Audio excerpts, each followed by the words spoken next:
And oh yeah, we're here. Hi everybody. Oh my god, I missed you guys. This weekend was crazy. A lot of honeydew list stuff cleared off. Very proud of myself. Although while news was constantly unfolding, I think the best of which is, and I mean, there's a lot to be laughing about in this. I think the ongoing no fly list videos are a source of joy throughout all these situations. These are this business where they're just walking people off planes. Not because they were being rude. No, not because of the clothes they were wearing or they just were misbehaving. No, because they have warrants out for their arrests for their actual participation in the Capitol sedition, in the terror. This. Oh, the number of people like, I'll get a copyright strike if I play the ones where they put music over top of it. Oh, by the way, this guy yelling, "You're treating me like a black person," that's an old video. That's not recent. Some of the ones that are coming up, like this is one of the real ones, just so you know. But some of them are, people just making up stuff. And this is lovely too. I mean, but people are, guys, we have to talk about unity. That's the important thing. I think, and it's weird of me to bring it up at the meeting, guys, but maybe hanging a noose on Capitol grounds is not, will make it difficult for us to have unity and have a peaceful transition. It'll make it harder. You know what I mean? I think it's amazing. Like let's understand that I agree with Biden that especially the Toomeys and the Sasses of the world, start working with them immediately because it helps excise the other crowd, even if they've been imperfect or kind of, if they're just being Republicans, but it's fallen under the umbrella of Trump. I know the difficulty of that, but part of the benefit of working where you recognize the normalized assholery of these people versus the abject monstrosity of the other half of their group helps to bifurcate that group and split it up and break it up faster. It would be my argument. These guys like complaining about. This is what happens, man. This is what happens. This is what happens, guys. This is crazy, yo. So they're chanting USA. Freaking country's turning. And I don't even think they're on American. I think it's Delta. That's weird. Into, dude. And they're saying fuck communism in a in line for privately owned airlines to recognize their privately owned tickets that they purchased, that those airlines, in working with law enforcement, can decide whether or not to hold a plane or let it go on their own, but they have decided to honor that no-fly list because of the danger these people present. It's funny how these guys wouldn't complain, if I was about to say a murderer or child molester was trying to flee and they couldn't get on their plane, but at this point, I'm not sure of that. Considering, Trump having Epstein, Ghislaine Maxwell, and Alan Dershowitz on speed dial, he's still planning on using Dershowitz for his friggin' impeachment. Why? What? I do not. Hi, chat. Hi, folks. Hello. Welcome to the show. Sorry, I jumped right in there and was saying hello. Why would you do that? Why? Besides just insanity. Oh, thank you. Welcome, Kevin. Thanks for being a Patreon supporter. That's really wonderful. Thank you to all our wonderful patrons, by the way. Hello. Hi, guys. I sometimes jump right into the show and start dancing for you without doing the proper introductions. One of these days, I swear, I'll get my shite together so that we can, or I'll record something at the beginning that, lets you know that, and does all the. I need to shoot my own commercials for myself and just play them so that I can just and they play automatically. So I go, oh yeah, that has to happen. Just answer. Oh yeah, Parler's been shut down. We're gonna get to that because today is about the First Amendment. Oh, the raging purge. All right, look. There are a few times when I'm hunting for clips to talk about on this show where I'm like, all right, it's slim pickings today because Not because I can't make it funny, but because you have to kind of know so much information to know exactly why something is absurd. Like some of the arguments made on the political front are so wonky and ridiculous that if I decided I wanted to do a big show based on just the idiocy of Trump being able to pardon himself, and quick aside, if I might, to everybody who watches this show with any regularity whatsoever, you won't be surprised that I'll be saying this, but to anybody who doesn't, I would just like to put a little short message out there if I could, and I will keep it as concise as possible. There has been a ton of talk about Trump, quote, pardoning himself. And I want to state right at this moment, unequivocally, without any mental reservation at all, Trump can't pardon himself. He can't. He cannot. He can't. He cannot pardon himself. He can try, but so what? He can try to fly by jumping off a roof, but we don't start debating gravity because some asshole jumps off a roof. It doesn't work that way. I'm not going to debate whether the president can pardon himself because this asshole thinks he can. Not going to do it. So, for the record, pass it on to every media outlet out there that wants to gin up a little clickbait or what have you. Trump can't pardon himself. He can try. It might go through one court. It will go away. And there's two reasons. One is, you want a situation where the president can shoot anybody he wants on Fifth Avenue and not lose any support because no one can afford to do it because he can shoot them and pardon himself and shoot them and pardon himself and shoot them and pardon themselves. Beyond that, a president can pardon himself for pardoning people for doing a crime, which is what everybody's saying. He's going to mass pardon all the people. Okay, can't do that. He needs names. He needs charges. It has to be specific. He can't just group pardon his militia. What a ridiculous idea. No court would hold it, so he can't pardon himself, and he's not going to be able to pardon all these assholes who stormed the Capitol. Forget about it. Just forget it. He could pick 5 of them, do the paperwork in the time that he has, if they file charges in that time, which that I would say 72 hours, drag ass file on the last day to all the law enforcement out there so that this household doesn't have time to draft up a pardon based on the charges. Just saying. Secondly, any situation where a president could foment a malicious rebellion to keep the next administration from coming in and keep himself in power, using his militia, allow them to act as a death squad, and then pardon them forever is, what's the word? Unconstitutional on its face. It's the dumbest idea. Like, don't even try to crowbar that crap into my head. It's not going to happen. So anybody within the sound of my voice, worldwide, the President of the United States cannot pardon himself. And he cannot mass pardon the people that attacked the Capitol. He can't do it. He can try, but so what? He can also try to tie rocks to his feet and see how long he can hold his breath. A big deal. We're not going to tell, like, has he set a new record? We're not going to call Guinness because the asshole hasn't come up in an hour and a half. Do you understand what I'm saying? He can't. He cannot. He can't. The president can't. Everybody's like, well, it's never been tested. That's because it can't. No one, if it could have been at all, if there was a remote possibility, somebody would have tried it. You can't. No one can be a judge in their own trial. No one can be a juror in their own trial. It's not going to happen. So stop dicking around with this. Laugh every time somebody brings it up.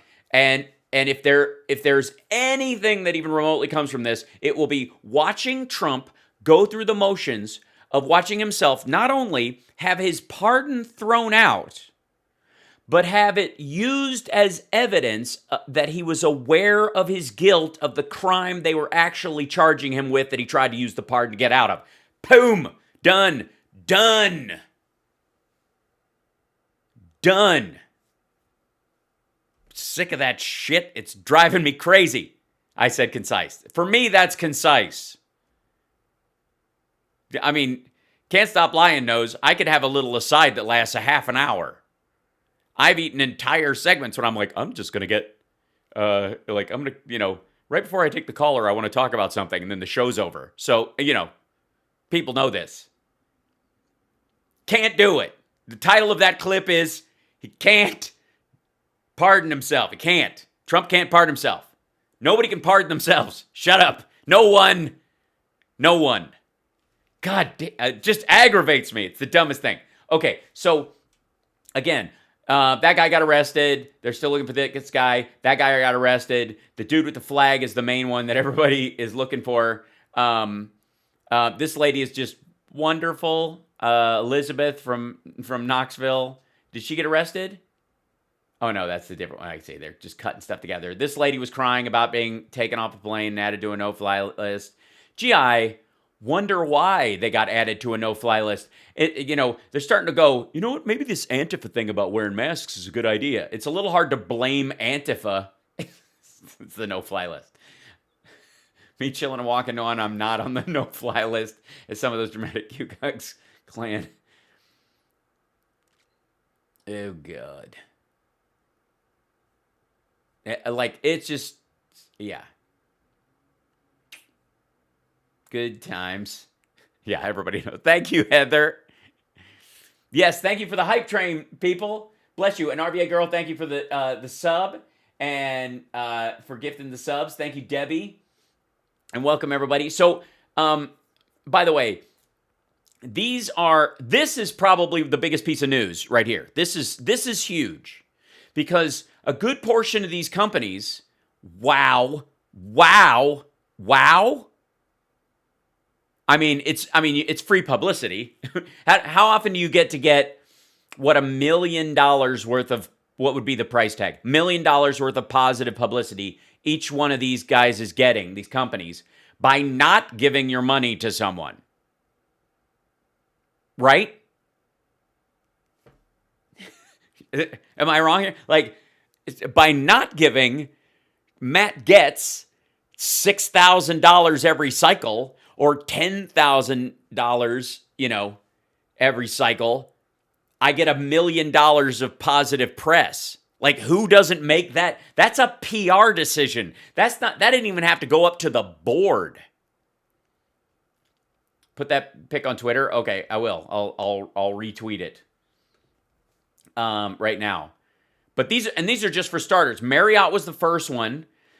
And then what was the other? Oh, Dow Chemical jumped right in after that. And I mean, they need the positive press anytime. But I'm amazed. Like, this is, and again, like I said, doesn't mean they're good people. Doesn't mean they're decent or whatever. But it's just, from a business standpoint, this is the easiest $800 million these companies ever made. Yes, and let's hear it for Eugene Goodman. I tweeted about it, and if you'll notice, like a lot of things, I was quite early in bringing up the fact that Eugene Goodman saved innumerable lives on that day by endangering his own. The group that he was confronting had already beaten 2 cops nearly to death. One would later die. Another has got broken ribs and was being crushed in a door. The other one was beaten on the steps with an American flag, as we have seen. And Eugene Goodman, which, by the way, let me grab this dude real quick so we can all see his face while we're talking about him. God bless him. This Capitol police officer, this dude. We officially love this dude. This guy baited these people up the stairs away from the other direction, that basically where they were headed towards the tunnels. And then when they followed him up, this war photographer got this picture of him, whatever. I think they see this. Yeah. So he's walking up. He knows he gets up to the top of the stairs and he's trying to hold them at the stairs. Down this hallway, they're still evacuating. This is the entryway to the well. So if they go in there, if those people go that way, people will get hurt. So he walks them this way, making it think he doesn't want them to go this way. He basically just brings them out into a space where they can do no harm. And leads them to a wall of cops. Like, this dude just did it. Just saved, because first of all, they just beaten a white cop to death. You think they're going to spare a black cop in that situation, especially this Q nut who thinks that, trust the plan and everybody, that the cops are all that work in the Capitol are all, United Nations jack troops that protect pedivores, right? I mean, bless this dude. I swear to God, and I was saying that I tweeted to Joe Biden that this should be his first Medal of Freedom. Because what a great reset after Jim Jordan is getting his no pictures. Does it even count? Ah, man. Yes, Han Solo did precisely that. So anyways, God bless and keep you, Eugene Goodman. You're a good man. They were lucky to have you. I'm just saying. He needs a vacation. He needs everybody to go fund me him a summer house is what needs to happen. Yeah. Look at this dude. And he didn't draw and he didn't kill anybody. Understand this. This man had a gun on his hip and a stick, did not end up having to shoot anybody. He checks down that way. He knows that roped off way is how you get to the Senate chamber. You can see him check it. This is a moment, stunning footage in front of the officer coming up the stairs of mass rioters. USCP glances to his left. Between those two chairs is the entrance to the Senate floor. He lured them to his right away from their targets. Man, this was a HuffPost photographer who was with him, and then the picture was taken by a war photographer who's shot a bunch of Pulitzer Prize winning shots. That came in and were taking pictures while all this was happening. Oh, look at that. I'm going to tear up. I love this dude. Just baits. This is like, the force is strong with weak minds. Just impressive. Just an impressive dude. And there's a lot to be proud of there. Smart thinking, tactical thinking, and again, endangering his life because he knows the other cops are the other way because he's got his radio on, but he doesn't know he'll get to them, and he's got this huge, group of people who've just stomped someone. Bill Belichick, a football coach. Oh yeah, we already saw that. He's just handing them out like trinkets, literally all the medals of freedom awarded during the Trump era will have an asterisk, especially the ones during the lame duck where he's just he's got them laying around. Honest to God. And it does not tarnish the medal. It just doesn't.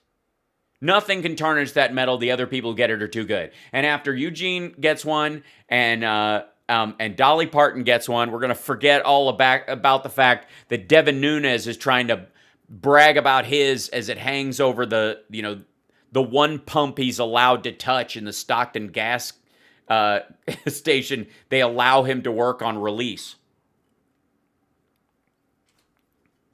So, can we take them back? Yes. They can be rescinded because of specific behaviors. Which, reason, they can be undone. Yeah. Yes, they can be rescinded. But again, it's the embarrassment that you would get one from Trump is kind of the big deal. Everybody saw this, of course, that this story came up. So in case you missed that this afternoon, there was a period where it appeared that Trump's term, that something had happened, and somebody at the State Department changed the changed the state.gov website to, the biography about Trump to end today at what was 7:40 Universal Mean Time, I think it was, or something. Everybody was saying this is, regular military time, but it's actually so that it was 7:40 p.m. East Coast, but it would be 2:40, which is about the time the person was typing it. Okay. Well, I'm sorry. Hold on. Evo Monroe Miller. That's gonna get you booted because your opinion about Dolly Parton is unwelcome here. And only an asshole feels the need to say something rude like that for no purpose. You're a jack-off, and please leave. Thanks. Or watch. I very seldom kick people just for that, but there you go. Done and done. And welcome, everybody, and thank you. And stars are working on Facebook for the time being, so get in there. I don't know how long they'll last. I don't know why it goes on and off. People have asked me. I can't tell. It's the weirdest thing. So, anyways, yeah. So in this process, there was this thing. Donald J. Trump's term ended today at what would be 7:40, they thought, or 2:40 if it was -5 general mean time, whatever.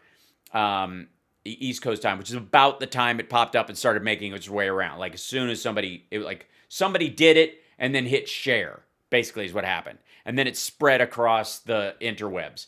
And then it was followed by Mike Pence's. Now, this was at the same time that Pence was arriving at the White House. So, and they're blaming it on a disgruntled employee.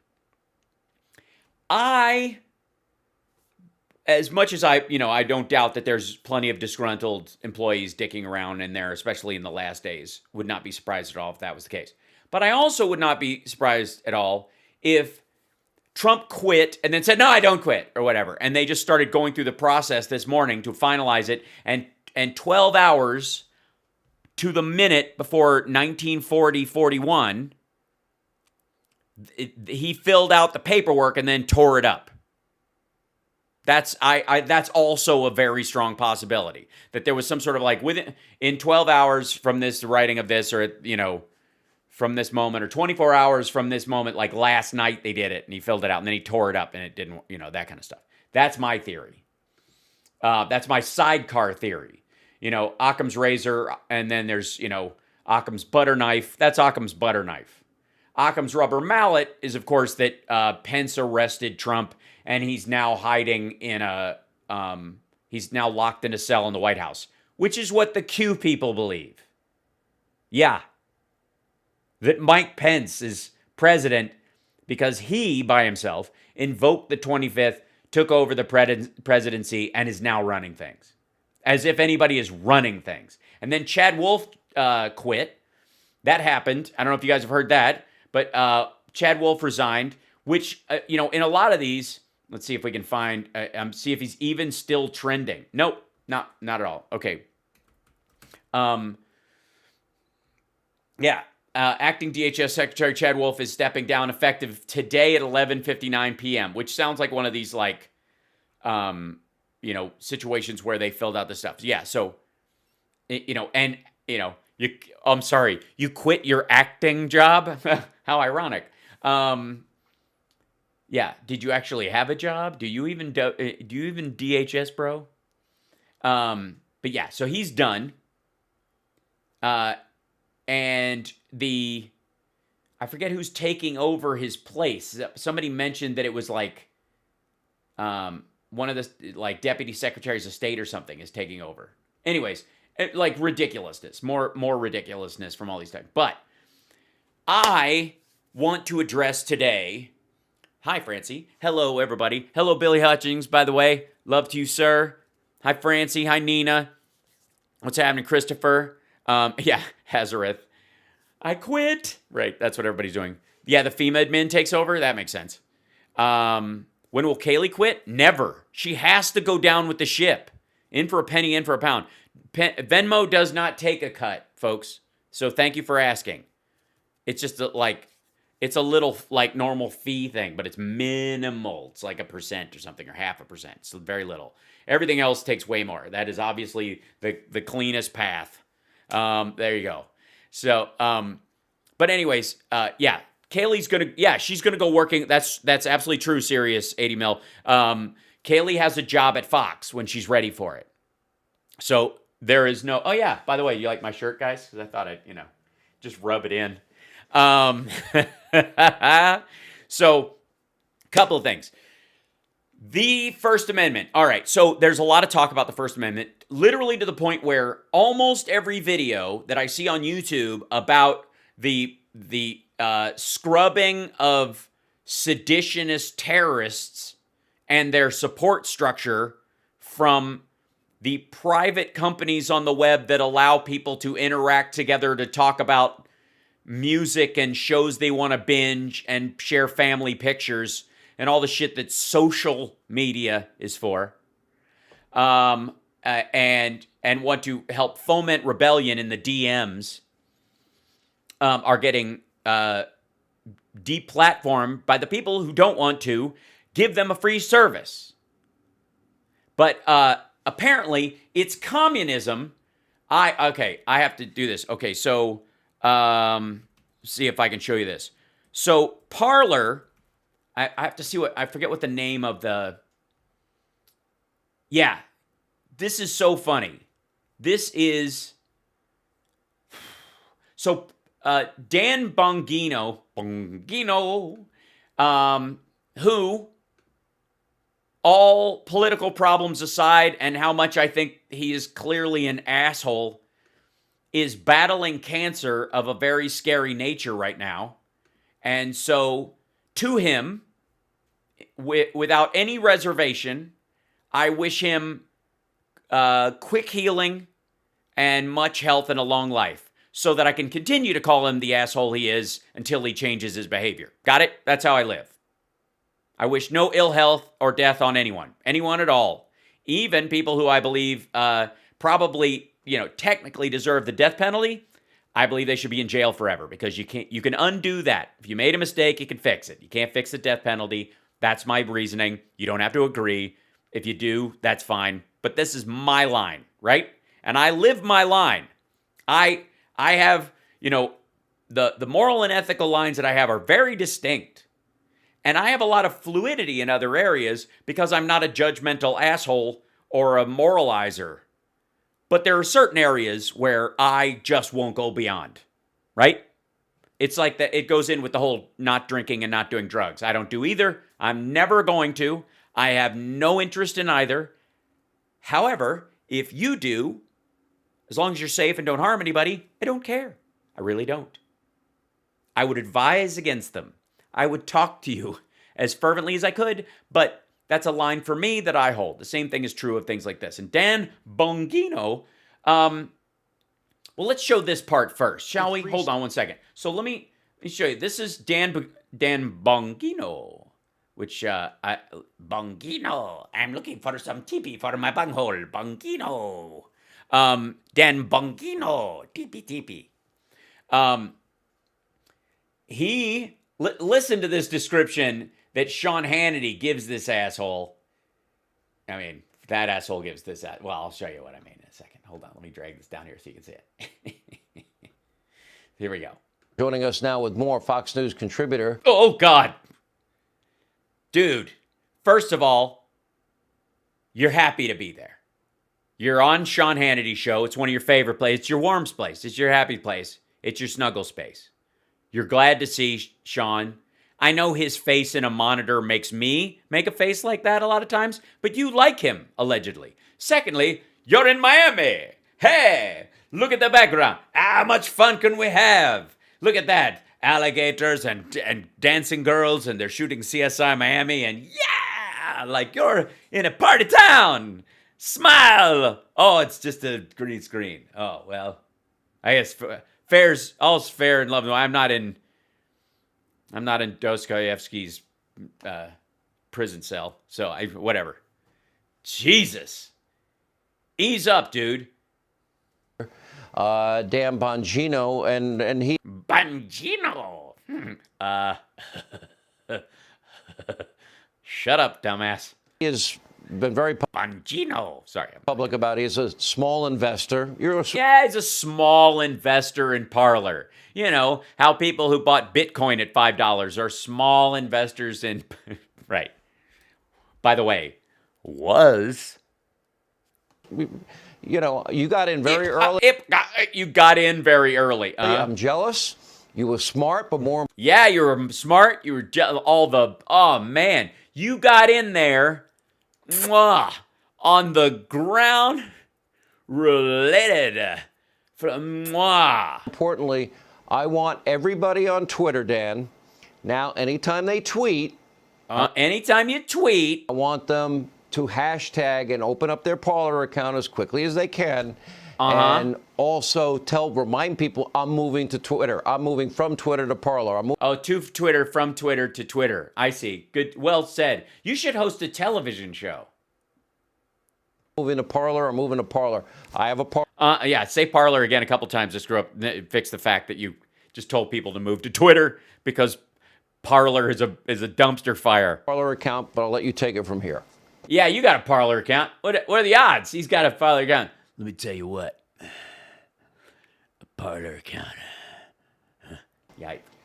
Yeah, I stopped posting on Twitter last night. I'm not closing Oh no!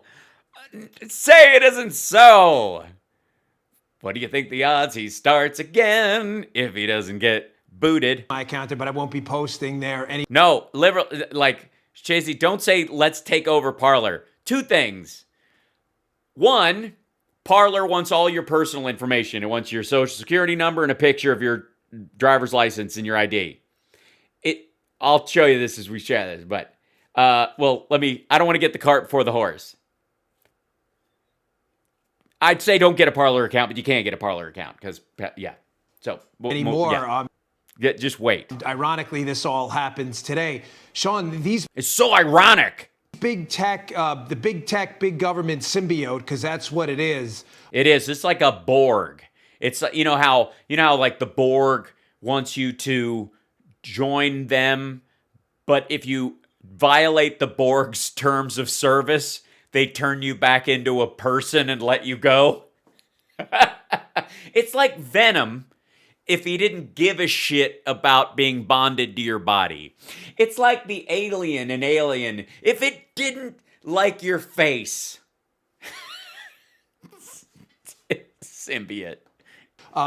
Is now at open war with free speech and civil liberties in America. Yeah, it's an open war. That's why Twitter and Facebook, I don't know if you guys know, and MySpace and what's the other and Instagram have all filed a class action lawsuit in the United States to eliminate the First Amendment so that the freedom to be on a social network is illegal.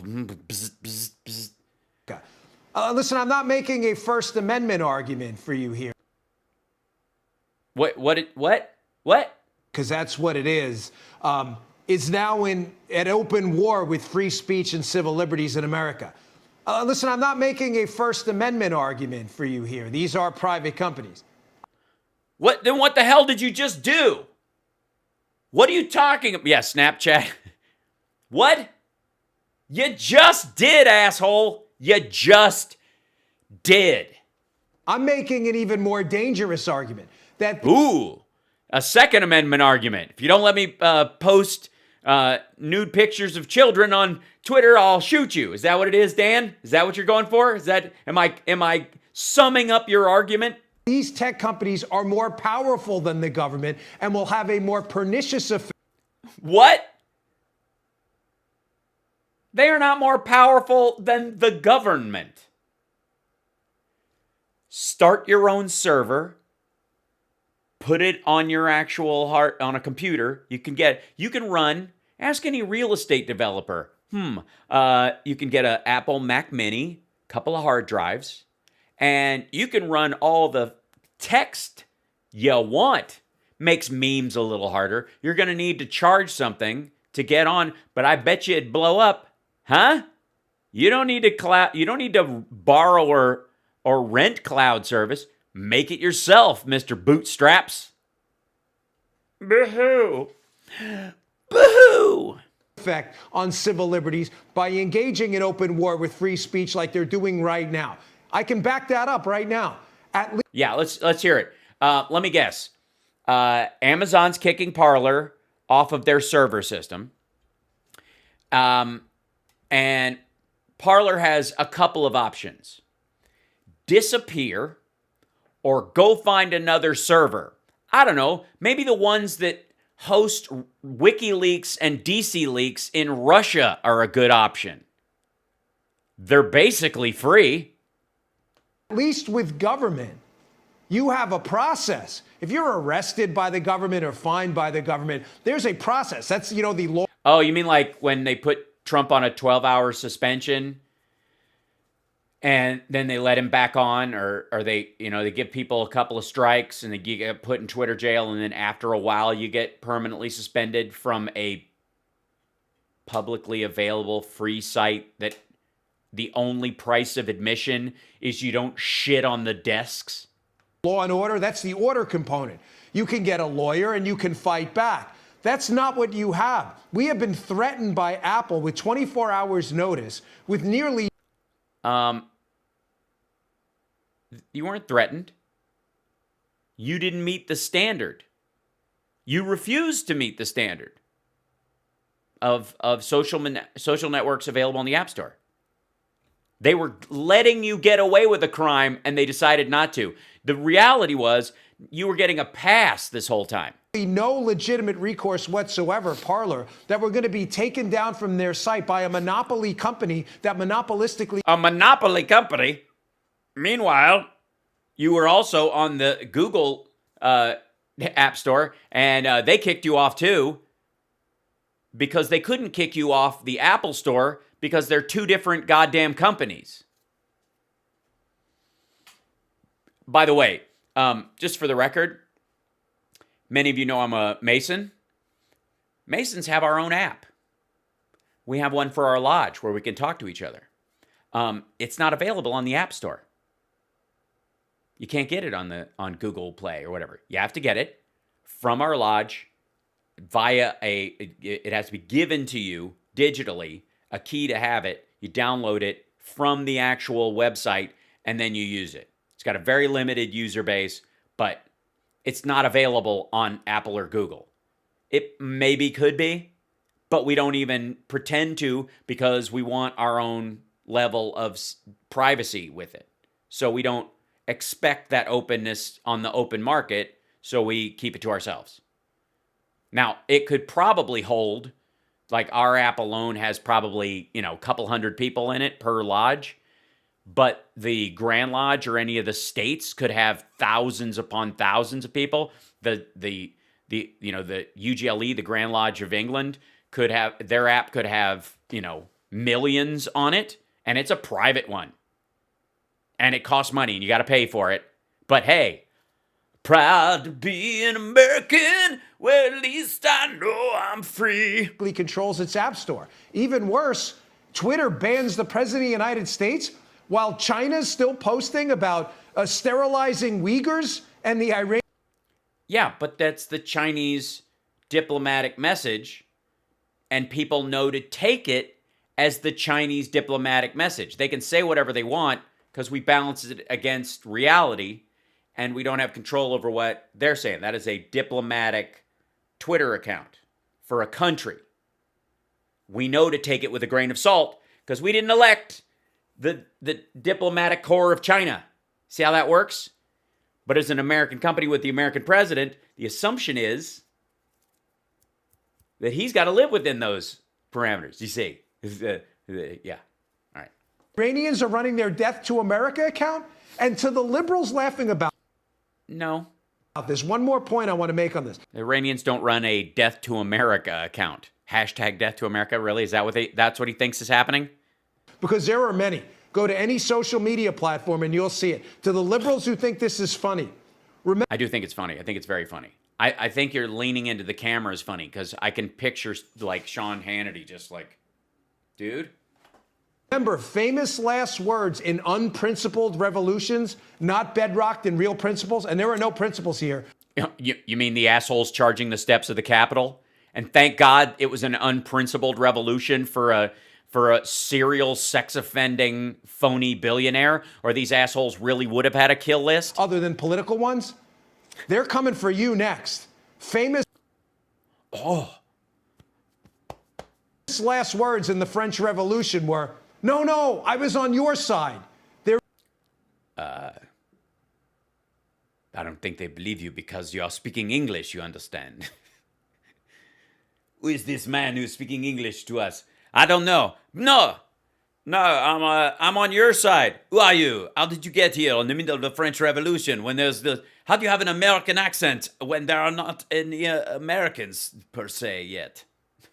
There is no side. This is a political attack. This isn't a principled one. And they're coming for you next. This fight's coming to your door, folks. Get ready. You can't avoid it.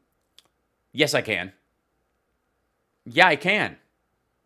Because I have the verbal skill and mental acuity to be able to vocalize my complaints with my representative government and my fellow citizens without reaching the point of hunt down the VP and blow his brains out all over the Capitol floor. Like I can, even when I'm joking, I can keep myself shy of being misread as going, hey, we should blow something up. And at no point are what I've tweeted and never will that line up with me placing a pipe bomb somewhere. Okay? That's basically it. I'm never going to run afoul of the terms of service. And check this. Even if I was a violent revolutionary, what kind of an asshole signs up as a violent revolutionary on Dan Bongino's website, which requires you to give him your social security number and a picture of your photo ID? These assholes don't want to register their guns, but they'll give this dipshit all of their information. They're not coming for me. Because if the worst of the worst were to happen to me and I was to drop off the grid and become the Punisher, I wouldn't be tweeting. I would go, damn, I was going to bring down the mob from inside while wearing a giant skull outfit, but I think I got suspended. I got ghosted on Facebook. Shit. Oh no! Remember that episode where the X-Men got shadow banned? Jesus, I can't. The whinging. Well, and then not letting the American people make up their own minds. You have to give them your, to get a, quote, official one, which is like they're verified. You have to have a social security number and your ID. You can sign up with just a phone number on their phony ones, but they put you in the kiddie pool. Is there anything we could do? But it doesn't matter because it's gone. But I'll show you in a second. To help you, I support your efforts here. And yeah, if you can help them. Here's a good idea, Sean. You make $40 million a year for working, an hour and a half a day? Bail them out. Pay for a cloud farm in Eastern Europe to carry Parler, you dipshit, for a controlling interest. He could do it. He's not going to. Sean won't do it. Like, look at this. Anything I can do to help. Anyways, just looking straight down at his paper. Can't even look in the monitor to see Dan Bongino staring back and going like, you really mean that? I mean, like maybe $6 million would do it. That'd really help us out. He wouldn't give it to him. You know why? Because these assholes on Parler were calling for the murder of the vice president. Some of them wanted the president to die because of his concession video, and they only dialed that back when people were telling him, it's a deep fake, brother. Like, come on. Sean Hannity could totally bail out Parler with a check. He certainly doesn't spend it on his wife and kids. How long was that shadow divorce going on, Sean? What's the shelf life on family values at Fox these days? And all your business partners for freedom of speech, not speech you even necessarily at times agree with. That's right. No, yeah, just like you don't necessarily agree with shooting Pence, hanging him. That's different. Which is very clear. Right. And I hope people will go to Parler.com. Yeah, me too. Go there. Yeah. Why would you want everybody to go to Parler? Why would you want them to sign up? Well, I don't want any of my people, but any of the people who support Bongino and Sean Hannity. Your head looks like a ham soaked in orange rinds. Because remember how people were dunking on Parler for being built on WordPress? WordPress is good tech, I'm just saying, but it's pretty low end. It's not exactly Fort Knox. Well, through a plugin exploit, literally all the user data, including photos of verified state ID cards, has been retrieved by hackers and is being posted online. How can Sean Hannity be worth $250 million? Easy. He makes $40 million a year and he has no real friends. What's he going to do? Spend it on shit for them to do together? Look, at some point, let's be honest, I'm going to be making that kind of coin because I'm that kind of talent. Just biding my time. But until that, and once I reach that point, you bet your ass my friends are going to have an amusement park they can go to Kardashian style, and everything else will just go to homeless shelters because you can't eat it at a certain point. You get, like yourself. The max anybody, and this is if you set aside money for the rest of your family forever and ever, the max experiential money you could ever spend and still actually reflect on the experience of having that is $25 million a year. That's the entirety of Trump's yearly expenditure for the lifestyle he leads. 747, taking you to multiple properties, special suites at every property, special venues for yourselves, certain invitations to certain things, certain special inclusions in things in Dubai and places like that. $25 million a year buys you a ticket into that world. You don't need a dime more. And that's a lot of money. But Sean Hannity makes almost twice that, and nobody wants to hang out with him. So he sits on that money. He sits on that money because nobody wants to be around him. I will not forget the little people. Not at all. Yeah. I'm a director at a shelter looking forward to partnering with you. Fantastic. And count on it. So, yeah. I am the new improved Richie Rich. That's exactly right. So, okay. So look at this. This is so funny. Here's a description of what went down according to someone with far greater technical knowledge than me. So a group of developers latched onto the press release that Twilio put out at midnight last night. In that press release, Twilio accidentally revealed which services Parler was using. It turns out all of the security authentications that were used Turns out that was all the security authentications that were used to register a user. This allowed anyone to create a user, not have to verify an email, and immediately have a logged on account. Well, because of that access, it gave them access to the behind the login box API, which is used to deliver content. All content. Parlays, video, images, user profiles, user information, videos, everything.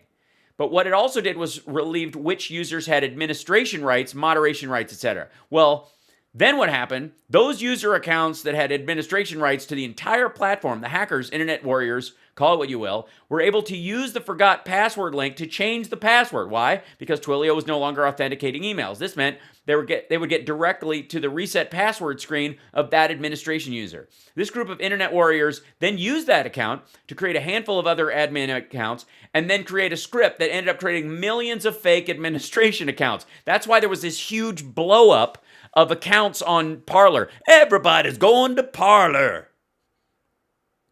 No, they weren't. They were all, oh God, so funny. Now that they had a way of creating admin accounts without interruption, they created a Docker image, basically a virtual machine called a Warrior, that anyone could download, and when fired up would immediately start collecting data off of Parler in coordinated fashion. Consider it like SETI, the search for extraterrestrial intelligence, that people used to load up as screen servers when their computer was not being used. Same concept, crowdsourcing. All of this data, the videos, the images, the posts, the metadata, including the geo location of all images and videos. This is the thing. This is the dumbest thing about Parler. Understand this. When you post a picture on Twitter or Instagram or any of these things, it creates a visual copy of that picture, but as if it was a photo of it. So all the metadata is brand new to that moment. As far as Instagram is concerned, that picture was created right there in Instagram in the magical cloud of the web, unless you put a location to it specifically. You go, you allow geotagging. Then it'll take the geotagging info from the metadata in the picture and attach it to the new picture even still. It's still not the original one. You understand? It's a copy. All metadata works that way. And the reason I know that is because someone tried to blackmail me years ago, and they were too stupid to understand that I knew where to look for the metadata and recognize that the picture they had was fake and created 4 months earlier. So, don't mess around with a guy named Hal when you're trying computer fraud stuff. It's just not going to work out very well. You might get the drop on me in a couple seconds, but I'll always catch up. Anyways, so I've been through this stuff before. That's why you'll always see me asking about metadata when this stuff comes up. It's a huge, huge, huge part of it. So, on Instagram, Facebook, Twitter, Snapchat, when you upload video or those things, they're fresh. They have nothing. Okay? On Parler, it's a duplicate of the file. They take the file from your phone and they duplicate all the information that's in the metadata, which includes where it was shot, the time, and any other metadata your phone is allowed to give, or you've set it up to give, or forgot to turn off. So if somebody sees a video from the Capitol that's on Instagram or on Twitter, to some degree you can go, all right, I need to see a couple of versions of this to angles to know if this is real. But on Parler, it has the information built into the file. If you download a video off of Parler, you can tell whose phone shot it, where they were standing when it happened, what any information that they have on their phone. Sometimes it's the phone number itself, the ID, the device ID, all kinds of shit. And these idiots at Parler, Nick, do you have these paranoid assholes? I can't tell you how much joy this gives me.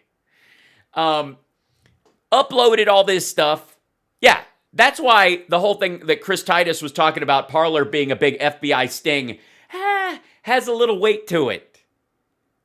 In a lot of ways, only the FBI or the CIA would come up with something, but they would have written this off. If the FBI said, how about we just create a fake one, but we set it up so that when people upload their footage, it just is a copy of the file instead of doing an overlay duplicate and starting with fresh metadata like Instagram does. Just so that way we'll have geotagging stuff in every file they upload, even if they take an email or a photo of an email from someplace else, we can tell where that photo of that email came from.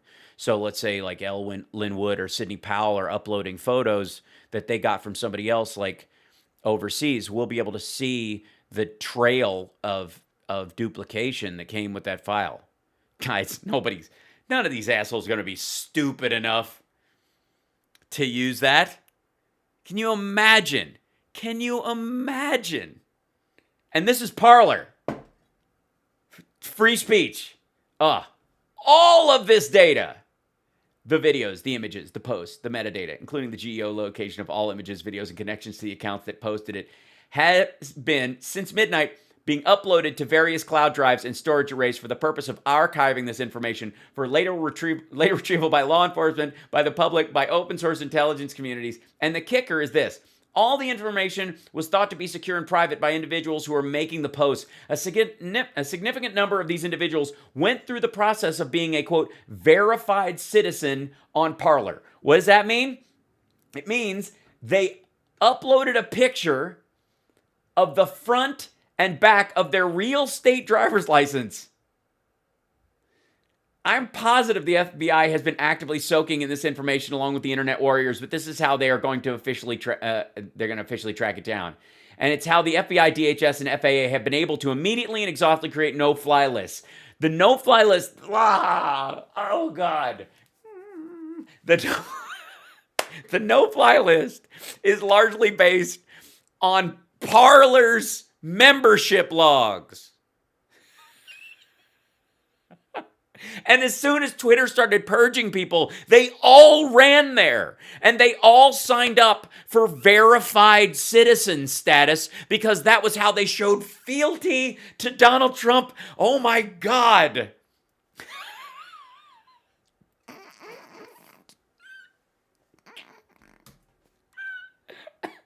I am falling apart. Oh God, this is good.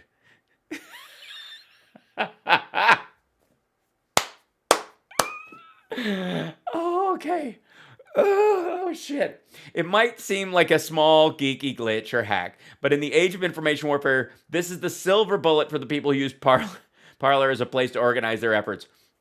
And lots of posts were deleted by Parler members after the riots on the 6th, and it turned out Parler didn't actually delete anything, just set a bit as deleted.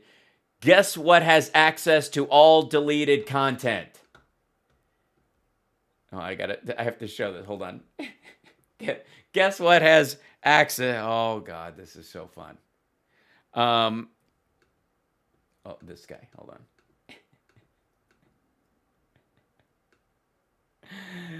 Administrator accounts. Oh.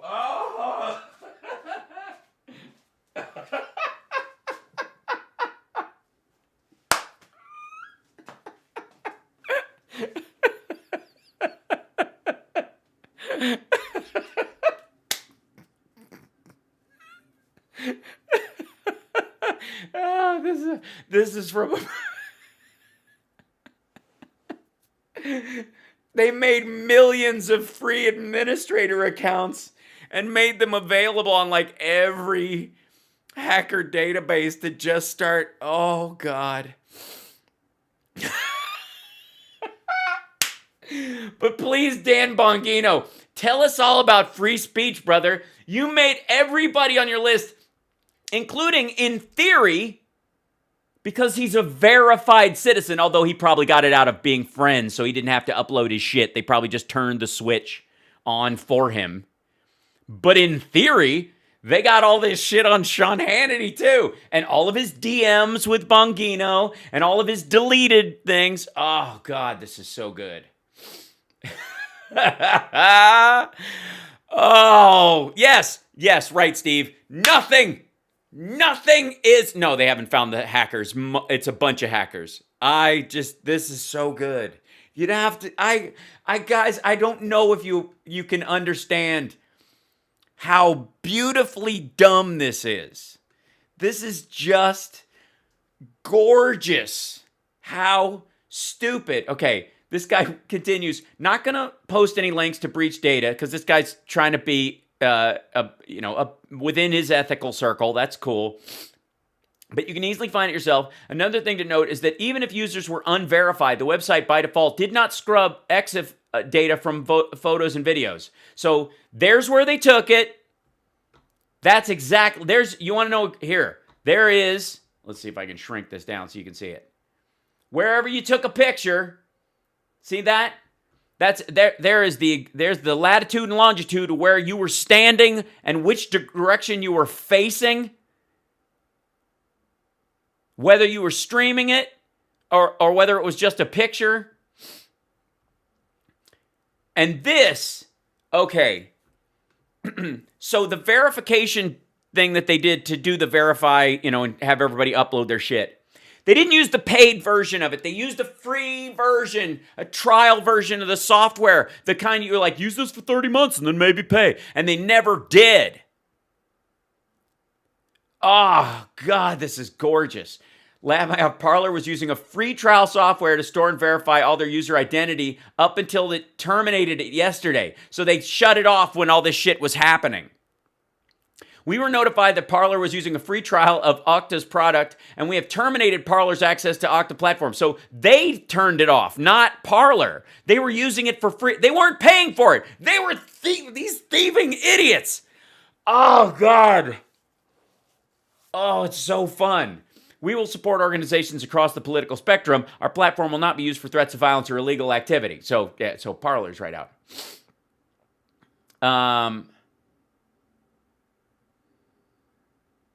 Yeah.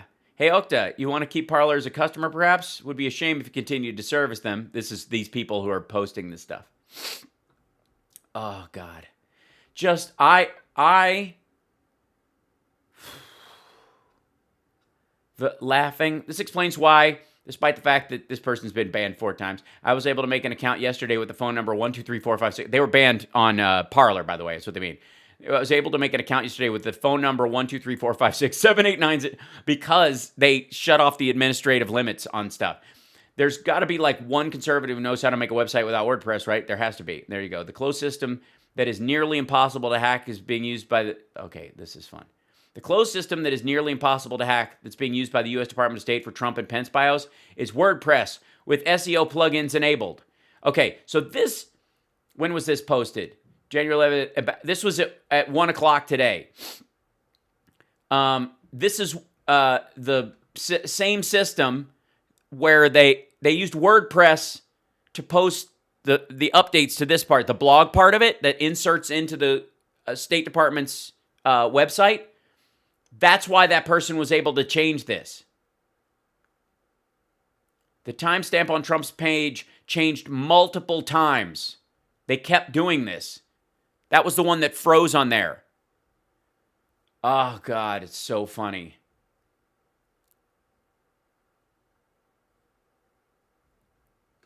Oh, I can't. You have to understand just how, like, beautifully dumb. It's kind of unsurprising that right-wing developers are terrible at their jobs, but it's kind of alarming just how terrible they are. Absolutely beyond belief. When I click on gab.com on its Twitter page, it just logs me into some random idiot's account.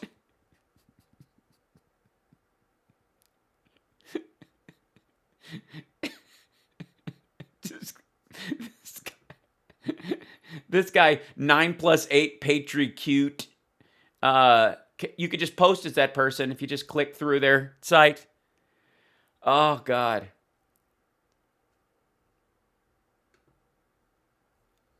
They're all like that. You know why? Because they don't pay anybody.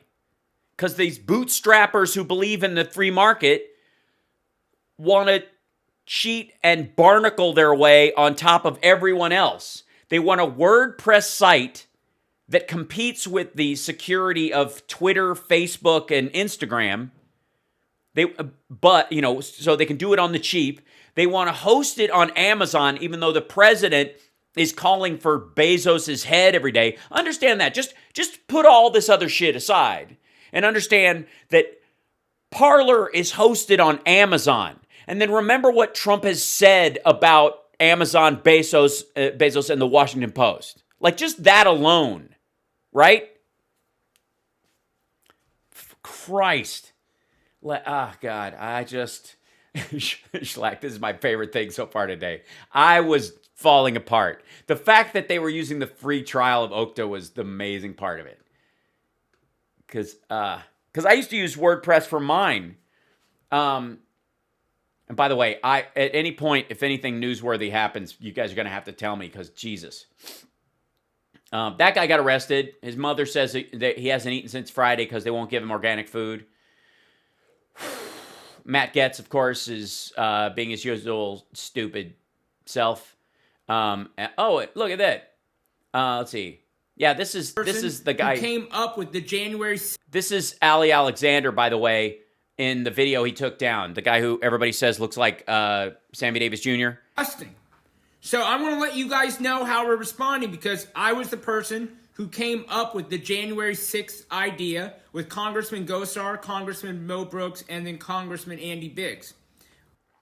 To all the lay people out there, this is what we commonly refer to as evidence. We schemed up of putting maximum pressure on Congress while they were voting so that who we couldn't lobby, we could change the hearts and the minds of Republicans who were in that body hearing our loud war from outside.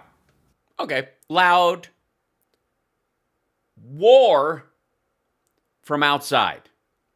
So that's Mo Brooks, Andy Biggs, Paul Gosar. They were the ones who started it. Gosar was literally, was it Gosar or Biggs? Was the first one, I think it was Gosar, was the first one to object and had Ted Cruz back him up. So I'm going to tell you this. This is my commitment to you. Wearing clothes that fit. No. Eating more than one meal every 3 days. No. Learning how to do Candyman the real way, not with your own spin on it.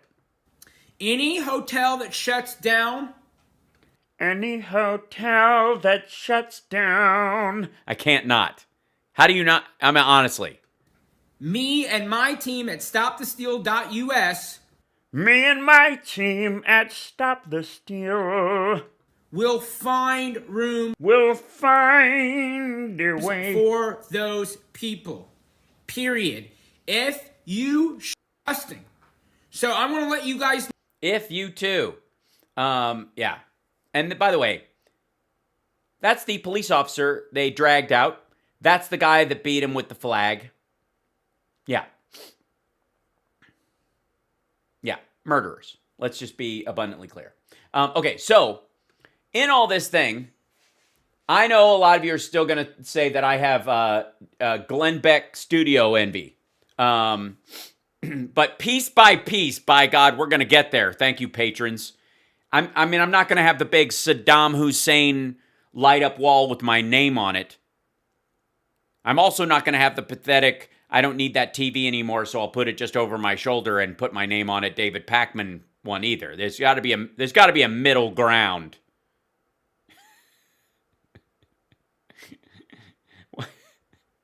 And honestly, how many screens does he need? I've got 2. I could use a third, I would say.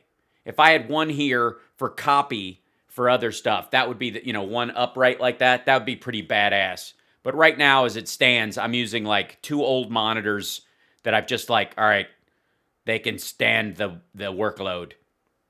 They have the width so I can have multiple screens open. But come on. But he's got 3 TVs, his own show, color bars. Look at this bullshit. What is this, Glenn? When are you going to look up and go, Puce is off. Puce is off, guys. Puce, hold on. We got to stop the broadcast. Puce is off. And Puce is off. It makes my neck waddle look all bulgy. Jesus. There's 4 lights over here. And he's backlit as well. And then these are the sound bite. This is all normal for studio stuff. Like this is all baseline furniture, whatever. That's not a big deal. Any radio station going out of business, you can get some of that shit. He's got these 2 other here, and then he's got these other teleprompter monitors set up here so that I guess he can do throws or do. I'm guessing this one right here is when he guests and he's on Fox or something, and they want his shit in the background. Oh, he knows. He just had somebody from CNN roll in and just rebuild what they have. It's cheaper today.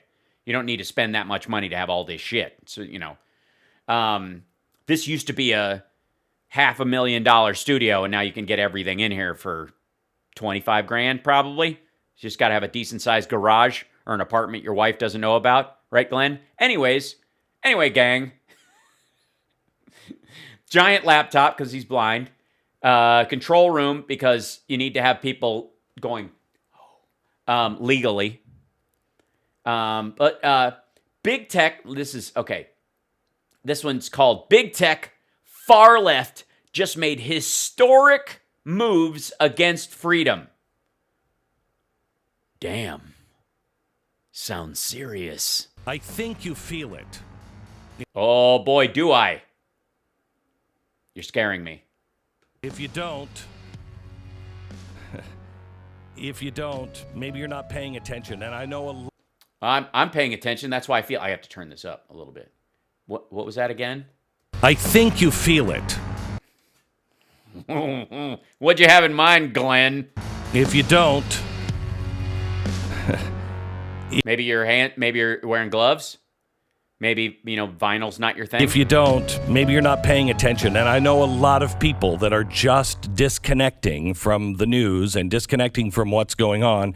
And because, let me guess. I think I know why, Glenn. I think I know why. By the way, you're never going to get to be Colonel Sanders. Give it up. And what's with the life preserver? This dork thinks he's going to drown. Sorry, Marty McFly reference. Anyways, all right, we'll just continue. I can't. They tell me, and with complete understanding, I listen to them. Do you? Why are you using neon lights? It looks like you're trying to find blackheads. What is this lighting scheme? Does he think he's a Velvet Elvis painting? I feel better, Glenn. By not watching you. I feel better when I don't listen to the news. Yeah. These are people who consider you news. This is not good. See, the difference here, I think, gang, if I may, is that after all this shit passes, you guys will kind of miss listening to me. You just won't miss the topics. You know what I mean? I think we'll be all right. Meanwhile, yeah, obviously he's trying out for Stargate KFC. I understand that, but now is not the time. No, now is not the time to stop watching my show because I lied to you repeatedly and was wrong every step of the way, Glenn. Right? Right? That's what you were about to say? Disconnect from what's going on because the world is changing quickly. Oh. Well, what difference does it make? I mean, you can't stop it from changing. Like, maybe disconnect and re-enter, kind of like that the Japanese soldiers that didn't know the war was over. Might do you some good. I don't know. Why are you wearing 3 layers? You have all those lights and it's freezing in the studio? Something noteworthy and historic has occurred over the... Yes, I know. Joe Biden got more votes than any non-incumbent in history and any candidate in history, and his running mate is a woman of color, which is like ba-bam, double. And Trump lost brutally. And I don't think any president has been impeached twice. We'll get to the second one. And certainly hasn't lost 60 lawsuits between election day and whenever he resigns and has Pence pardon him. For the last couple of days. It is something historic, but it is also something noteworthy, terrifying. Oh, okay. I thought you said historic twice, so I thought you were gonna go back to noteworthy again. But terrifying's good. Terrifying works. You know what's terrifying, Glenn? The amount of salt in your diet. And I'm not talking about the Capitol riots. Those were a blast. Were perhaps terrifying for a brief moment. Yeah, just for a second. You know what I mean? You know why they were terrifying for a brief moment? You know why, Glenn? Because they failed.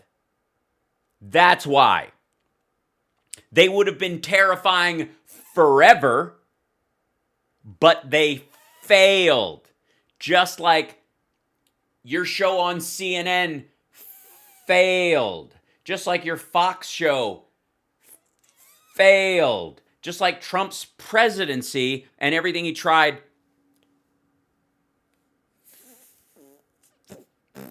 failed. But they are being made historic by the type and scope of media coverage that they are getting. But are they notable? But anyone trying to make... Why are you reading this, asshole? Why are you reading this? The claim that American democracy almost died that day, or a small handful of violent thugs represent some existential threat to the U.S. Constitution has... Well, they do if they would have succeeded and kept Trump in power as an autocratic dictator, which is what he was shooting for, no pun intended. Quite simply lost the plot. What? By the way, do you get this handout from Sinclair Media, or did you have to write this bullshit down? I think I should put notable in there one more time. It is important to realize that the world... Wait, hold on. I don't want to lose sight of how important this is, Glenn. Please continue. has quite simply lost the plot. It is important to realize that the world we live in after the Capitol riots is not the world we were in on Tuesday. Nope. We have crossed a threshold, and we now live in a very different nation. And it's not because of the riots themselves. Guys, come on. This is serious. Those could have been nothing more than a minor blip in the grand scheme of things. But in case you don't feel or haven't realized it yet, we now officially live in a united nation in name only. And that is because of the way the left and even some of those so-called centrists have decided to respond. Oh, tell us. By the way, and I like the panning shot. We're working with that. We might need another round of this because the performance is shit. But you know, you've never looked better, which I think, you know, is an argument for us to just be audio at this point. Wait, you can't just take that kind of a pause on me and not make. And even some of those so-called centrists have decided to respond. We now have two distinct countries inside of one nation. We have two distinct peoples, two distinct cultures, two distinct economies. And one economy is truly under attack. We are way past now being just politically. All right, asshole. One economy is under attack. Listen to this asshole rolling into a giant pitch for why they need money. One economy is under attack. You dickhead. This is it. He's gonna. Oh man, I can just feel it, man. I've watched enough of these dickheads rolling into this. Is the same shit Alex Jones does. They're gonna shut us down. We have the legitimate. We have all these kind of things. So you need to get rolling here and get your lead-filled dick pills immediately right here. We have the documents. Whoops. Hold on. Get back down here. Stupid. There you go. Moon River. Or ideologically divided. The leftist coalition now includes governments, media, and big tech. And they have declared war, although a Cold War. They have declared a Cold War on us. It's economic warfare. So is it a cold economic warfare? Is it all coins? Is that it? Trying to remove the ability for half the country. For people to post memes? The great anti-meme wars of 2021. This is my granddad. He fought in the meme wars. To communicate ideas, communicate with each other. Listen to this fuckstick. He's on radio. This is on radio. This show that he's doing right now is on broadcast radio. It's also a podcast available for download everywhere. And he airs it on the Blaze Network, which is on a bunch of cable boxes and on satellite and on YouTube and their own thing. Boo. Boo. This asshole looks like he's This is like one of those grunge albums that cost $10 million to produce. You know what I mean? Like, this is the greatest grunge act you've ever heard. Yeah, we got the A&R rep from that handles Pink Floyd, and we got the Philharmonic playing on 3 tracks, but it's the grungiest of grunge. Jesus Christ. Look at this. Look at the money at play here.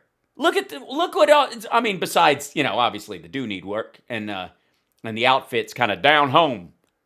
I mean, don't be confused. He'd wear a suit because this is a $900 suit kind of a guy. but he's wearing this shit because his audience thinks he's down home and he was just doing something. I was just fixing a tire on my ATV when I had a politically astute thought, and I thought I would enter my fucking spaceship and tell Earth what it was. God damn. The whinging. Even be able to make a living.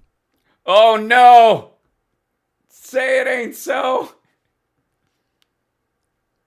This is it. This is them just bitching they're losing money because they told everybody Trump was going to win and all the money's drying up.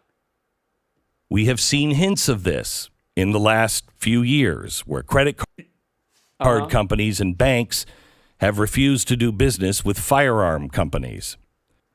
You're not a firearm company. And it's not that they refuse to do business with firearm companies. They don't invest in them. Where single individuals were targeted to be deplatformed for what social media companies deemed to be hate speech. Yeah, like the N-word and calling for the death of people and anti-Semitism. And by the way, when you're deplatformed, you're just not invited to places. You can still work at a filling station. They're always hiring at Walmart, asshole. You could build your own little internet studio like I did and start spouting your shit wherever you want. Long as you house your own stuff, who cares? We're about 2 years away from you not needing YouTube or another site like it to stream.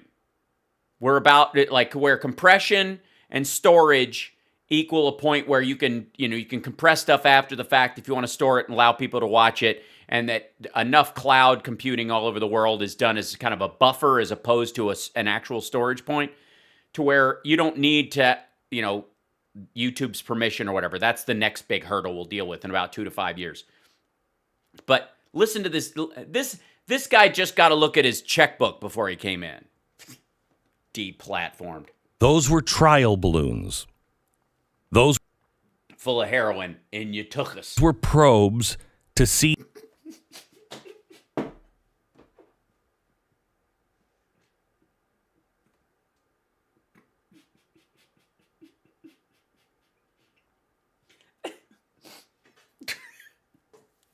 Sorry. I almost spit my drink all over my stuff. Because it layered on top of my own joke. Sorry, Glenn, you were. Oh, God. I have to say, when I was gathering clips today, I just checked the audio to make sure it's okay so that, but I don't want to watch anything ahead of time because I want everything to be a surprise for both of us. But literally every cell I stopped on, I would go, I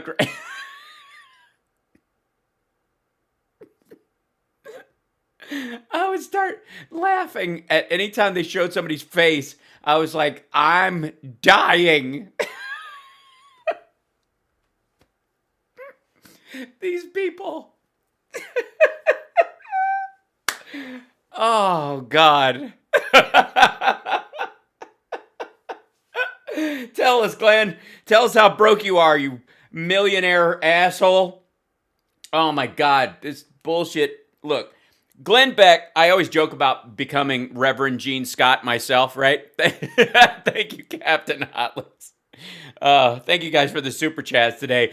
Some of us, the new economy is destroying it. Yeah. Oh, God. I told you that I was going to do Reverend Gene Scott, and then Glenn Beck beat me to it. My goal had always been to get a job where I just basically am, airing a show on cable access 19 hours a day where I'm just sitting in front of a blackboard reading, Bible verses and pointing at a chalkboard. And then this asshole literally rolled in and did it. I was kidding. Thank you, Sarah. G'day. How are you? Oh, it's nice to have you with us here today. I'm sorry if when I get laughing, if it's harder to understand what I'm saying. But So Glenn Beck literally is, I'm not kidding, Because I always, I mean, he wants the whole, adulation, sitting there like people just hanging on his every word part of the Reverend Gene Scott thing. I was always the horse farm and playmates kind of Reverend Gene Scott. That's what drew me to it, having a horse farm and with playmates just hanging out on it. That was always the kind of, I don't know, kind of the lure of the whole thing. Whereas Glenn likes the chalkboard and just having to sit for a living. Those were trial balloons. I backed out. Those were probes to see how we would respond, to see how the courts would respond. Yeah, that's what they were doing. They weren't really throwing people off because they were assholes, anti-Semites, were using the N-word and kind of, insisting people deserve to be raped and threatening violence on anybody. It was just a trial balloon to see if we could really get Glenn Beck one day. They have been laying in wait.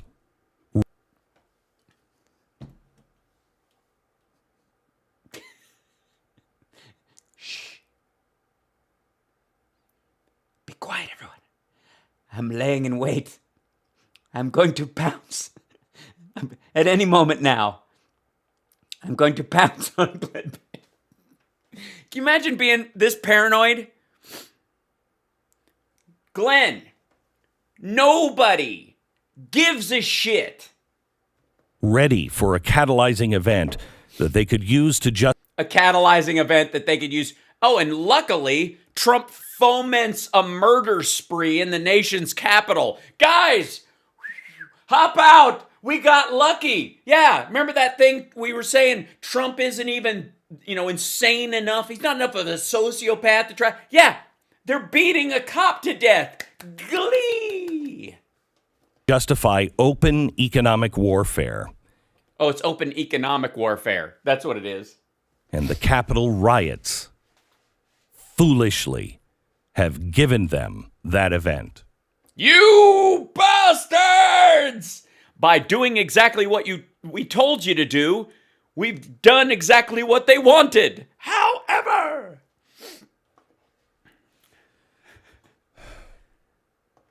tell us. Think about it, Glenn.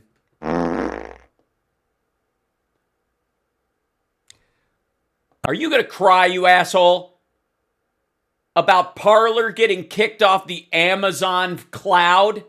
Oh my God, these pricks. I know I might sound... Stupid. Egomaniacal. Sociopathic. Pitiful. What? Thank you, Rhonda. Tense today. No, you don't sound... Just relax. There you go. And I am. Because every word that any of us speak live, unscripted most of the time. Bullshit. You talk 3 hours a day. So do I. It's not hard. Just don't wish death on anybody or give them instructions to do it. It's really simple.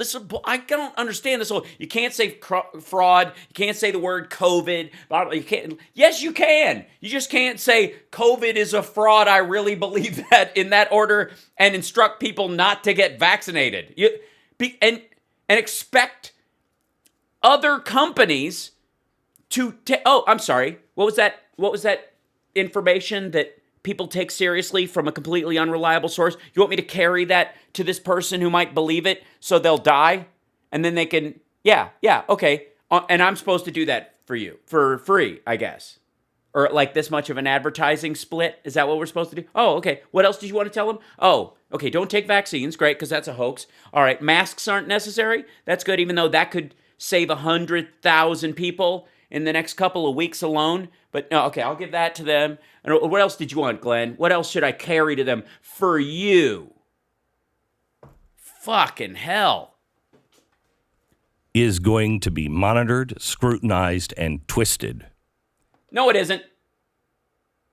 Nobody's monitoring, scrutinizing, or twisting what you're saying. If you groundhog your head up above the level of indecency that we all tolerate in normal human interaction, you're going to get stomped because it's killing people.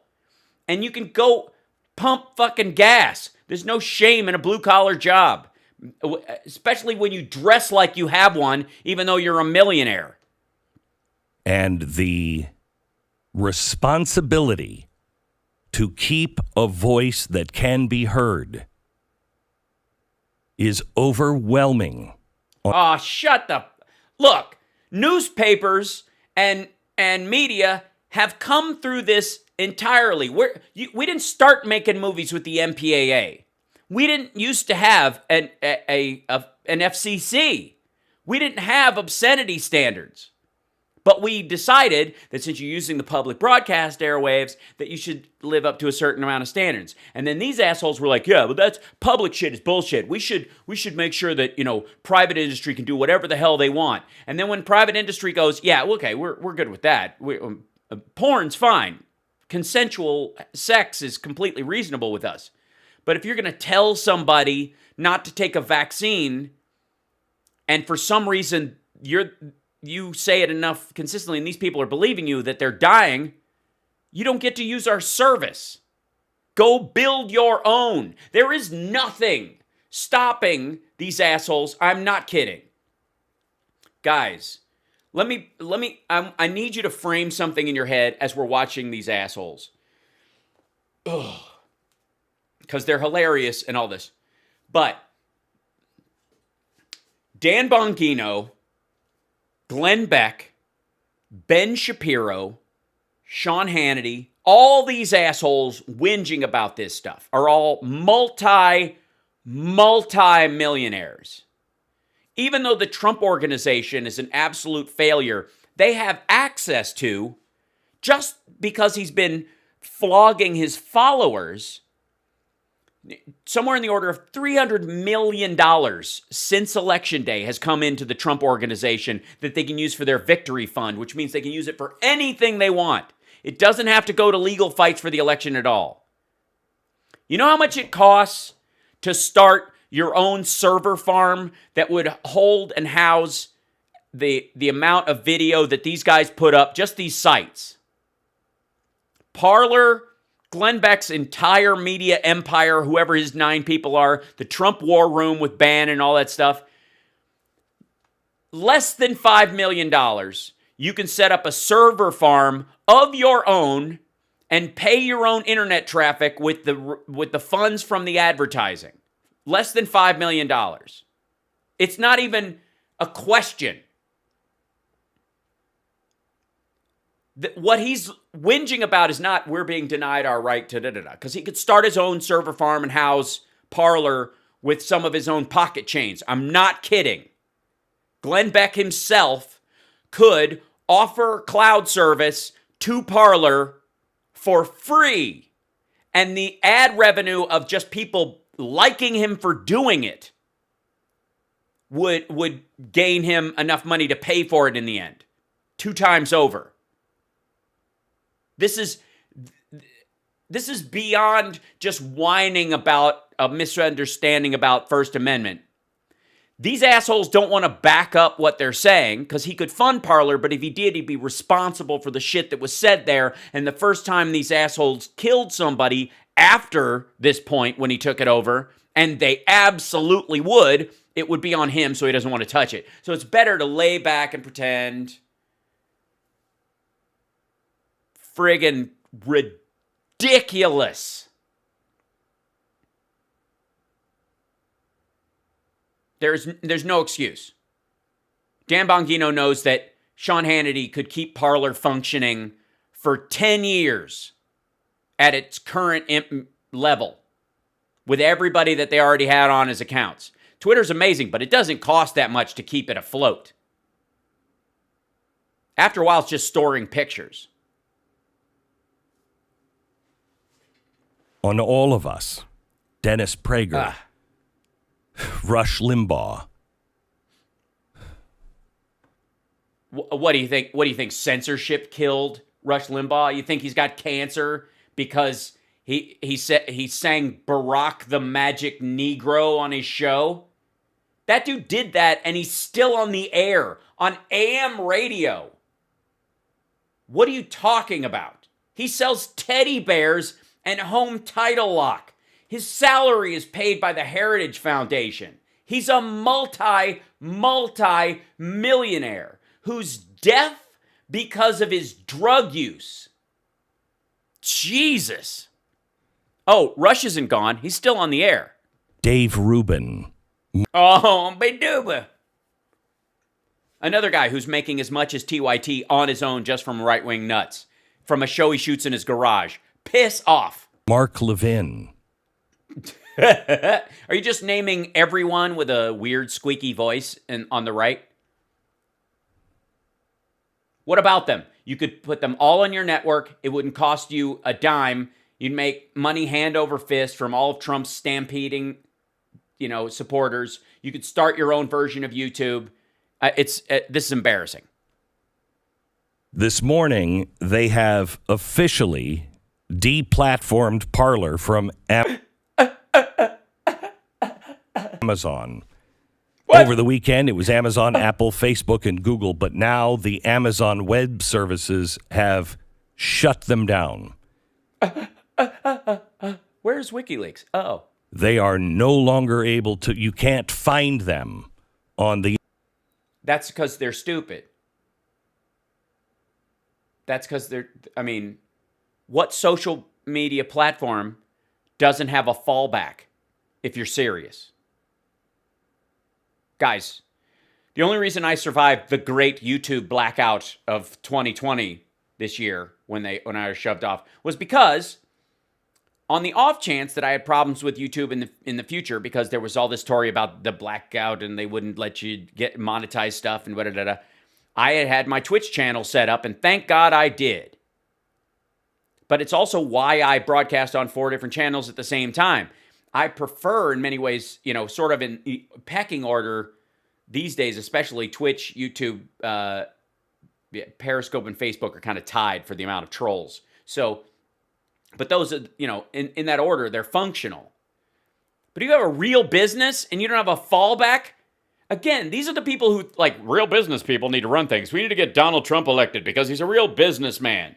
If he was a real businessman who was a real billionaire, he would have bailed all these guys out himself. The internet anymore. They're gone.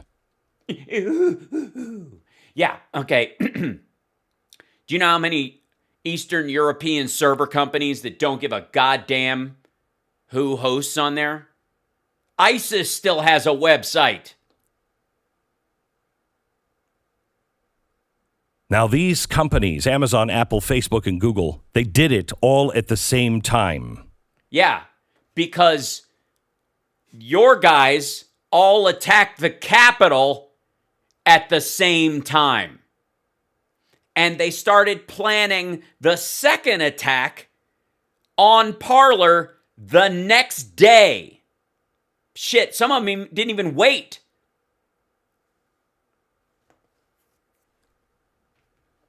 I want you to know this is not about Trump. This is about them.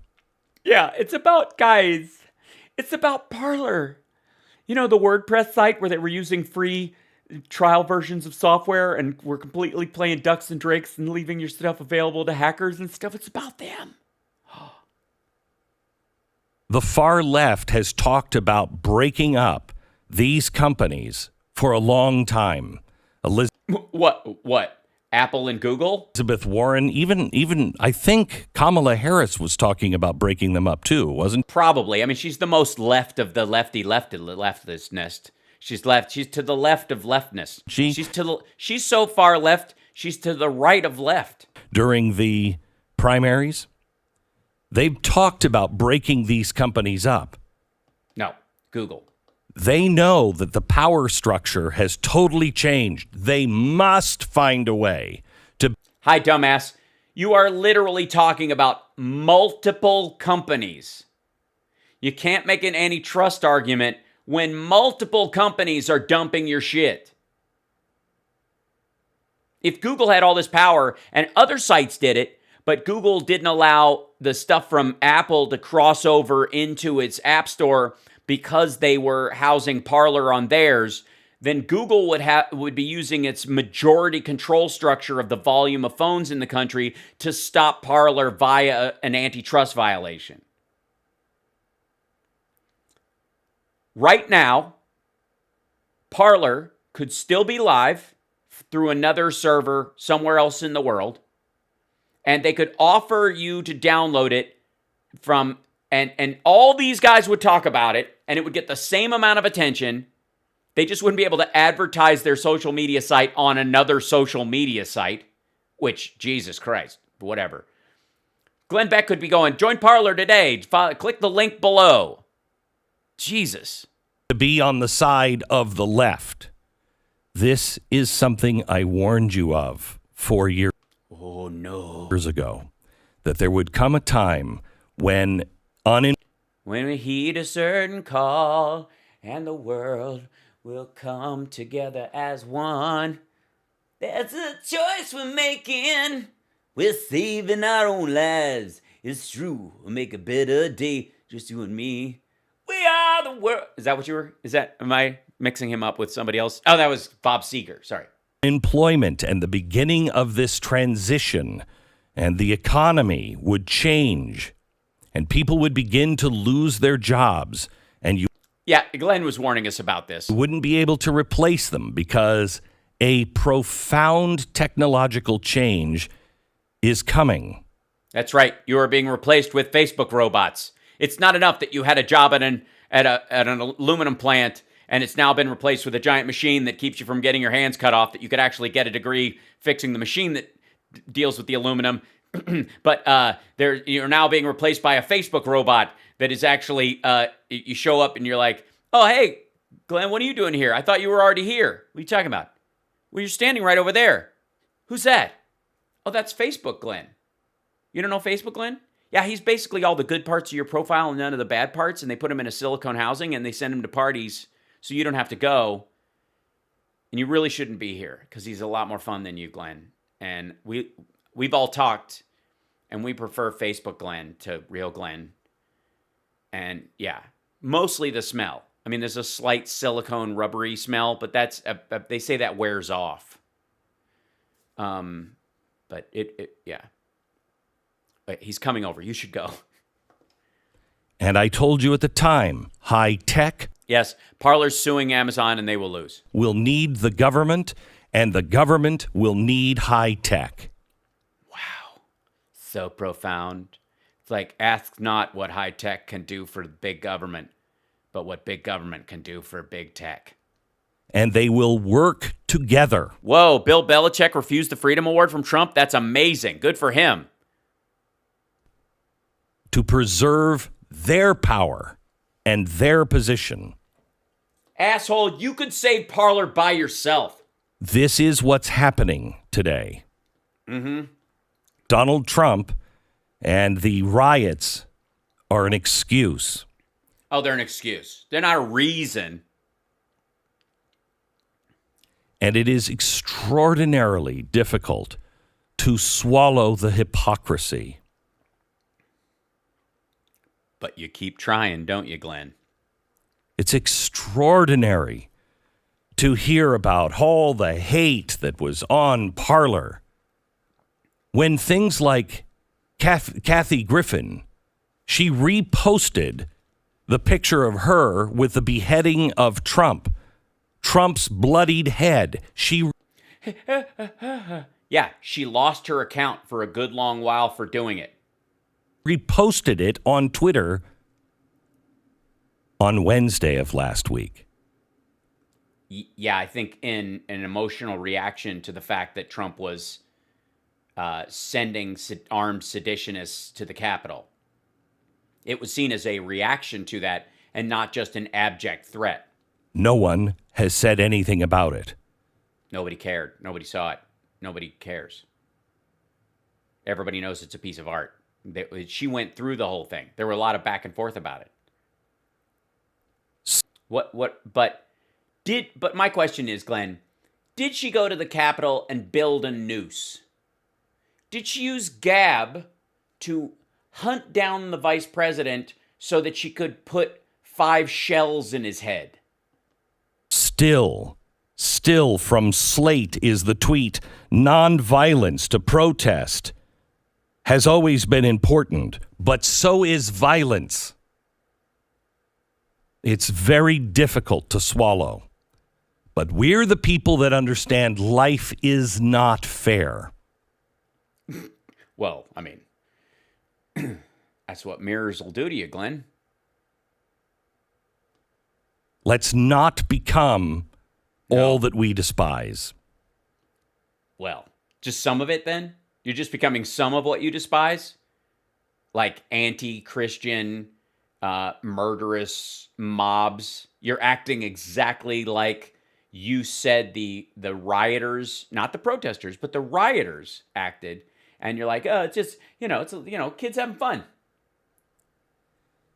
This is not the end of this. This is where the left is starting. Oh, I see. So don't worry, kids. Please keep giving lots of money to Glenn Beck's show because you think the presidency of Trump might be over, but this is really the time when, during the Biden presidency is when we're going to really need his keen insights of bullshit based on nothing. Honest to God, look, can I just compare for a second? At one point, Glenn has said one right thing in his life, and that he apparently, when he was still on CNN, had to get a colonoscopy, found he had ass polyps, and that's a serious thing, and had to have them removed. And he had this confrontation with, oh my God, if you didn't have insurance, this could be devastating. He looked at the price tag of the possible ass cancer that he had, and he was concerned about it, as you well are. And he was like, well, thank God I have the ability to actually, thank you, to push back against this, right? So in terms of, let me pop out the chat so I can fix that for you guys, and I'll do it as best I can. Saw that, thank you. That if you'll recall last year, and I just posted these just recently, that it was as far back as February, I was telling people to go to make sure their vitamin D levels are up because it'll really help. Just now, the science is coming out from the NHS in England that it is significantly improves your outcome if you're not deficient in vitamin D. And if you have dark skin, it takes you longer to produce vitamin D. And if you're in a cold climate, like in Chicago or Detroit or New York, or even Baltimore or DC, areas where the climate is colder in the winter and there's less sunlight, you produce less vitamin D, and therefore your life is in danger in the same way that somebody who's fair-skinned, if they go down to the equator and hang out without a hat or sunscreen on, they're going to get cancer and die. This is just the trade-off, right? Thanks, Kay. I'll take a look. But I was like, vitamin D might be a great idea to make sure your numbers up. I showed some of John Campbell's videos, and I wanted to make sure everybody was up to the level of information that I had as best I could. And I turned out to be 100% right. The science is now bearing that out. It is absolutely there. It is incredibly valuable. Now, the same thing is true about me calling the Biden-Harris ticket, right? You guys remember that? 306, 7 million vote margin. Biden was absolutely going to get the nod. I said it back we were talking about it. I knew it was going to be him in, 2019. But in June, everybody was like, it's going to be this and that. I'm like, nope, this is how it's going to be. And I was right. Okay? I was right because I pay attention and I listen to more than just stuff that I agree with, and I have a broad base of information, and I digest it fairly well, and I'm a fairly sensible fellow. Glenn has been wrong this whole time. I mean, beyond even the Trump years, he has been consistently fraudulently full of shit for decades. And he has turned it into $1 million industry. This is, and listen to this man whine about this. Now, when I came on, to do this show regularly for you guys, and it's trying to, we're trying to find our way as things were getting shut down and as things have gotten worse, as Trump has just let go of the reins on the pandemic and said, screw it. There's no coordination with the states. There's effectively no federal response and all these kind of things. That is, I've tried to keep everybody sane and a sense of humor about all this stuff while also letting you guys stay informed about what's actually out there in the infosphere that you may or may not see on a regular basis, and long form playing shit like this so that people can't say I took stuff out of context and all that. In the context of that, I've been right time and time and time again. Don't get me started on all the stuff I've called Rudy Giuliani out, and that son of a bitch is going to end this year a former lawyer. He's going to get disbarred by March. I don't know how long it takes to do that process, but there's no way he clears February and is still a lawyer in New York. Not going to happen. And I've gone toe-to-toe with this nonsense to the point where, and you can tell, it gets on my nerves sometimes. But the worst of these assholes selling people this bullshit and then scaring them, literally, because this is more than all the Parler and blah, blah, blah. What Glenn is trying to do is scare all of his listeners into still listening to him, even though he's been wrong. He's been nothing but wrong. And the money's going to start drying up. There was all this talk about the Blaze falling apart and bullshit because they had nothing to run on. Then Trump came along and they're like, oh, magic. And now that it's now it's falling apart because everybody realizes he's been lying this whole time. He doesn't have an inside scoop. He doesn't know what he's talking about. This is run-of-the-mill fear-mongering. He's like the 2% milk version of Alex Jones, and it's aggravating how dumb this guy is. And I've met this asshole, and I made him laugh at Politicon backstage. I made everybody laugh, even the ones that hated me, and it made them hate me more. You should have seen, ugh. But literally, I was like, I got to get a picture with Glenn Beck like this, because he had no idea who I was. Which obviously shows you he doesn't have any taste or style at all. And his viewing habits suck. Probably all, whatever the Left Behind novels, what is the Netflix for Christians? That's probably pretty much it. And choke porn. I think that's usually right. That's the two trains that these guys both have a foot in simultaneously. And he could, in the picture, he went like that in the picture because he didn't know who I was. So he couldn't afford to be seen smiling in a picture with me. Because he couldn't explain it to his followers without them getting angry or violent about the idea. Christ. Today they say they're deplatforming people because they're inciting violence or for hate speech. But after that will be anything they decide is fake news. Anything they decide is anti-science. No. Honest to God, this slippery slope idea, because look, there is a marketplace that still exists. And there's a huge difference in anti-science between people thinking you can make a car that runs on water. Anti-gravity is possible. It isn't possible. Black holes, do they exist or don't they? They don't. They're mathematical anomaly. It's a bunch of bullshit. Anyways, don't get me started. But there's a huge difference between, that being anti-science or pro-science and these people trying to talk you into killing yourself by pouring fucking drain cleaner up your ass when somebody gets the sniffles. Anything they believe may lead to the next Trump. There will be no more Trumps. I'm calling it right now. There will be other wannabe authoritarians, but they'll be more of the Dick Cheney vein. There's not going to be any showboaty assholes like Trump for another maybe 4 decades.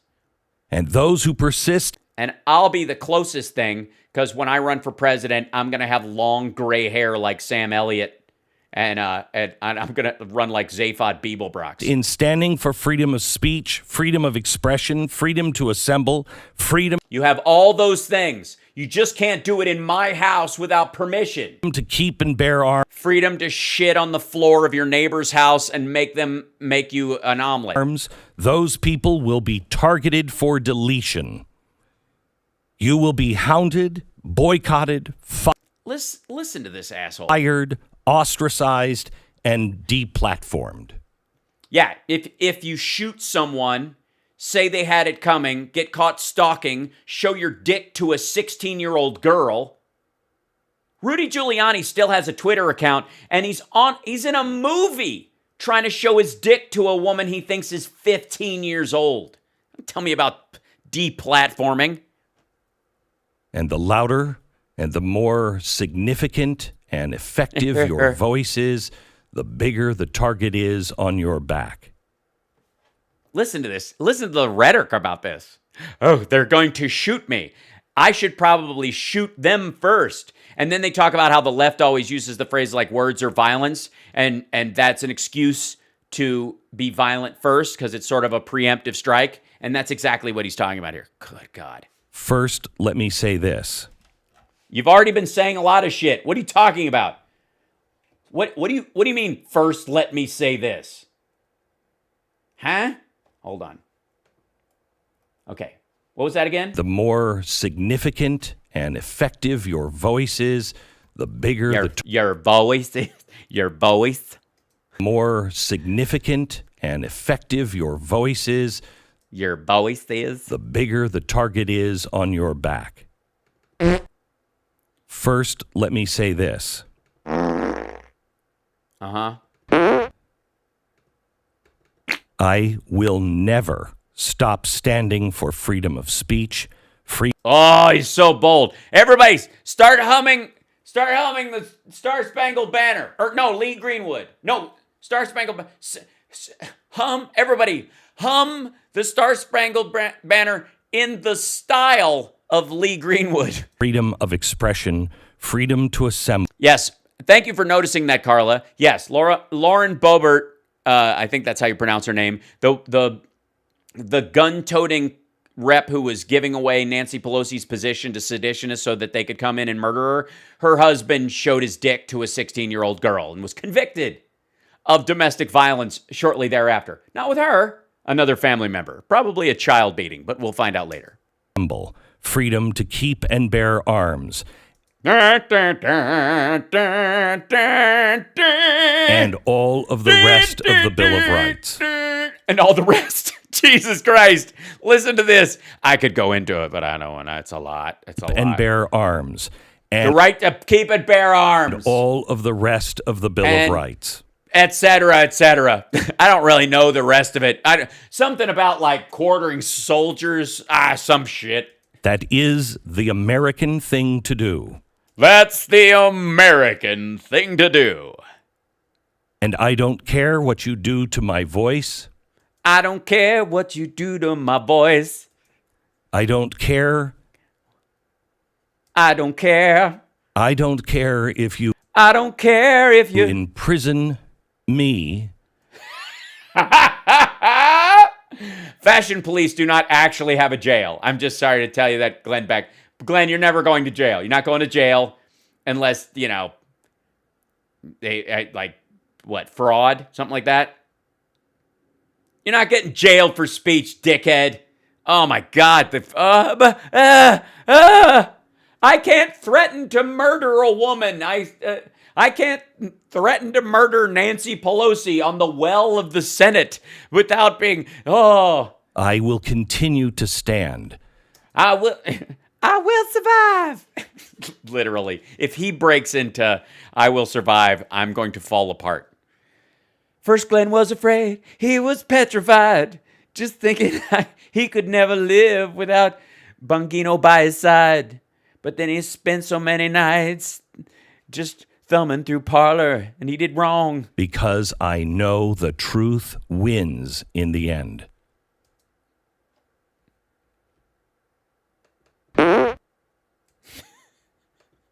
I believe Nelson Mandela try harder. Try much harder. I mean, honestly, just go for it. Just go. I have a dream today. Just you could do it, Glenn. Was a hero. Not anymore, though. And he, too, went to prison for Oh, my God. Oh, for fuck's sake. what he believed. Whatever.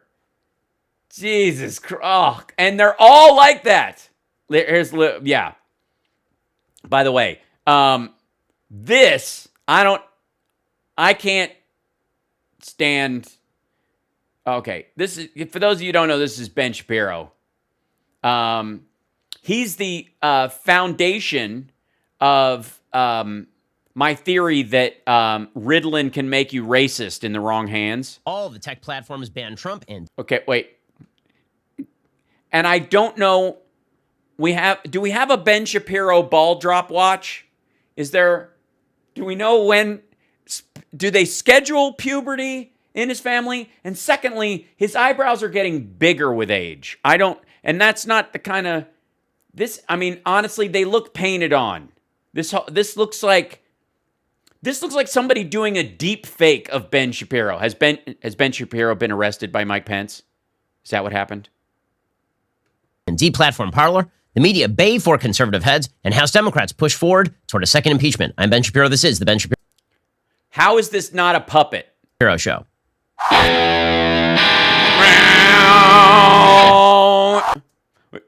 Can't afford a full theme song. Just give me, you know what? I really can't afford like a real theme song or whatever. So what can you give me for I've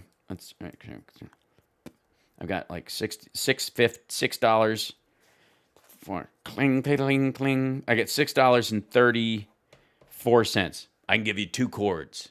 Sold. It's the Ben Shapiro. Oh. I mean, honestly. Ben Shapiro's. Oh. The Ben Shapiro Show is sponsored by ExpressVPN for peace of mind. Of course it is, because, a piece of software that hides your identity so you can tweet from anywhere. Something that maybe Parler should have used. Whenever you go online, visit expressvpn.com. Honest to God. Honest to God.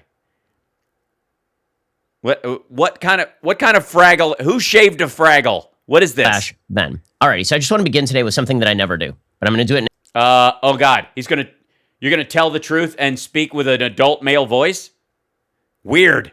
I gotta see this. now. Okay, I really don't do this because it's self-serving and it seems silly, but I'm just going to say right now, I want you to go subscribe over at dailywire.com to this show.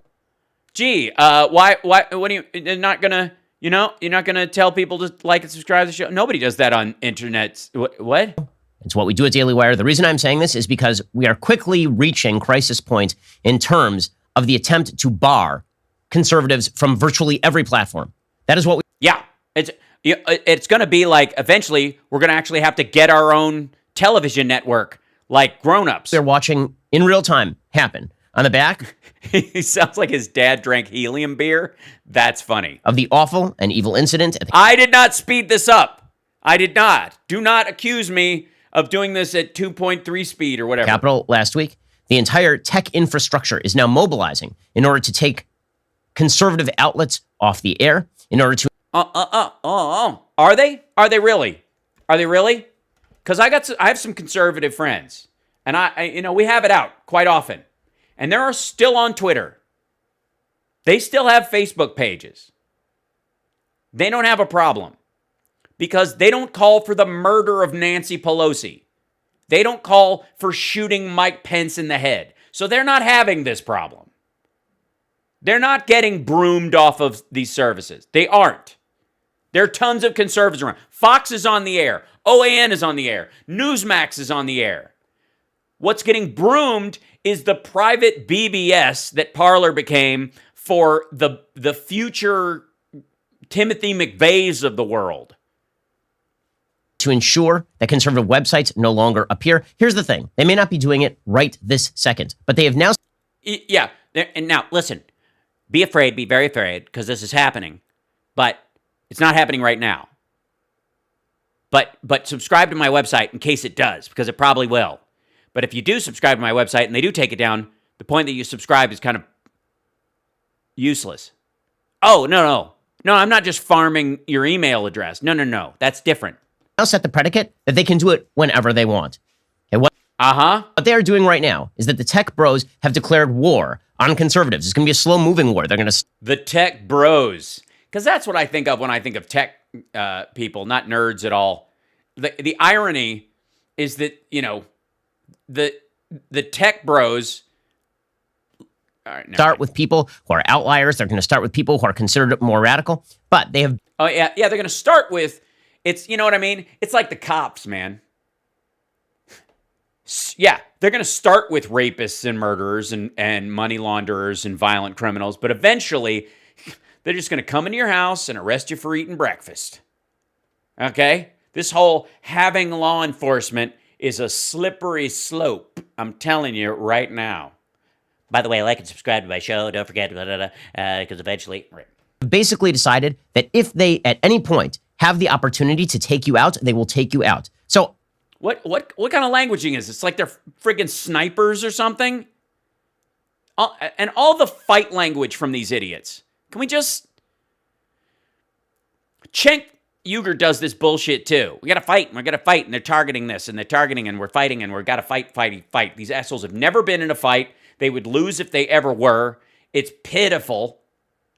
I can't guarantee how long Apple Podcasts is going to be distributing things like Daily Wire podcasts. I can't guarantee how long. Well, I can guarantee. I'll tell you exactly. Ben, you want to know? I can tell you, dude. I'm very glad you're here today. I'm not really. I mean, you look really weird. I don't understand what's happening there. I feel like you were concerned that dyeing your hair and not dyeing your eyebrows was a giveaway, and then you just forgot it was in your eyebrows and didn't wash it off in time, and now you have caterpillars on your face. I don't know what's happening, but I can help you out. I'm glad, guys. This is so fortuitous right now, Glenn. Here's what I'll tell you. I'll tell you exactly when Apple is going to remove the Daily Wire podcast from its service. You ready? The day you call for the murder of someone.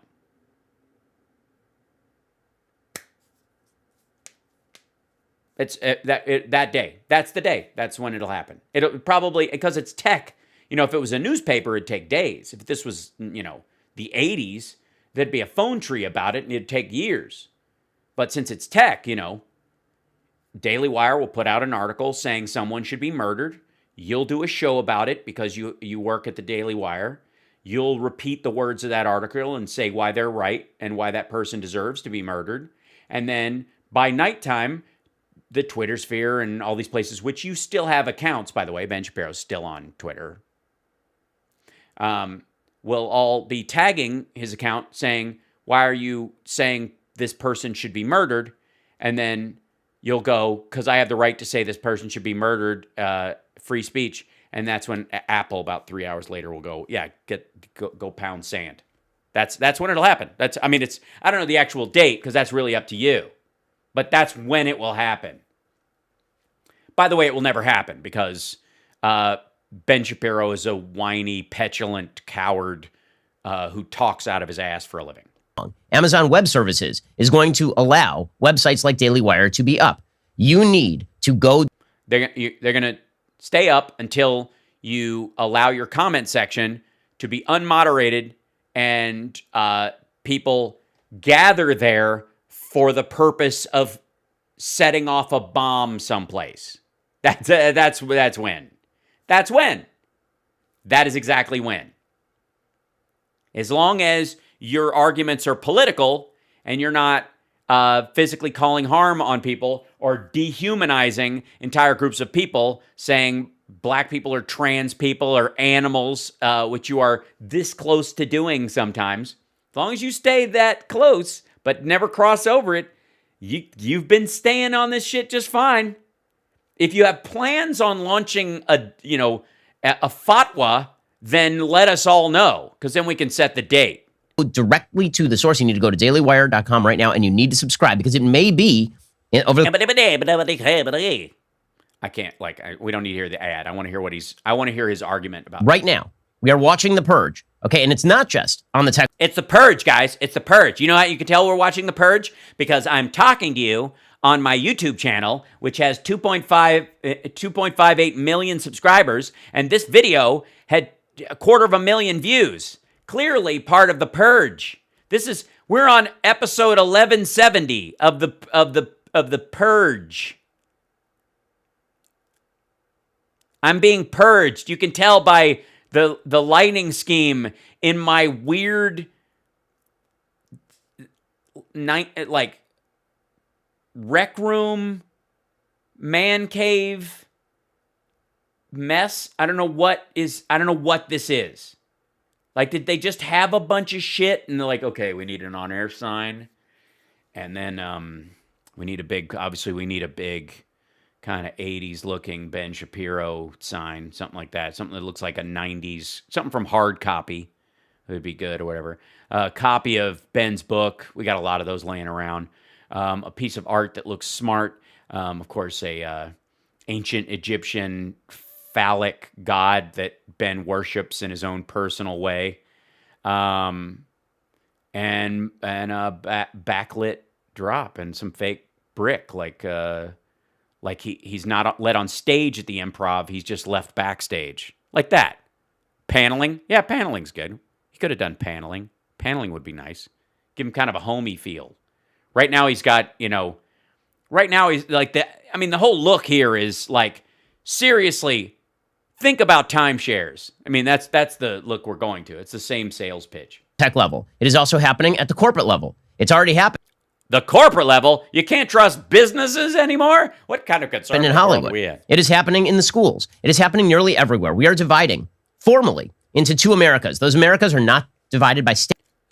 By the way, did Glenn Beck and Ben Shapiro get the same marching orders? Because didn't he do the whole we're dividing into two separate Americas and that kind of the talk? They're not really divided by race. Those Americas are divided by politics. No, well, you sound upset that they're not divided by race. That's weird. Will be a group of corporations that only services the left. There will be a group. And there'll be all the good ones? Is that what's bad? That's got to suck. Don't worry, there'll be plenty. Look, we'll take Amazon, Apple, the movie studios, the major ones anyways. You can have whatever, Clean Flicks, right? And we'll take what else? Well, yeah, I think those are the kind of the major. We'll take those, and you'll get LifeFlix and MyPillow and VPN services and Home Title Lock. I mean, that's a fair trade, right? Right? Which one? Yeah.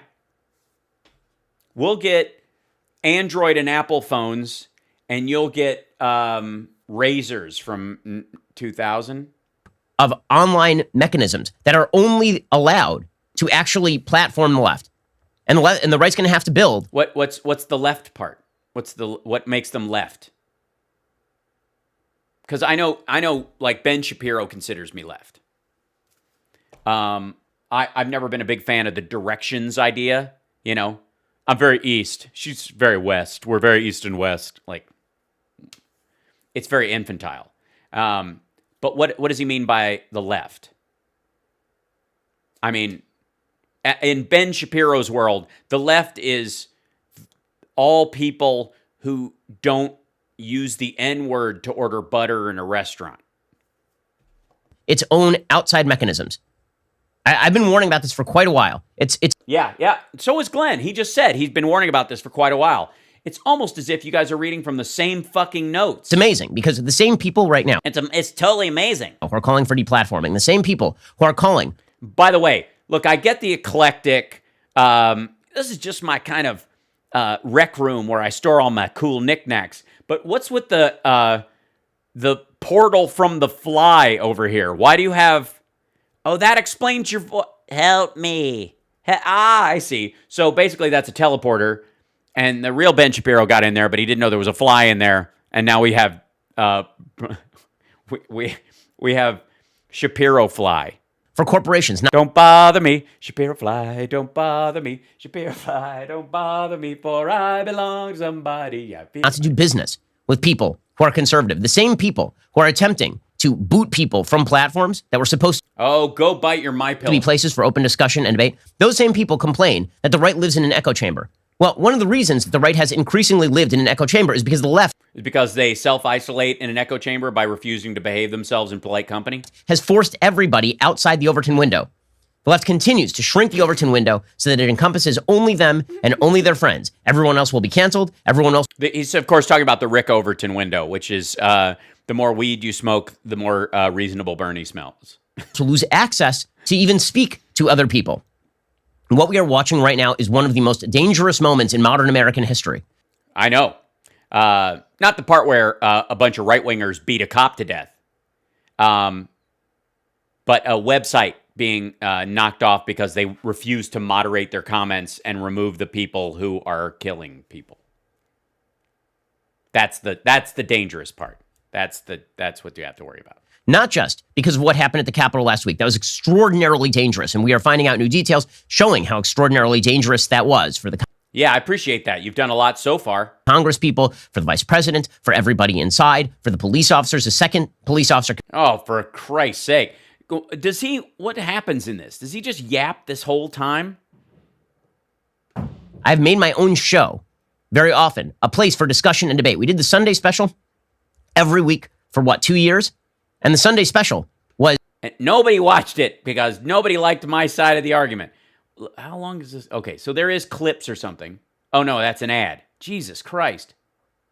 Does he just gripe? Is that not only was this inevitable, every single person who voted Trump, every single person who didn't even vote Trump, but talked up some of his policies, or who downplayed his tweets, who said that he says a lot of crap, because he does say a lot of crap, who says that Trump is irresponsible in his rhetoric, that he heightens the tensions, that he makes the temperature warmer, but that Dude, do you mind? Look, just to check, really, I don't think we're going to have dessert. So, he doesn't openly incite violence. Anybody who said that sort of stuff, they all knew this was going to happen, right? This is the line.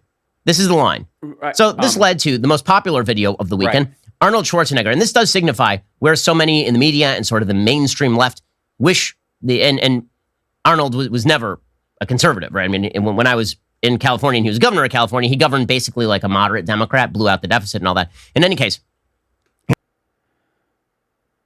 Christ. Well, who's squeezing his balls?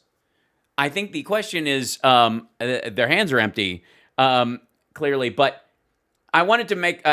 We don't need to watch all this nonsense. He's gonna play the Schwarzenegger thing. Does he say anything else? What is this? Needs to come to the media too. There it is. And what I love most is our guardians of First Amendment freedoms, the people who say it's really bad when Trump called the press the enemy of the people, saying that it looks like some of the members of the press are enemies of the people. Right? I mean, that's what it sounds like right there. The reckoning means... Well, that's not the same thing. A reckoning in the media doesn't mean that they're the enemy of the people. Like, this is ridiculous. I'm sorry if Ben is killing your buzz. I apologize for that, Craig. This is the false equivocal, the false equivocalization. Yeah, is that a word? Sure, it is now. Of these two things. Jesus Christ! Like, it's like, did he just come from a Eugene Levy lookalike contest? Because these are amazing right now, and they were. I don't remember them being like that. I'm just saying, it's over. Dial it back. Imagine if Trump had tweeted out, the reckoning needs to come to the media too. People would go that he's actually speaking more reasonably than when he says they're the enemy of the people. They would consider it a walk back. They would consider it a change in tone. But by the way, look, I don't who are you mad at? But let's see. Is there anything else in this does he play anything else? Is that an ad? Oh God, what is this? Institutional structures in favor of individualism, which is good, but they abandon the institutions. One of those institutions is the cultural institutions, places like Hollywood. Well, we need to get back into the business of providing people content on every front that convinces them that conservatives are not only... That's right, yes. That's why Ben Shapiro is proud to announce his co-partnering with Kirk Cameron in a new Left Behind series Orange Cheeto Revolution, Left Behind 3, The Reckoning, where they play two ultra-conservative gay men who learn that are so pro-life they become ungay, as they call it in the movie, so they can have babies each. And the whole thing is that they have to protect their forcibly impregnated wives across a burned out wasteland that, of course, is caused by a blight of Amazon boxes. Only not bad, but are quite good. On Friday, January 15th, my birthday, Daily Wire is releasing its first feature film, Run, Hide, Fight, exclusively to Daily Wire members. Run, Hide, Fight is not particularly political. It is intense. It isn't particularly good. It does have a powerful message. Run, Hide, Fight. It's got a powerful message. Shit title. Run, Hide, Fight. Run, Hide, Fight. Please tell me Hide, Fight is the name of the main character.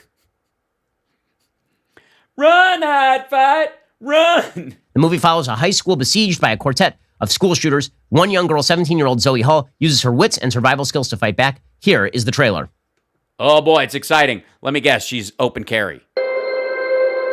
Boom, boom, boom, boom. I'm probably getting... I better not get hit with some sort of... Daddy taught me to shoot strangers from far away. Kaboom. You're doing really good out there, kid. The size of that deer, we're going to be eating venison all summer. On a day's work. I think we need to see somebody again. And by we, you mean me? No, I mean us. Hey, that look in your eye. Guys in my unit had that look. Maybe there's a brochure you can hand me so I can go? Slick and compulsively watchable. An immersive, sensation-based work. Christ. Can you imagine crowbarring these reviews together? Slick and compulsively watchable.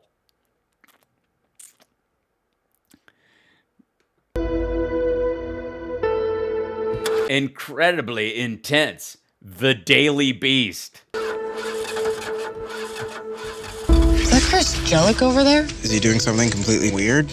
Senior prank day. But we'll see all kinds of dumb stuff today. Swim captain, we'll have Thai food delivered to class, and Becky Vaughn will set up... We'll have somebody have a bomb. Slip and be a slide. This is shooter. high school. Nothing that happens here matters in the real world.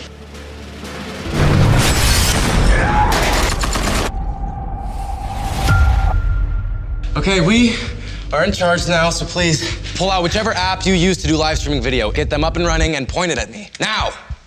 We will not be deplatformed.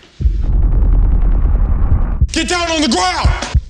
So, just in case the people at the Daily Wire were concerned that school shooters didn't have enough reasoning or glorification. More friends back there?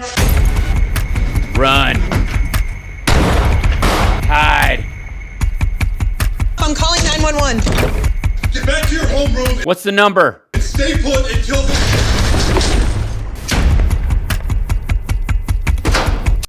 Playing dead, I would have never thought of that. Geez, this, you know what?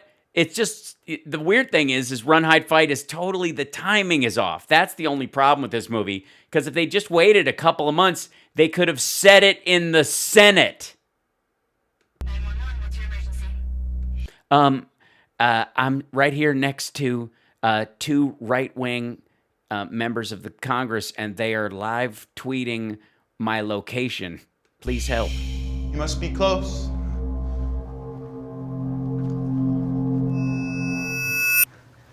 You should be ashamed. Very disturbing news out of Vernon Central High School. Daddy, bring me a gun. Zoe.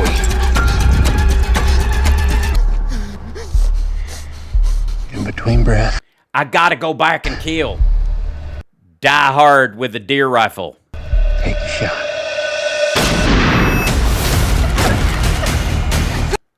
Oh no. An unfortunate. Take a shot.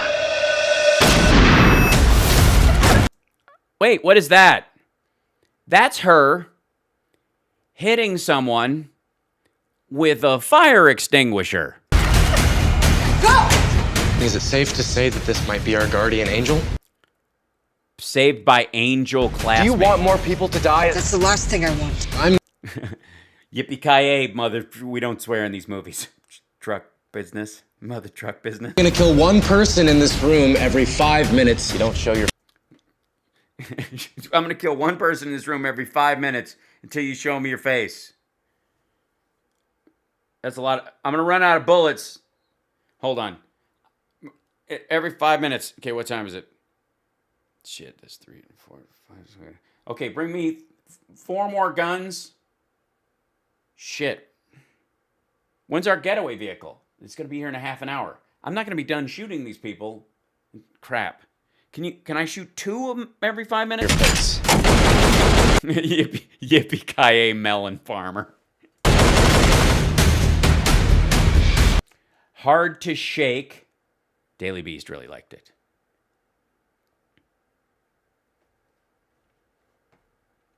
Was it there?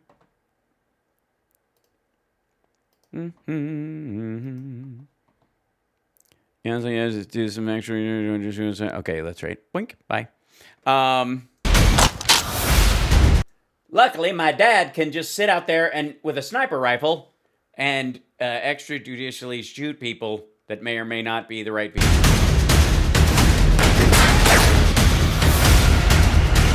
May's performance feels as heroic as the character she's playing. I have no question with any of the actors, by the way, in this movie. I mean, just because the Daily Wire produced it is the weird part. But you mean she's good? She's playing a character that's in danger, and you get the distinct feeling she's in danger. Sounds like acting to me. Isn't it ironic that after all your hard work, people aren't going to remember you?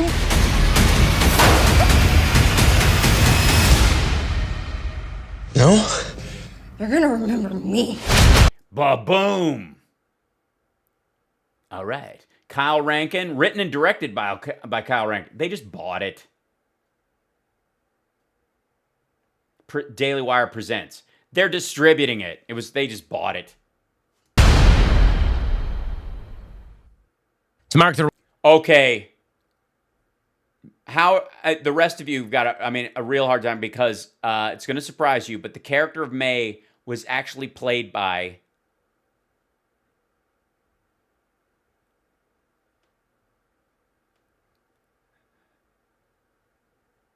Ben Shapiro. That's why he has his eyebrows dyed, because they were dyed.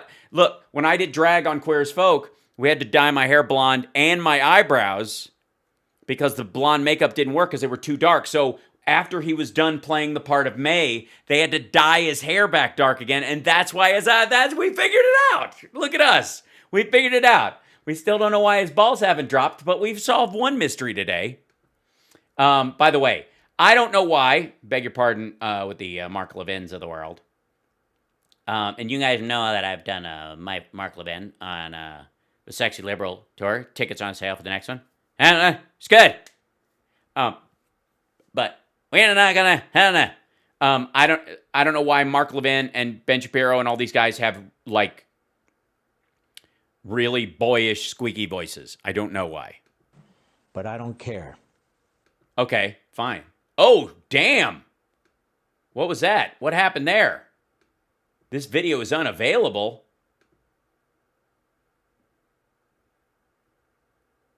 Oh, been removed by the uploader.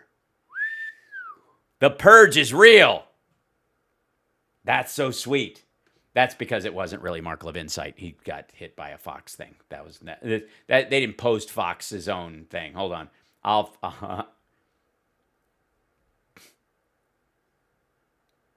Jesus.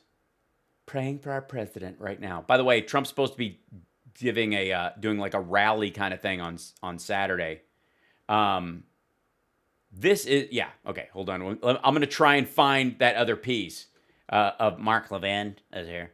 But one of the things, here, I'll show you this again. So this is part of the Glenn Beck thing we were watching before, but a different site. This is from a guy called Slightly Offensive. And it's The Great Purge is here, episode 114. Like, they're all using the phrase The Purge.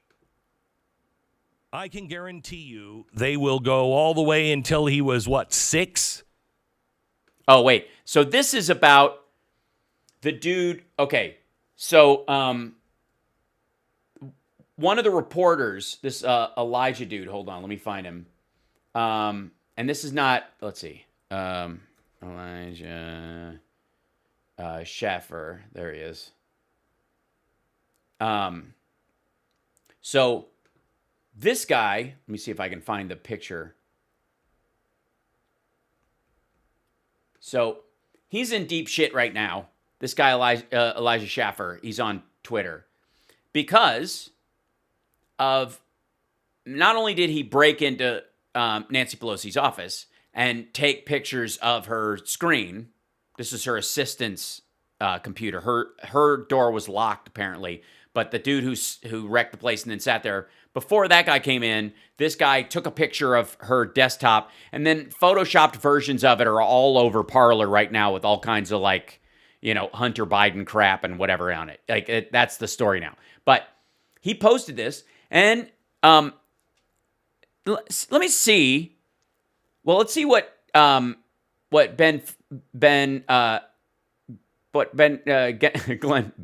Beck has to say about this guy, and then let's look at what he actually wrote.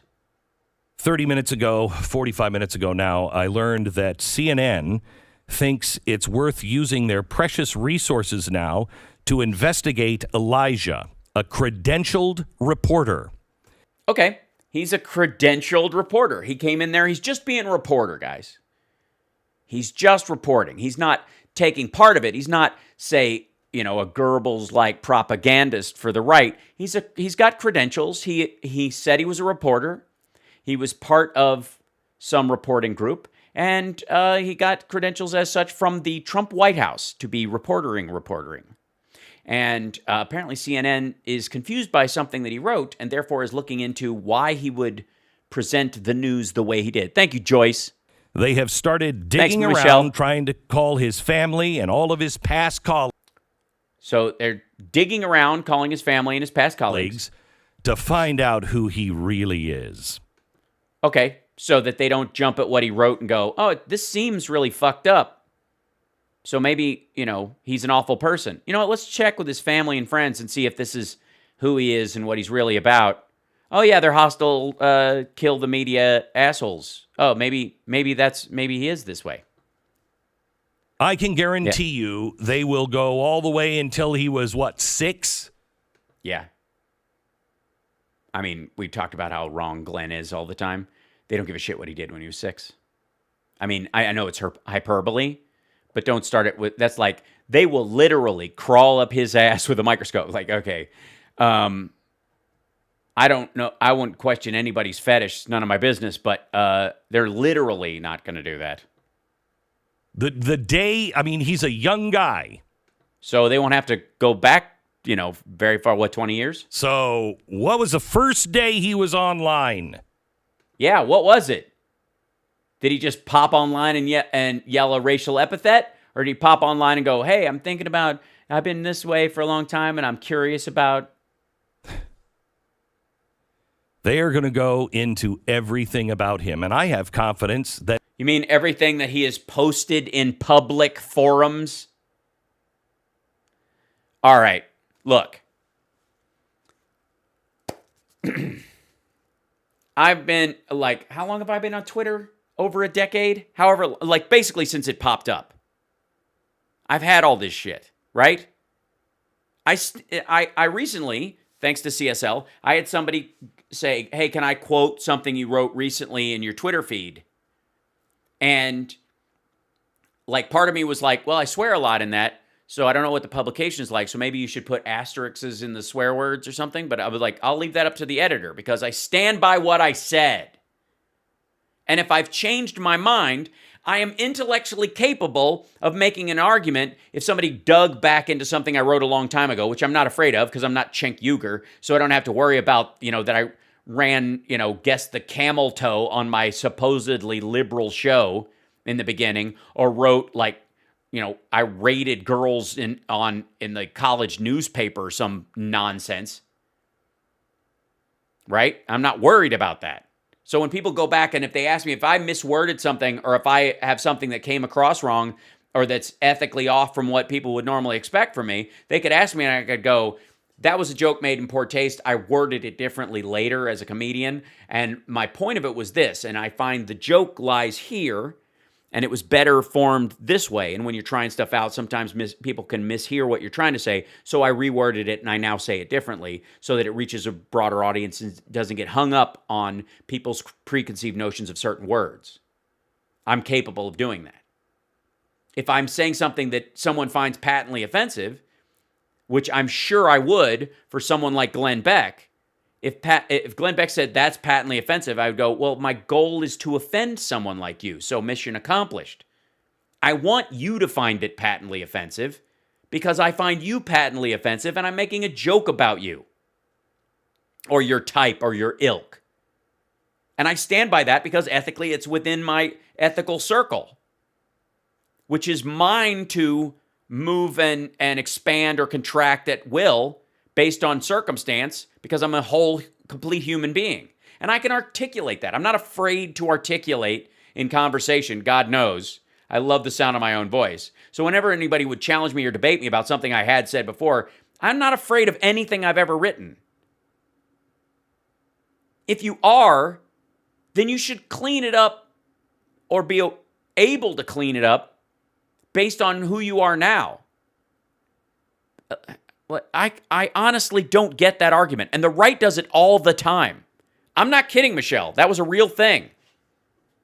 That he is fine.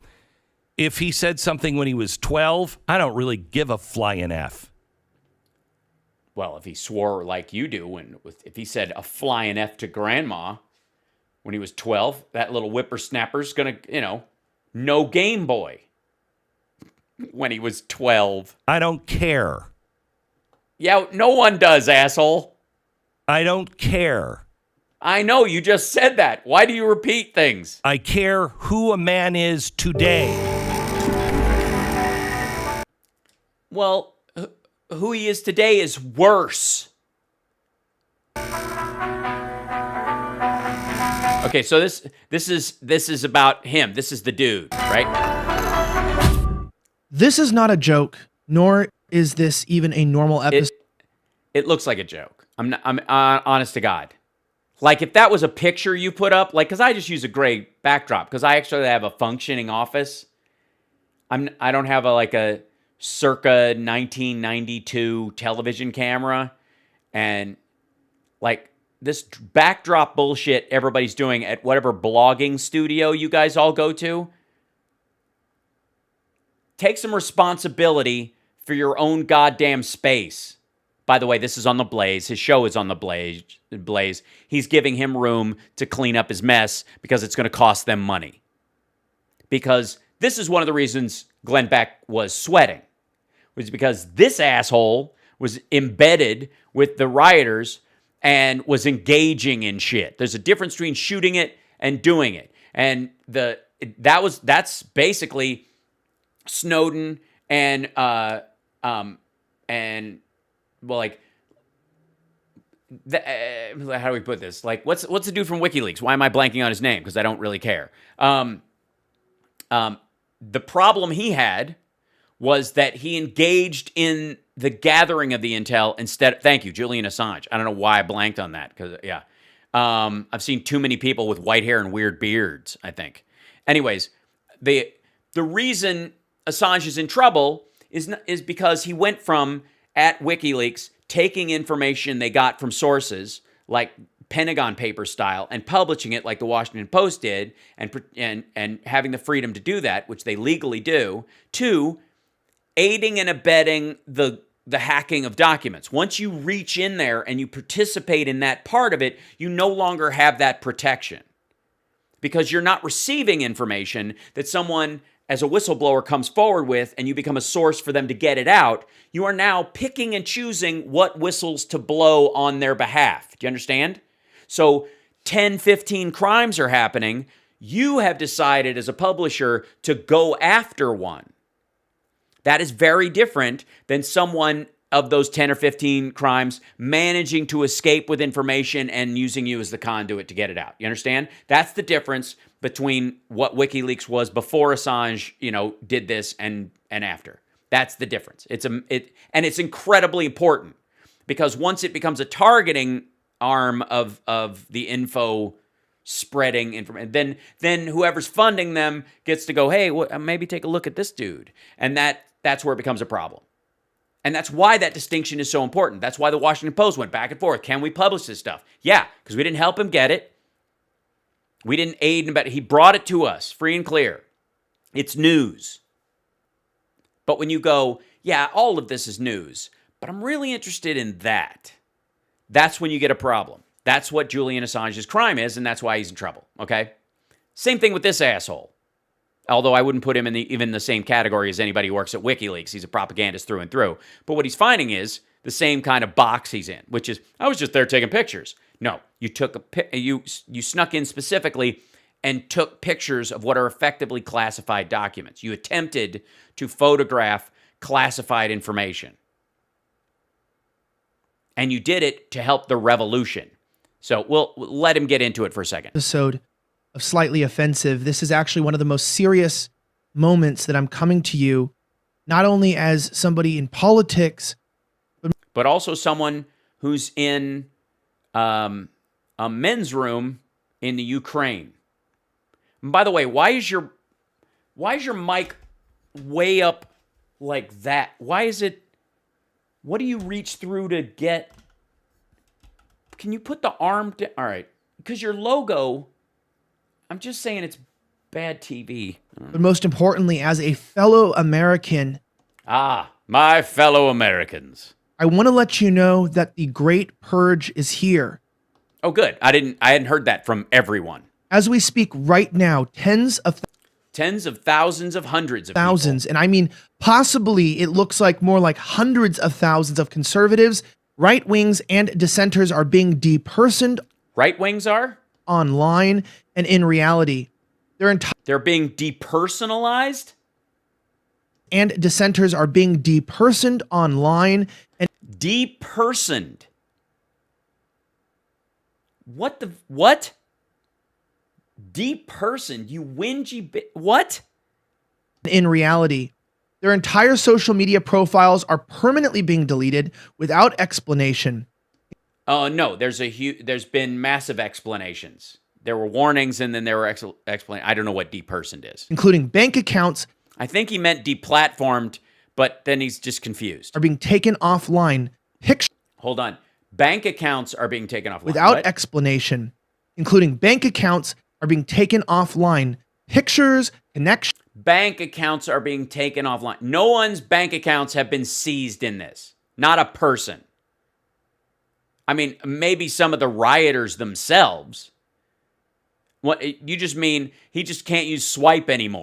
Ways of communication. By the way, Venmo. With anyone they love are going to be forever lost, and it's only going to get worse. What's going to happen to everyone you love? What, you psychopath? Are being taken offline. Pictures, connections, ways of communication with anyone they love are going to be forever lost, and it's only going to get worse. Okay, first of all, you don't have copies of the videos and the photos you post online on your phone stored in your own account. Secondly, you don't have FaceTime or the ability to text or call people. You can get a double line. What are you talking about? There is nowhere left to hide for those of us who are resisting the authoritarian iron fist of big tech technocracy. Technocracy. There's nowhere else for us to hide except our YouTube channel with 355,000 subscribers and 105,000 views on our network that Glenn Beck provides for us with all the technology given to us for free and a salary.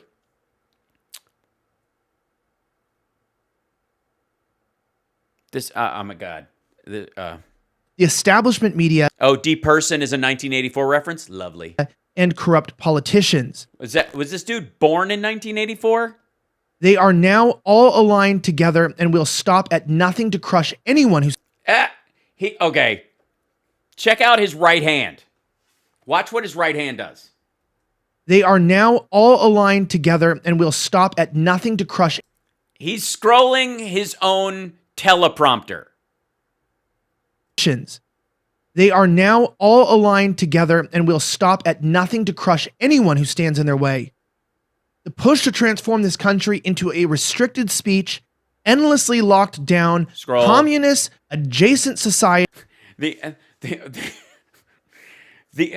at that. I mean, honestly, yeah, he's running his own teleprompter, and he's still not looking in the right place. Asshole. Look, okay, don't put your iPad up above the goddamn camera. You want it set so the reflection is right here. You put the thing right there, and then the pane of glass leans this way, and then you scroll it this way. It costs $96. You can get one. I had to get one for this thing I did from home.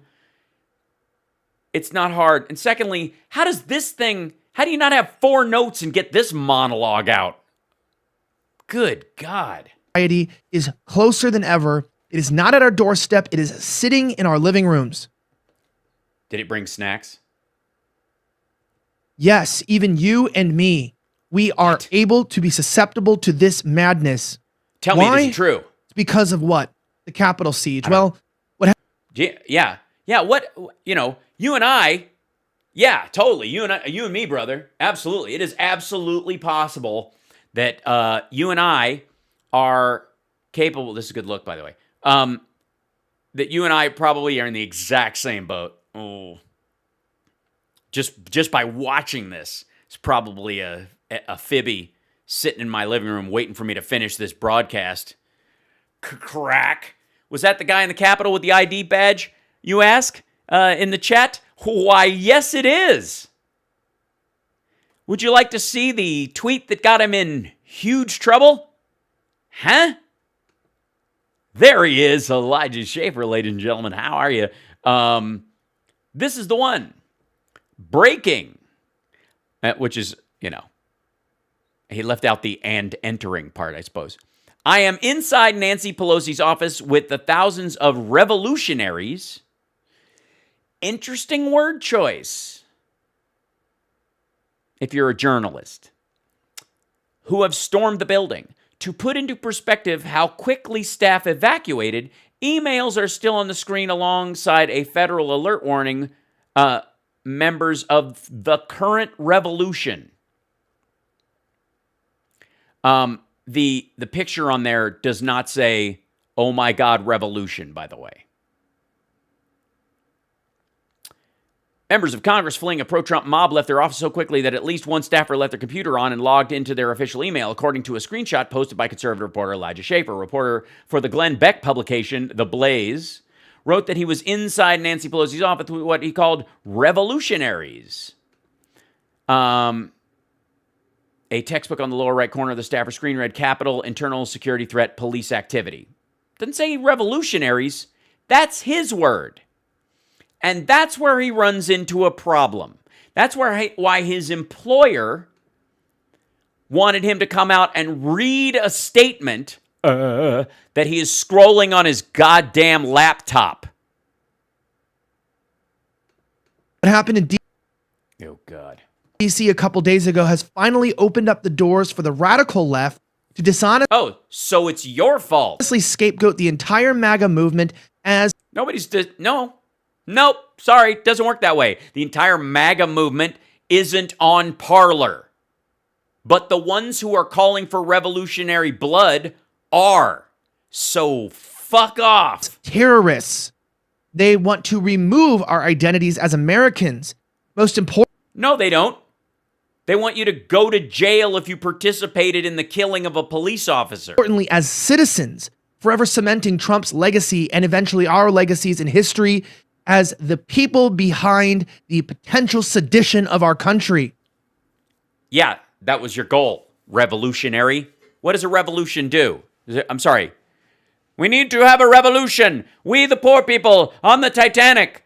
The ship is sinking. We must break our way free from this gated door they have hidden us behind. Work our way up. And as the lifeboats are being filled, drill holes in them so no one can have them. Viva la revolution. Whether it's true or not, which it is not. Wait. the potential sedition of our country. Whether it's true or not, which it is not true, and it's true. Most of us did not take part in doing anything illegal, including... Yeah, most didn't. You did. Including myself. They will not stop until everyone they hate, which is most of you watching this program, are... I just hate anybody with especially people who are hate watching this. Especially people who are watching this while some other guy makes jokes over it. Oh, shit. Completely removed from the conversation. Well, don't you do that yourself? To the audience of this show, to the members, to the slide... He's playing Angry Birds as he speaks. I thought you said he looked like one of the Angry Birds. There's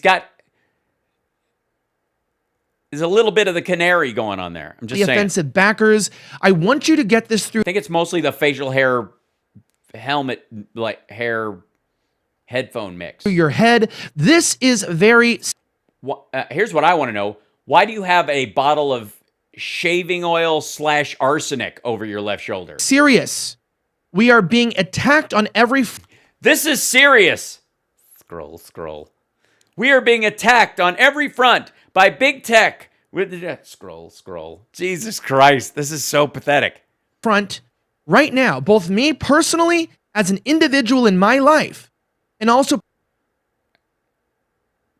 I love overspeak. Professionally, my crew as a show and this network as a whole. This is one of the most... That is the most apt description of the blaze I've ever heard. It's a whole. Difficult times in my career, though I will say this, I am not afraid. Wait, your whole career? Both years? I do not fear evil. He has a crew. Yeah, this has been terrible for my crew. Scroll.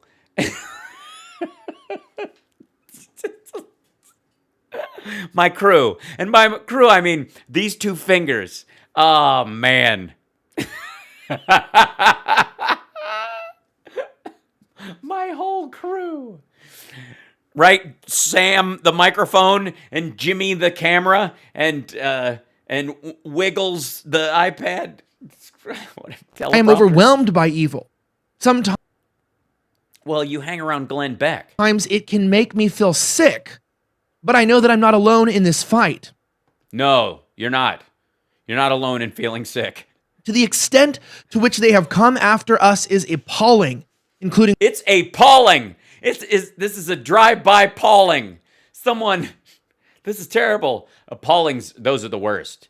You ever had one? Somebody goes by and goes, ooh. Live and let die. Ooh. And then they... Including my producer, myself, my family immediately... And my producer, myself, my family, my wall, my little camera, my book, A is for Activist.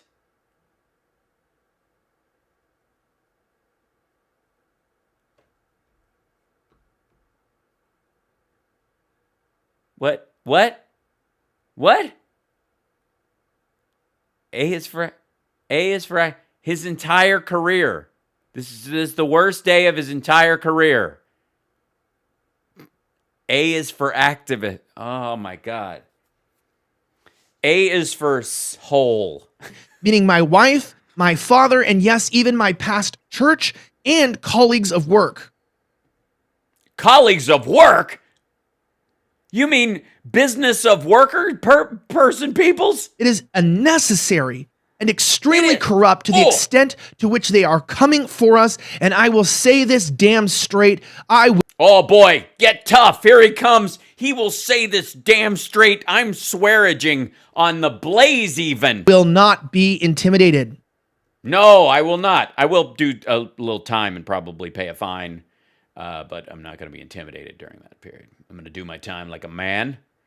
I'm going to walk into prison in my brand new outfit after having spread my cheeks to make sure I wasn't smuggling booger sugar in to buy my way into some smokes. And I'm going to scream to the rafters as they walk me through the cell block, my name is New Meat.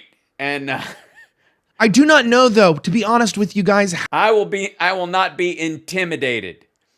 Tim is my cellmate. He will be in what the shit is his name again?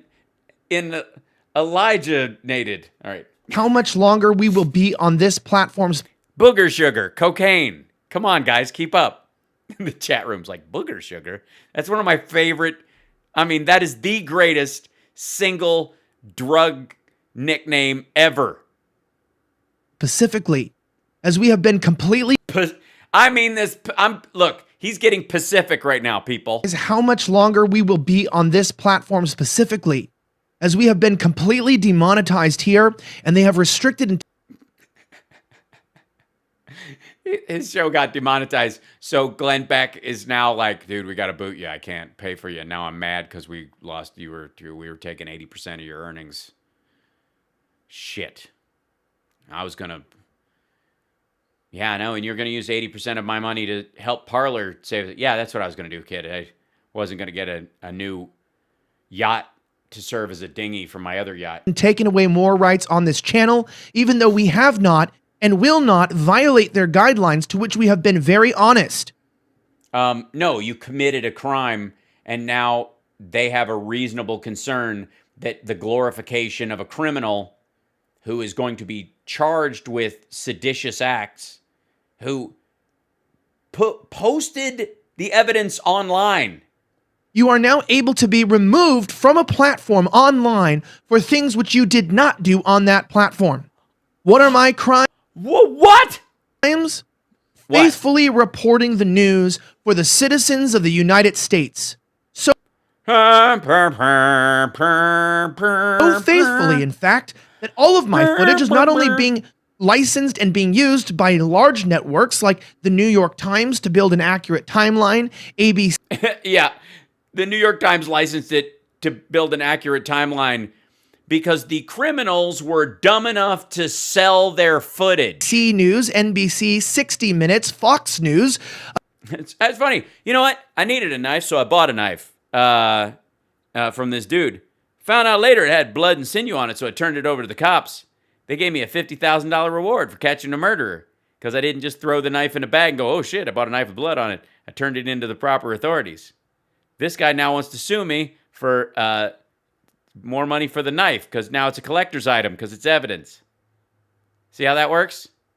Amongst my favorite outlet, Blaze TV, but my... Well, your second favorite. Work is being trusted even to look and identify people who were part of the siege. Yeah. You mean your other friends?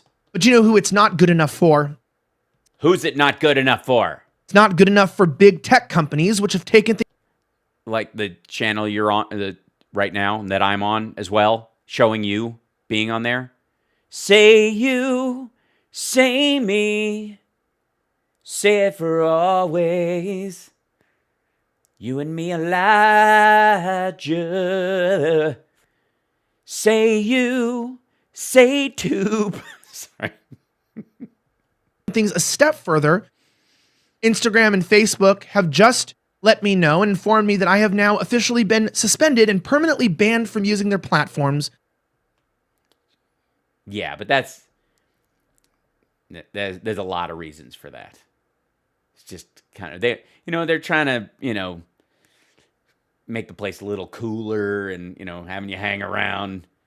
It's just not hip looking anymore, you know what I mean? It's becoming a little more exclusive. Thanks for Speed, reporting McGee, on a breaking news event that you participated in while filming the desktop and open emails. That's not news. And not redacting it when you released it. So, because a real journalist would post that picture and would blur out that screen going, yes, they were left open, but I'm not sending. No, instead, you took multiple pictures, posted some, and passed the rest around. That's a criminal act. And it's largely because you're stupid.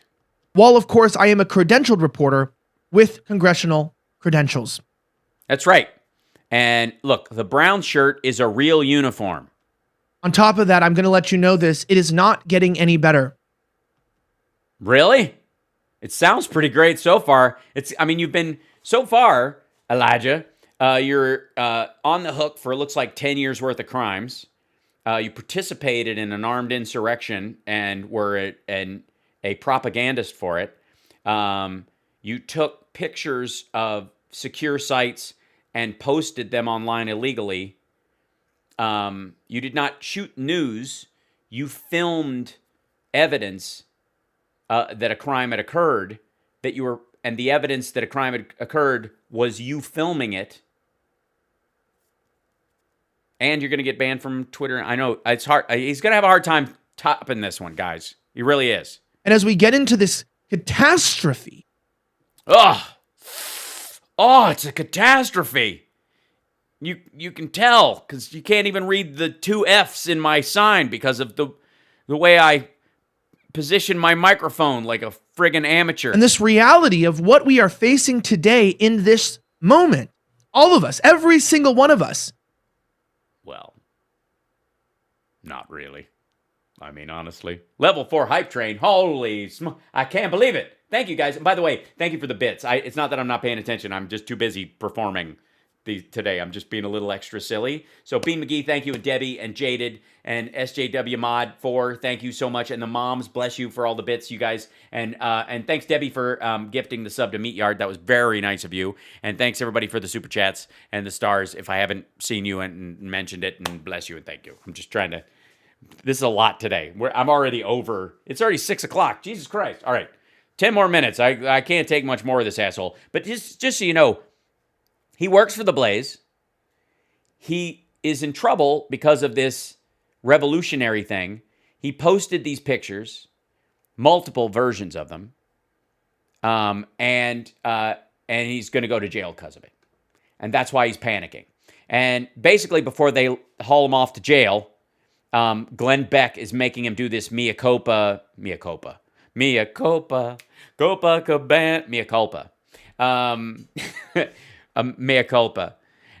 the culpa.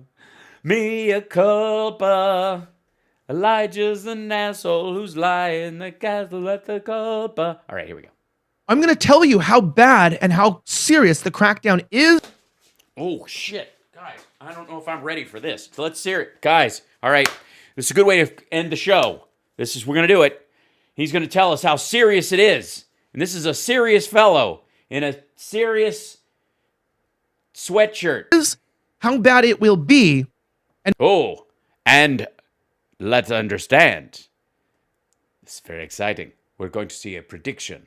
Most importantly, where we're headed as a country by breaking down the reality of what happened that day in great detail. This will be a long episode. Great. I'll come back to it later, but let's hear the topic. It will be extensive. And if you don't want to watch it, then you're not ready. Yeah, no. I mean, obviously, you're using this as an unsworn deposition, basically like an artificial affidavit to try and claw your way back from the legal hole you found yourself in. So you can go, I did a whole broadcast that said that's what I was there for. You go, yeah, that's like saying, look, there's a dead body, sure, and I came back and buried it, so no murder, right? I mean, I buried it. For this, we are taking things a step further. Oh, yes, he's in trouble. To remind you guys that I am not guaranteed a platform on any of these networks, which is why we have built blazetv.com/slightly offensive. If you That's why. You support free journalism, if you support open and unabashed... If you support free journalism, subscribe to our subscriber-only service. Commentary. If you at all respect any of the hard work that we have done over the last 3 years to bring you... Well, that excludes me. You guys stories that the media will not bring you, and to tell you the things... Yeah, that's because they're ridiculous. It's not like they won't bring them to you. Like, why would you? You're literally... This is like telling me CNN refuses to track the tooth fairy at every house. And I don't know why, but if you're going to go anywhere, I'm the dude to do it. They will not tell you, including being the first to break the news about the invasion of the Capitol. Please go to blazetv.com. Break the news? You broke the fucking window, you dolt. What are you talking about? I brought you the story of the bank robbery first. Of course, I did it with a shotgun and a bag full of money and a clown mask, but... That's not the important thing. You wouldn't have known about the robbery if I hadn't been there when the alarm went off. What the hell? .com/slightly offensive and sign up for a subscription. Dude, you have never been more than slightly anything. We have intentionally left. This is not slightly offensive. This is boring. This is dumb. This is gutless whinging from the right wing. There is nothing offensive about any of this stuff. To be offended, honest to God, to be offended truly, you would have to take this asshole seriously. Is there anything about this guy where, you'd go, obviously, clearly an expert on ... whatever rando thing he's talking about any given day. Anything. Seriously. I mean, just from hearing what we've heard so far on his maybe last show before he's hauled off to jail for taking part in the stomping death of a maggot and the beating death of a cop and the shooting death of another maggot. Left other ads out of this show. We are not asking for your money. We are asking for you to continue to sponsor the truth. If you click... What do you want? I don't understand. What would you like me to sponsor the truth with, if not money? I am not giving a sperm sample. Glenn, you are not going to trick me again like that. Those links below. It helps us. By the way, your kids are way better looking than they should be. I'm just saying. Out a lot. Also, if you do not have the financial support to do that, I understand. And I want to let... The financial support to do that? Oh, you mean your parents? God damn it. If you don't have the financial support to... The freest and easiest way you can support us is by clicking below and following us on Spotify, Google Play, or Apple iTunes and leaving... Yeah.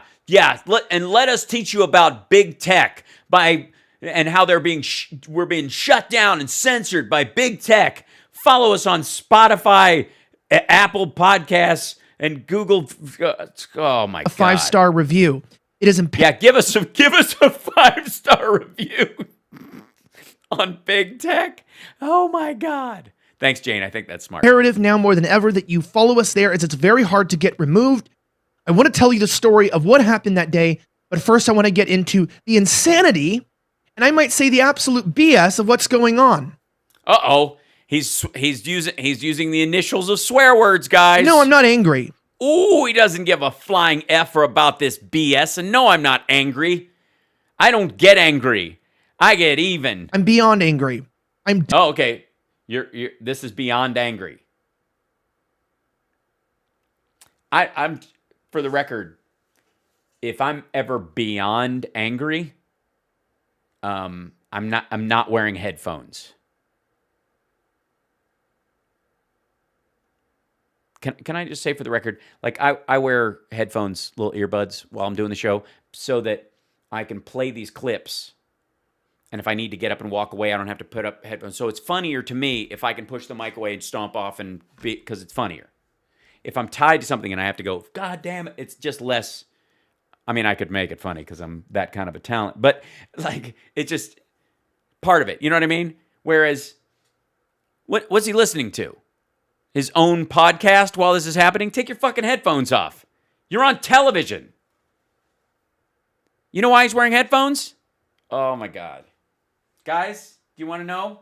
Can I tell you? Can I tell you why he's wearing headphones? Does anybody know? Anybody know? I want to wait for the chat room to see if they can figure it out. Anybody know?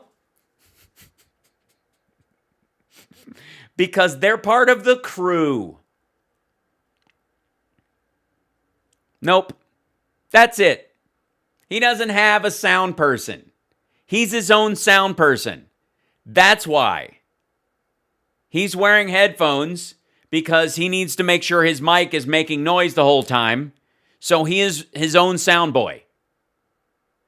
Just like he's his own teleprompter. But please tell us how your crew is being destroyed. Yo, man. Yo, turn my headphones up. In our country. You can take my Instagram. You can take my Facebook. You didn't take... Okay. Take my life. I'm not afraid of that. What I am afraid of is the precedent we are sending for anyone who may not be credentialed, or importantly, letting people know that if you have the wrong credentials, aka you're not sanctioned by the media, they will... Yeah, asshole, if a Washington Post photographer filmed the desktop, including the documents of a sitting congressperson after they had broken into an office. Notice how a bunch of them filmed the dude with his feet up? They didn't get in trouble, did they? Lots of people, including yourself, probably they took a lot of those pictures. They didn't get in trouble. What was it? It was you calling those people revolutionaries, which was a bit of editorializing, as we like to call it, on your part. And the fact that you posted those pictures without redacting the actual screens so that anyone who wants to see them could see them, which is a furtherance of a crime. Because you're a dipshit, and you work for Dipshit Central. That's why. Will destroy your life. And guys, I'm telling you, Congress is targeting me. I am being targeted by CNN, being targeted. You broke into their offices. Holy shit. Targeted by big tech companies, and I will fight until... I will fight big tech, just as long as you guys follow me on Google Play, Apple, podcasts, and all. The death. Let's get into this. Yeah, take a drink. I'm getting a little parched. So I received an email from YouTube very shortly after I was on the grounds at the Capitol. Very strange thing, and I don't know if we have that image that we can bring up here, but I'm gonna go ahead and bring up. It's an email, and it says, I'm sorry, and it's not on the screen here, but it says, I'm sorry. Who are you talking to? That's another member of the crew. Hey, can we bring up? Guys, I'm gonna let me see if. Hey, Gary, can we switch cameras to just me right now? Thanks. Thanks, Gary person, who's really there.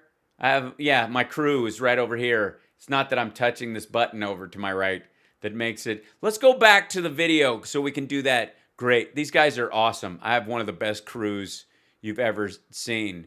But they're, what are you doing? What'd you put? Gary, what the hell? We're not starting. Put it on me. It was on me. Now put me back. No, Gary, you're fired, Gary. You're fired. That's right. I can be tough. We'll do it live. That's right. Murphy, take over. Murphy, camera one. Good boy. Who's a good boy? Who's a little good boy? Good, better. Now go back to camera two. Excellent. This fucking crew. They're shutting my whole show down. They're going to put all these people out of business. You have lost monetization in your account as much because you were live streaming a situation where people got trampled to death, and you took live pictures of secure locations. As much as you would like to try to make a living, we know this is probably very difficult for you, but we've you whingy bitch. I got my stuff shut down for 3 months. They waited, and they intentionally waited until I was inside the 90-day window to stop me from streaming on YouTube during the last 3 months leading up to the election. I couldn't start streaming again until 5 days after the goddamn election. You know what I did? I moved to another source. Examined your channel, and we've realized that more than half of your videos violate our policies. Yeah, don't draw too much attention to yourself by live streaming a crime, you... Of course, I thought that was suspicious. Did ya? Have you watched any of your videos, you dipshit? How in the world did my videos violate their policies?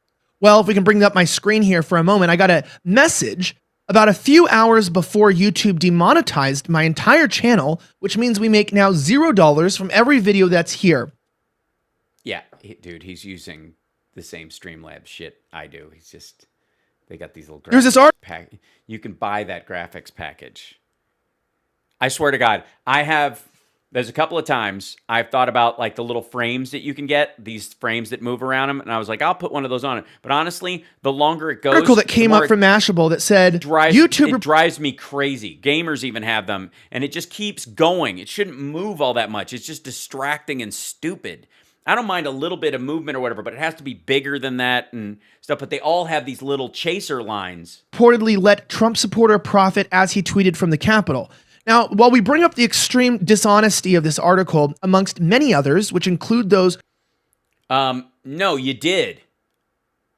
They shut you down after. From BuzzFeed, The Daily Beast, and a few other obscure websites. These left... BuzzFeed, The Daily Beast, and a few other obscure websites.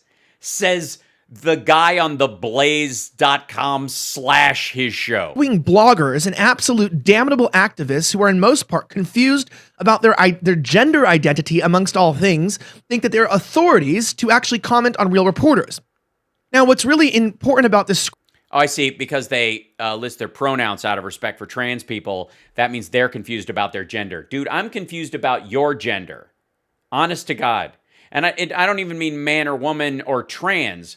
I'm not entirely convinced you're not a stuffed animal. Screenshot here is you'll notice that there's an image of somebody sitting on the desk of one of the staffers or of Nancy Pelosi in her office. Right, right. First, I'd like to point out this person is wearing a Keep America Great hat and holding an American flag.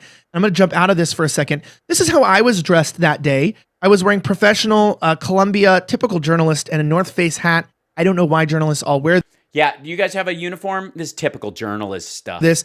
And actually a mask, because in fact, on federal grounds, you have to wear a mask.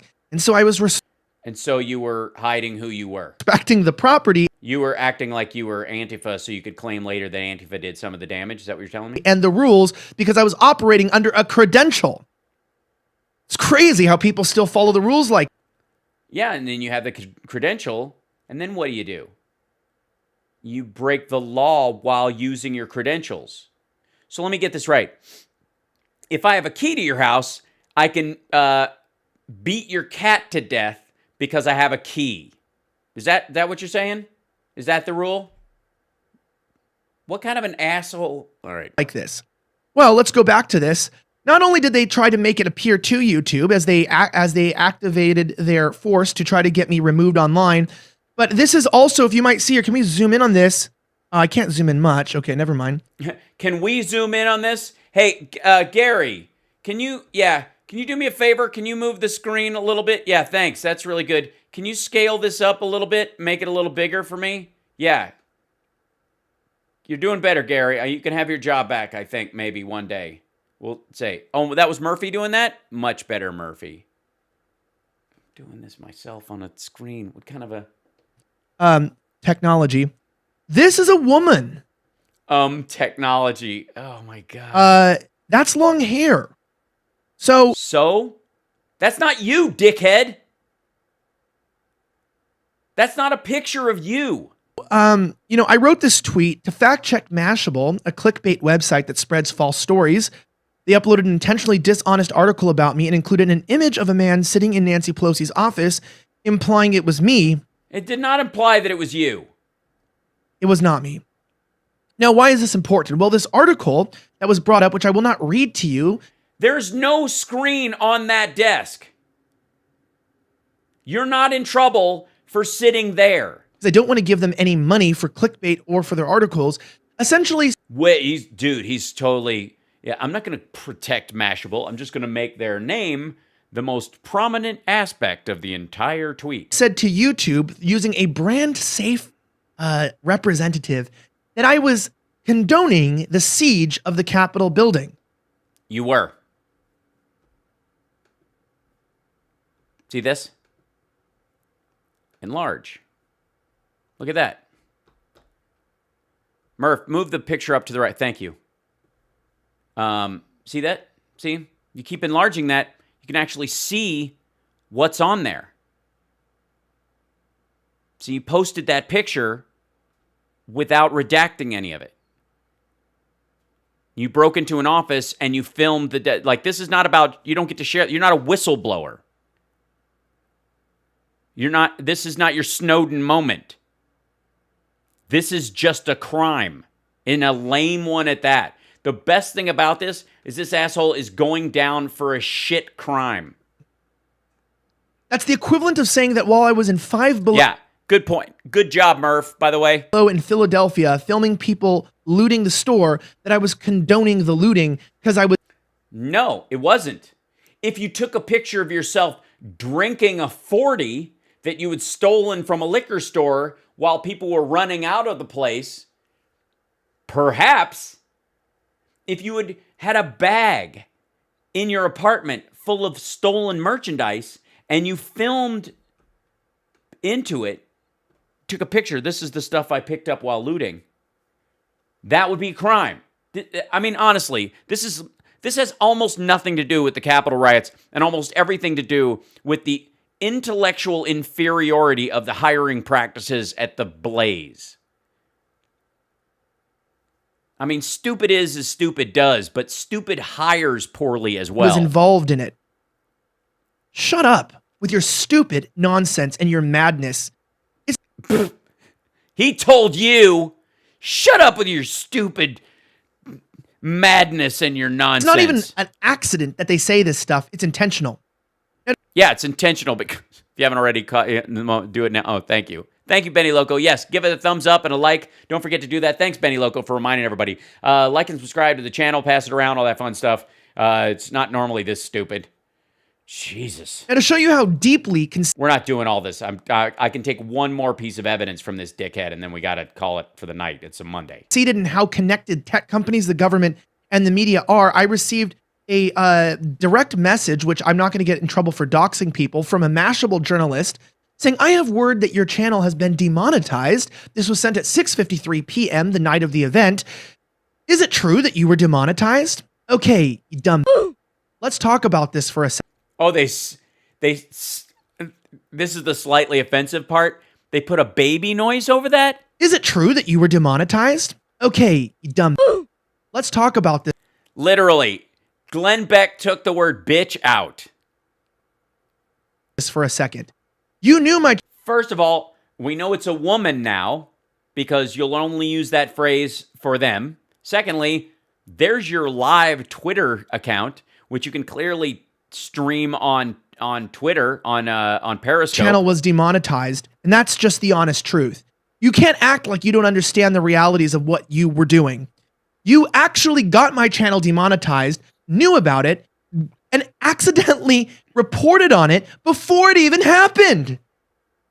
This is where the news is. They're acting like they're finding out information about the news that they caused through their left-wing activism. I see. So he's saying that they knew they were going to demonetize it because they wrote an article about how he was making money off committing a crime. And when YouTube noticed their article, they demonetized his channel. They checked again because they wrote a story about it to see if any changes had happened. Then when they noticed it had, you got a message. I want to repeat to you, these are not journalists. They're activists. Asshole, you took pictures. All right, never mind. Accusing journalists of being activists. I'm not doing any activism. I just broke into some place and participated in the trampling of a woman and the breaking of a cop's ribs and the bashing in of another cop's head and the shooting of a woman through her neck. But I had credentials, so it's okay. Reporting. Well, of course, they got my channel demonetized. Whoop did he freaking do? Thanks to my... Why was that not censored? Filth. My followers, you guys are deeply and greatly signing up at blazetv.com. You guys are deeply and greatly signing up at Blaze TV. They were ready with that one. And so you are funding the show through those means, and I'm grateful to you. I am thankful that we don't have to rely on these stupid outlets for our means of financial and monetary gain because of look. Oh, really? Really? What's I'm just curious, Elijah. Just looking at this right here. You don't mind if I screen cap this, do you? Yeah, thanks. I'm going to grab a little screen cap of that just to save for later, if you don't mind, so I can look up the source by which you guys gather that money and just ask that company how they feel about you making money off of the murder of 3 people, the death of 3 others. What service do you use to... Okay. Look how easily it can be taken away. This happened to Steven Crowder as well. Oh, no, not Steven Crowder. Who's Steven Crowder? Oh, Steven Crowder, right. Yeah, sorry. He's He's the Ben Shapiro. If Ben Shapiro was Bruce Banner, Crowder's the Hulk on their side, you know what I mean? They're basically the same person, just a size differential. Said this was going to be a long one. They both have tiny voices, though. That's weird. I don't get. That I don't understand. They're all that way. I haven't done any Crowder videos because I could at some point, I suppose. But he's another one of these guys with like a super high squeaky voice. It's very odd. It's why he has to have a gun with him at all times, I guess. And that's a good one, though, too. I'm telling you, I'm not giving you crap here. How's this guy have a deeper voice than Ben Shapiro and Steven Crowder? A lot of deep, juicy stuff here. Aw, man, you can't. Too. I'm telling you, I'm not giving you crap here. We have a lot of deep, juicy stuff here. Ah. Phew. That's unnecessary. There was a lot of articles written about me, and this defamation is it's insane. And yes, defamation lawsuits will occur. And yeah, and you'll lose, and the discovery process will fuck you into a cocked hat. Do you have any idea? Does he know that if he filed a defamation lawsuit against Mashable or any of these groups, first of all, they got deeper pockets than the goddamn Blaze does, that's for sure, and better lawyers. But secondly, they're going to ask for all of his communications while he was there, leading up to the 6th, all the conversations he has with Glenn about how they're going to cover it, who he's going to be with. They're going to want meeting notes, and they're going to get him. And you know what he's going to do? He's going to drop the defamation lawsuit. And Glenn's going to drop him. Yes, I will succeed. I will come after every single one. I will survive. This is the theme. One of these journalists who have lied and said I violated codes of ethics, of conduct, who have accused me of illegally tampering with and accessing computers, which I did not. Or yeah, you did. Of actually breaking into and violently opening up doors or windows of which I took no part in. What are you talking about? You don't have to break the window.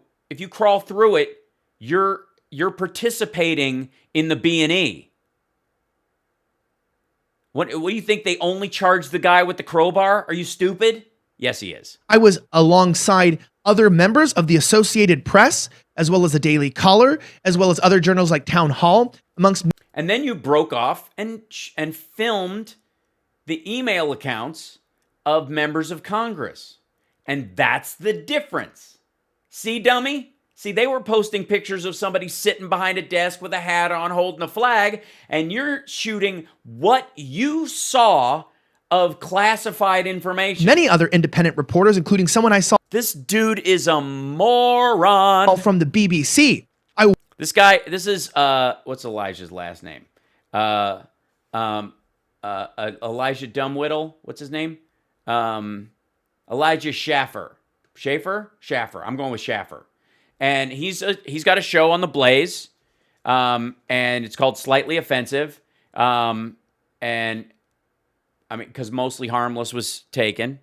And there's big on the blue light over there. Glenn loves that. It makes his beard look whiter and his skin look more puce. I will not be singularly targeted for You will not be singularly targeted. Doing a damn better job than most. Oh, why didn't they swear that word out? People who were there, give or take a few others, which I will not mention by name, who'd also. No, why would you? Yeah, because they might file a defamation lawsuit against you. Did an incredible job. Speaking of absolute degenerates who are traitors to our country. Oh my gosh, he's going to talk about me. He's going to talk about me. And actually are in line with Chinese spies. I want to. Oh, that's not me. That's not me. I don't know what the word for spy is. See, that's how terrible I am at Chinese spying. Bring up something very important here. Oh, why now? So let me bring this up on my screen. I don't know what just happened to this. I don't know. Ask the crew. one of the members of Why won't somebody from the crew put it up on screen? Can we bring that up on screen? The control room is telling me that I'm alone here, and they told me to lock up after I left. Of Congress. Let's bring this up. It should be loaded up right now. Savannah. Yeah, it should be. One of the members of Congress here, Eric Maybe this is a long episode just because you're a drag ass. Swalwell, a representative, I think he's on the Foreign Intelligence Committee, has decided that he would essentially, I don't know why it says the tweet is unavailable. I think the original author must have deleted it, has suggested to the FBI. No, it's because you have to click through to see it because she's got you on mute. That they not only investigate, subpoena, but possibly arrest me to put me in prison for what he considers my participation in the riots, which would be no more than filming and doing my job. No, that's not true. You didn't just film and do your job. You filmed the email accounts and the private correspondence of members of Congress when you did not have to in the carrying out of your duty. And you published those photos unredacted. It's a crime, shithead. You're dumb. None of this walk back is working.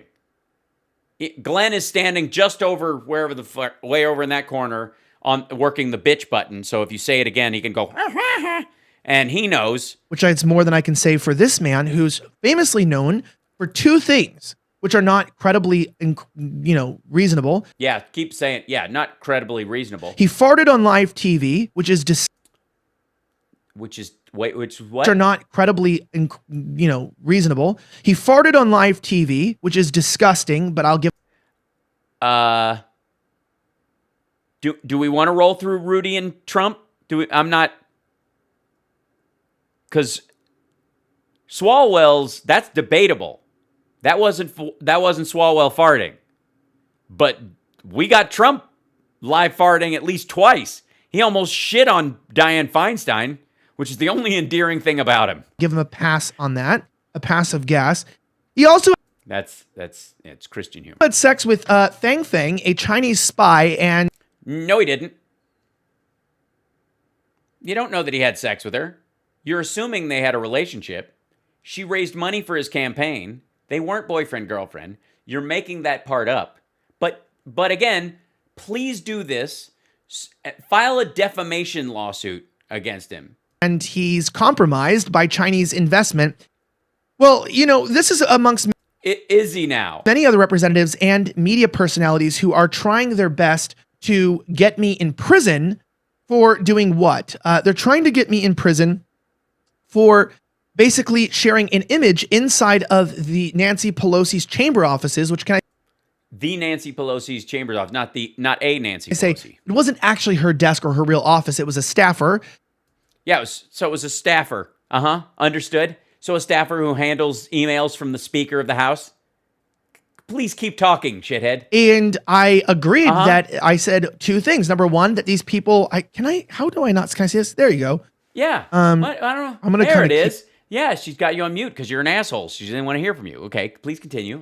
It's gonna keep that off the screen. Perfect. It's cut off. Please, it's great. Off.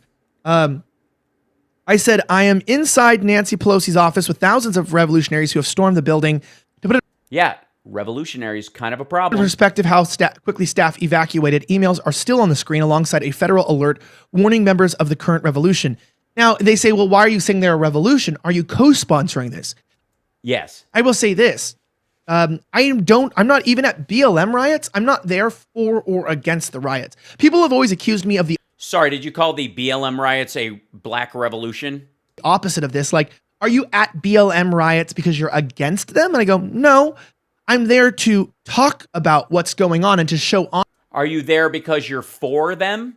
No, of course not. Because all of his language about BLM riots, when he's been there, if they are riots indeed, those are, I would argue that Black Lives Matter protests are not the riots. There you have it. But, I don't know what that is. Honestly, about what's happening. Now, they say, well, why'd you... So how do you refer to them? Call them revolutionaries. Well, if you remember when I was just back in Philadelphia covering communists and Antifa, I called them communist revolutionaries. I have used this term for both the left and the right, and why... Yeah, but you called them communist revolutionaries. primarily working on the idea of communists. And by the way, communists would have to be revolutionaries in this country. If a communist wanted to take over the country, you would refer to them as revolutionaries, because to create a communist system would not be a simple shift in policy. It would be an absolute taking over of the system.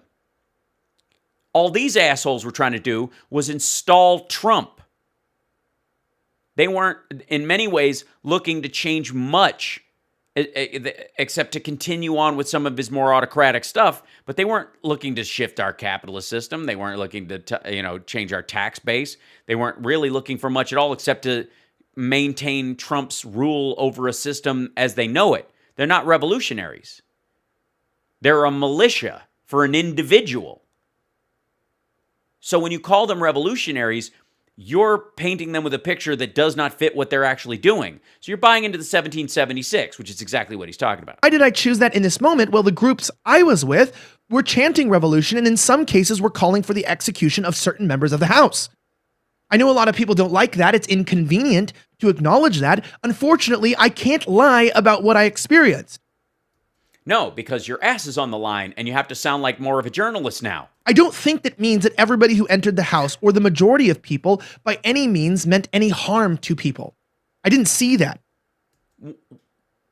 What do you mean? They just didn't mind if someone got crushed or shot or beat to death? They were just wanted to tickle them with the zip ties, I suppose. So they charged the vast majority? I see. So the cookies covered in arsenic, the cookies are innocent, even though they're the entire delivery system for the arsenic itself. For the most part, people were just almost observing, like some sort of unwanted tourists or occupiers or squatters. But there were... Yeah, that's what it was like. Yeah. There were a good amount of people who came with handcuffs, who came with, I saw weapons, including of the arrested, 6 actually had firearms. I will say in a city that has banned them and they are banned on federal property. You cannot argue with me that some people are not upset enough that they wanted to commit harm to these members of Congress. Yeah, but where are your pictures of guns? You saw people... Wait a minute. Wait a goddamn minute. We'll finish on this one because I don't need to do this asshole's whole show. It's a waste of time. But yeah, great point, Hazareth. I just noticed yours as well. Where's your pictures of the guns? Right? Maybe they exist. Let's see. I guess he lost his account.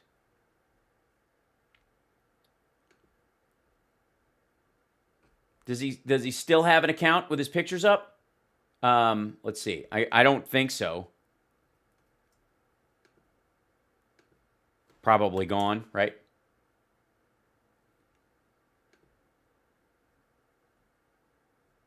Nope, wrong guy. Yeah, some other random dude. Oh, that's nice. This dude just jumped in there and got this one because he got booted. Let me see if I can find...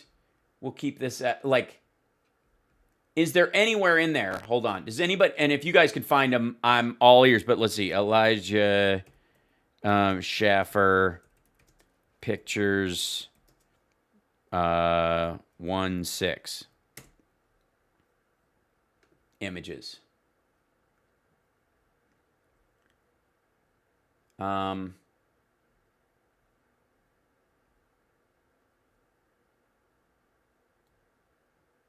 Yeah, no. That's the only one I can see posted that mattered. I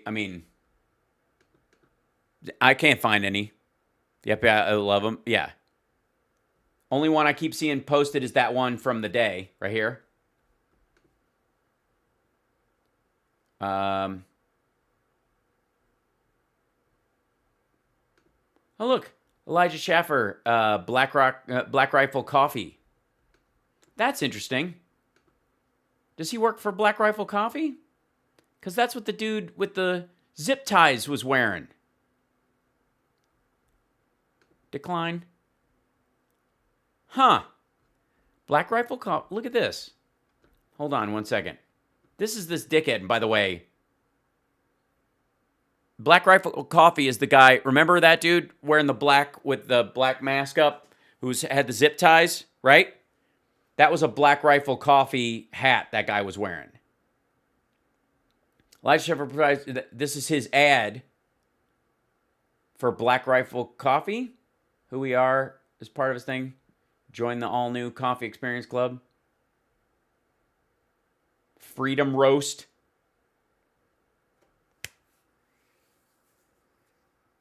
Okay. Coffee or die. That's funny. I don't know what this is. What's this? Talk to the hand. I'm Elijah. That's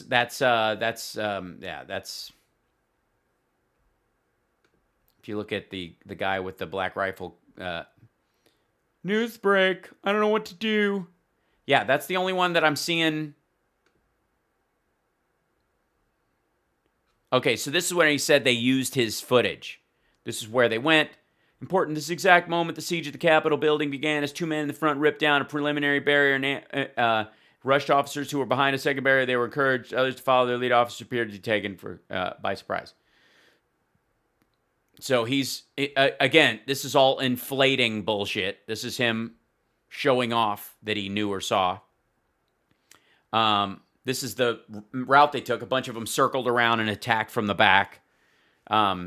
This is the path. This is the dickhead who was actually, Langford was talking when this happened. This is where they went in. Stay peaceful. Yeah, because they were peaceful at the time.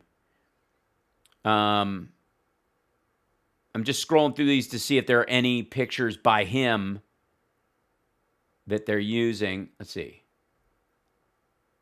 Message left on the desk in Rebs says, "We will not back down." Somebody wrote that themselves.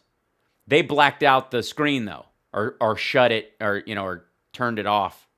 It was off when they took a picture. Notice how the Getty Images dude didn't take a picture of anything that showed somebody's like home address or phone number. Even the thing on here. Look at this shit. Jesus. Sweeping the room after everybody's stuck in there. Man. So, again, huge, that's a great example, though. Right here is this picture right here. And this other dude. So they shot this dude. They didn't film anything that was going to show anything off, that hit anything. And everything that's in here, let's see if they, yeah, you can't even blow it up. That's, why don't they? Yeah, so they're not showing. That's his Twitter. But when you go to the Twitter, it's not going to be him. This account owner limits who can see their tweets. Oh, I've been blocked. That's fun. Sweet. Why? How come that's fun. Ugh, this is rough. So, all right. So, anyways, we don't need to see more of this jackass. But I wanted to, the point I was trying to make by showing you some of this stuff, let's see how he ends. I want to see how he rides it out. I want to see what the tail end of this asshole show is like. And yeah, I'm not showing the whole thing because I don't care. It's not he's not an elected official. He's got his own stupid show. If you want to watch every second of it, it's available online until it isn't. Property, the endless lockdowns and shutdowns and police enforcing the lockdowns aren't endless. You know why the lockdowns are endless? Because fuckwads like you won't wear a goddamn mask and it keeps spreading. These laws and the right wing becoming sick of law enforcement destroying their lives completely. So they had to strike back and kill a cop. You tell them, Elijah. With Democrats and totalitarians who were destroying their lives. Whoa. Think about that right now. Think about this shit. Allowed to fester with the destruction of personal property, the endless lockdowns and shutdowns and police enforcing these laws, and the right wing becoming sick of law enforcement destroying their lives, complicit with Democrats and totalitarians who were destroying their lives. I believe that many who came on the 6th felt like an election who was stolen from them, that they believe in their own words, and that they believe was rigged. As many I spoke to that day had that opinion. So? That they snapped and that they saw an opportunity. I believe that there are fishy things which I cannot prove, just like you could say, well, there are. Well, then shut the. they snapped. Some fishy agitators. You know what they're not going to snap? They're handcuffs. It's fair to say that there are some very fishy things, including why the police... Yes, there's a lot of fishy things about you filming that monitor. Other news organizations didn't post or did not allow to publicize or allow for publication any of the shots that they took in the offices that may have shown anybody's personal information, but you did. That's pretty goddamn fishy, revolutionary. Police force was so small, why there was no larger barrier, why... Because Trump denied the extra National Guard on Monday and Tuesday. They requested them. It was Pence who eventually sent the National Guard because Trump didn't allow them. You know this. He knows this.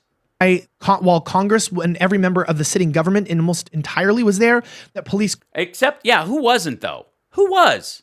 Who wasn't there? What part of the government that Trump is convinced is the only part of the government that we can't live without wasn't in the Capitol? Because they didn't raid what was the other big building they didn't raid that had leaders of the government? The White House. Could not keep the ground secure. That is, was it allowed to happen? Why were officers taking selfies with people? Why did they let them in the building? I don't know. Well, you weren't there as a journalist. You were there to help break in a door and take pictures of people's workspaces in a federal building that you were trespassing on and release them to the public with no editorial limitations. It's just very fishy. Because you're a dumbass and that's spying. But it happened. And for every politician and person who's condemning this, but didn't condemn the last 9 months of violence, you're a jerk. Hey, look, asshole.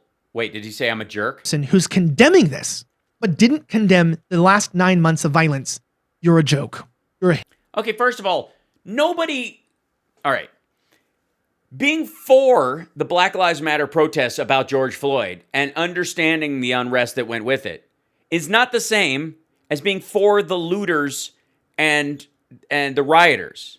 And there was a very strong distinction between those two groups of people. The problem most of us had was the insistence on the part of the right wing that these were the same people, that the rioters and looters were the BLM people, when in a lot of times they were burning down black-owned businesses. They were using them as excuses. We knew the Boogaloo Boys were doing this kind of stuff. We knew that there were people who were infiltrating these things just to cause physical damage. In Portland, it's the same assholes who are always burning shit down. They don't even seem to have a coherent cause. They just jump in with whomever.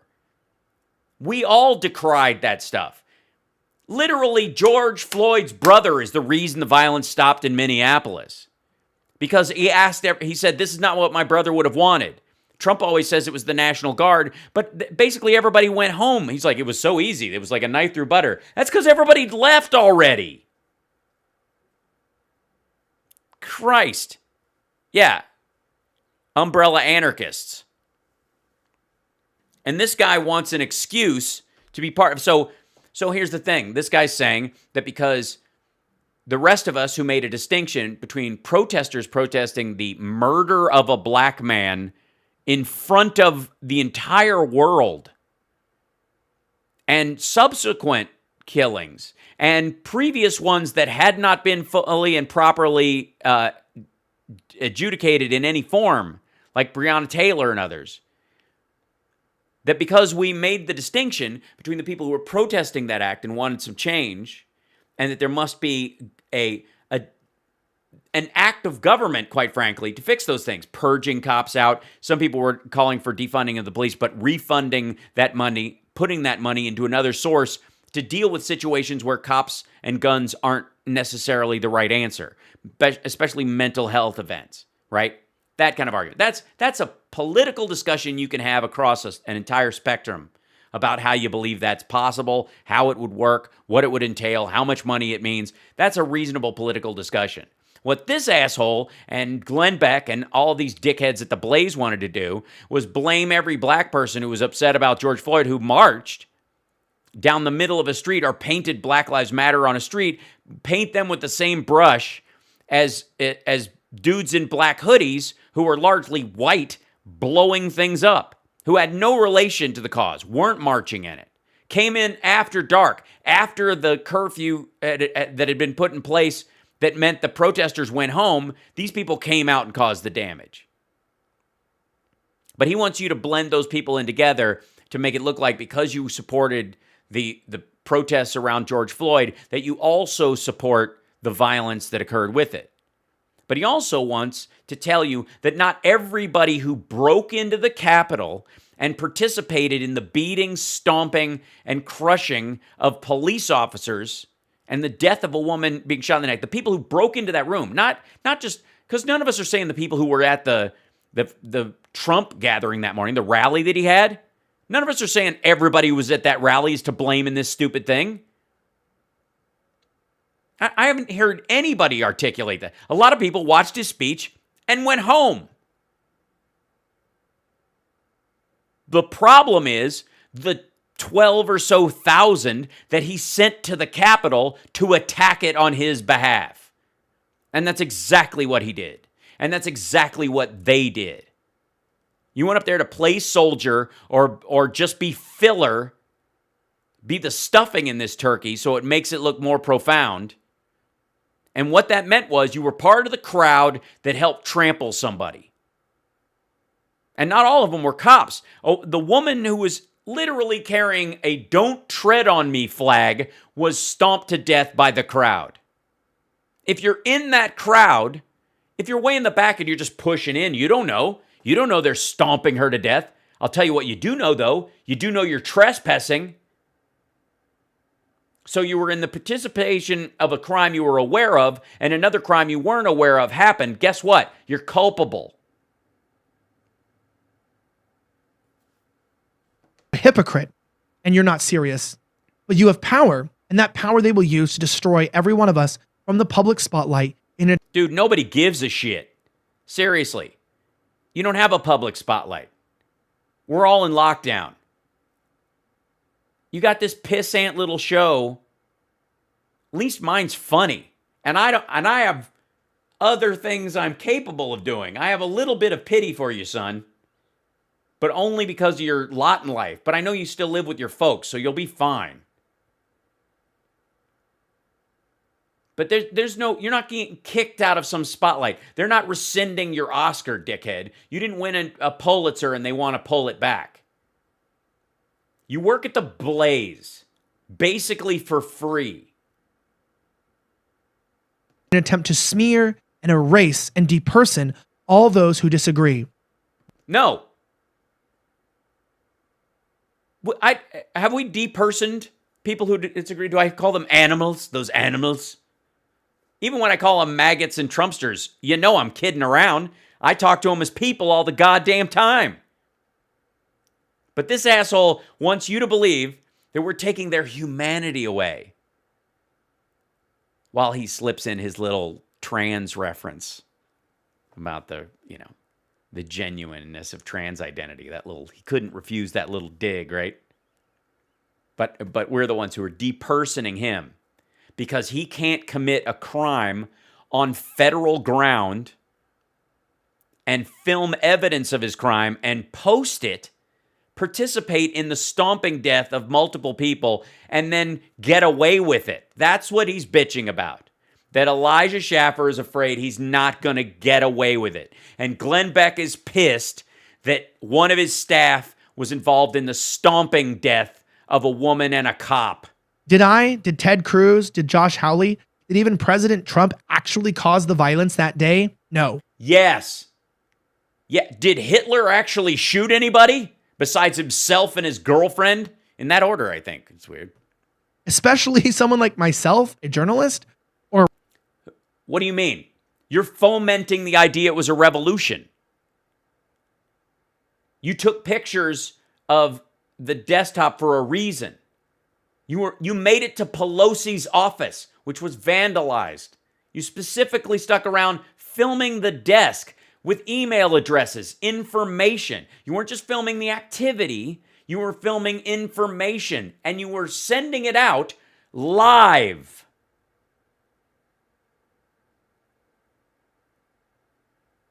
a representative like Ted Cruz who's representing his people? Are we responsible? He's not representing his people. His people the vast majority of Texans believe the vote was sound. Responsible? Absolutely not. There are people responsible, and they will be held accountable. Yeah, you're one of them. Bye. I'm not a statist. I don't love the fact that this had to happen, but a statist. think that ultimately what we can all come across is that any of the violence that happened in the last year, yes, including the Capitol building siege, nobody should be happy that our country is here. Nobody should be happy these things. Nobody should be happy that Donald Trump got elected and concocted this bullshit mess through ego and flailing. Are happening, even if people think they're necessary. Remember, people think BLM What part were necessary? The storming of the Capitol? riots are necessary too. No. Did you hear that? BLM riots. Even if people think they're necessary, remember, people think BLM riots are necessary too. I will say this. I don't have the ability to take calls during the week. I take them on the weekends when I do the radio show. If you want to call in, you can. Was a total tragedy in the fact that our country is broken. No, it isn't. No, it isn't. Our country's not broken. Our country is not. 30% of the Republican Party has lost their friggin' minds. And they have eaten the rest of the Republican Party for the most part. But those people still exist. They just aren't going to be voting that way or going to be holding back their vote or figuring out their path going forward. The country isn't fucking broken. It's not. As a matter of fact, it survived the worst test of our democracy since the War of 1812. Our country is divided, but not by that much. It really isn't. It really is not. The vast majority of people get along just fine. These assholes make a living on it being divided.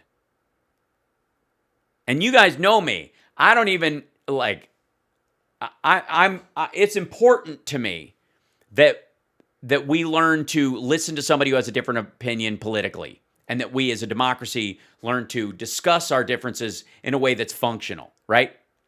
And so I'm not the kind of person who immediately decries, like, all Trump voters are this. Like, you just don't hear it from me. You won't, you can't, you don't, you haven't. Go back and look. Go watch all of it. Go watch all of it. I recommend it, especially since I've stayed monetized. But try to find anything where I've dehumanized the right or conservatives, or even the hyper liberals who I have a problem with sometimes. The butter emails crowd that brought us this garbage in a lot of ways by holding back their vote. 78,000 votes, remember. This is, if you're expecting that, if you want that, or if you think that's how it works everywhere you go, especially liberal talk, you're going to have to look somewhere else. Go listen to Jimmy Dore. You can, he'll dehumanize himself while he does it to everybody else. But this asshole's story that he's telling, this is all CYA. This has nothing to do, and you have to remember that sometimes when certain people are talking and selling you something, that this has nothing to do with your political beliefs, whether you're on the right or the left. This has nothing to do with your spectrum of thought about, gay marriage and social issues and a woman's right to choose and pro-life and all that stuff mixed across a vibrant scale. That's not what he's talking about. What he's talking about is his right to monetize hate and sell it as the only path to a certain chunk of people. And he has painted himself into a corner, and now he's trying to get out. This has almost nothing to do at all with politics. People feel that they need to do this, and this shows me that we are getting to a breaking point that I believe will not only get worse because I say so, but because... That's why. But folks, it's going to get worse because Elijah says so. Guess what? It's not.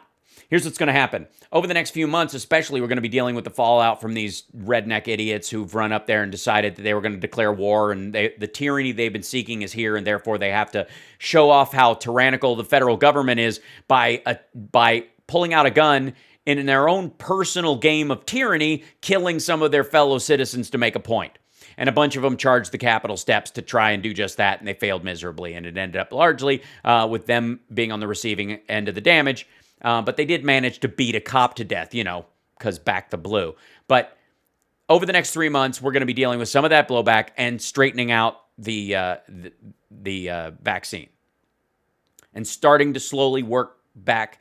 And there'll be a stimulus. There'll be a dip in the economy in the summertime when everybody's trying to get back out again. And then there'll be this entirely gigantic surge, if we can manage the vaccine rollout properly like goddamn adults, that will set in motion over the next 5 years a strong flowing arc of an economy that was held back by the idiotic attempts at tax breaks and the like from Donald Trump and the overspending from the military. And we'll be back to arguing largely, and we'll see if we even have to argue it. We'll be back in the Paris Accord. We'll be trying to solve climate change. More electric cars will come out. People will be talking about literally pop culture shit again. Within a year, by Christmas, there'll be a Christmas toy this year. I'm telling you. And this guy and Glenn Beck are all flipping the fuck out about it because you can't monetize normal life like that. They have to have you believe. This is, I mean, imagine if David Koresh wasn't just preaching to a room full of idiots, if he just did it on YouTube. That's what they're doing. Scare everybody, Armageddon's coming. It's not. I'll let you, like, even with COVID, life is kicking death's ass right now. Do not let these people convince you that because they make money off the darkness, that you should go shut off the lights to make them right. Because their response to this has been to continue to enact the very things that I believed pushed people to act this way. Yeah, it's not, it's the problem is you don't put out, so you brought the rape on yourself. That's what this is. This is incel talk. Shut the fuck up. I believe this is headed in a darker direction. Joe Biden actually was right. This will be a very dark winter. That was about the COVID, asshole. This wasn't about human beings. It wasn't about people's hearts turning to coal. You wish. You and Glenn Beck wish. 2020 was a preclude for what 2021 will be. A preclude. It was a preclude. Please know that my heart is with you. No matter what happens to this channel, we will never stop providing the truth. You will snot. Guys, remember, he will snot. At blazetv.com. Yeah, don't remember. That my heart is with you. No matter what happens to this channel, we will never stop. We will never stop providing the truth at blazetv.com/slightly offensive. Thank you for enjoying this extended report. Whoa. Slow your roll there, Elijah. What makes you think that I actually enjoyed it? For anything that is here, I will just say this closure. I do never condone. Jesus Christ, man. Read a goddamn book. I swear to God, these dudes who pretend to speak for a living. Promote or endorse any violence, any event I attend. Well, not now. And by the way, you don't promote or endorse violence because you're a wuss.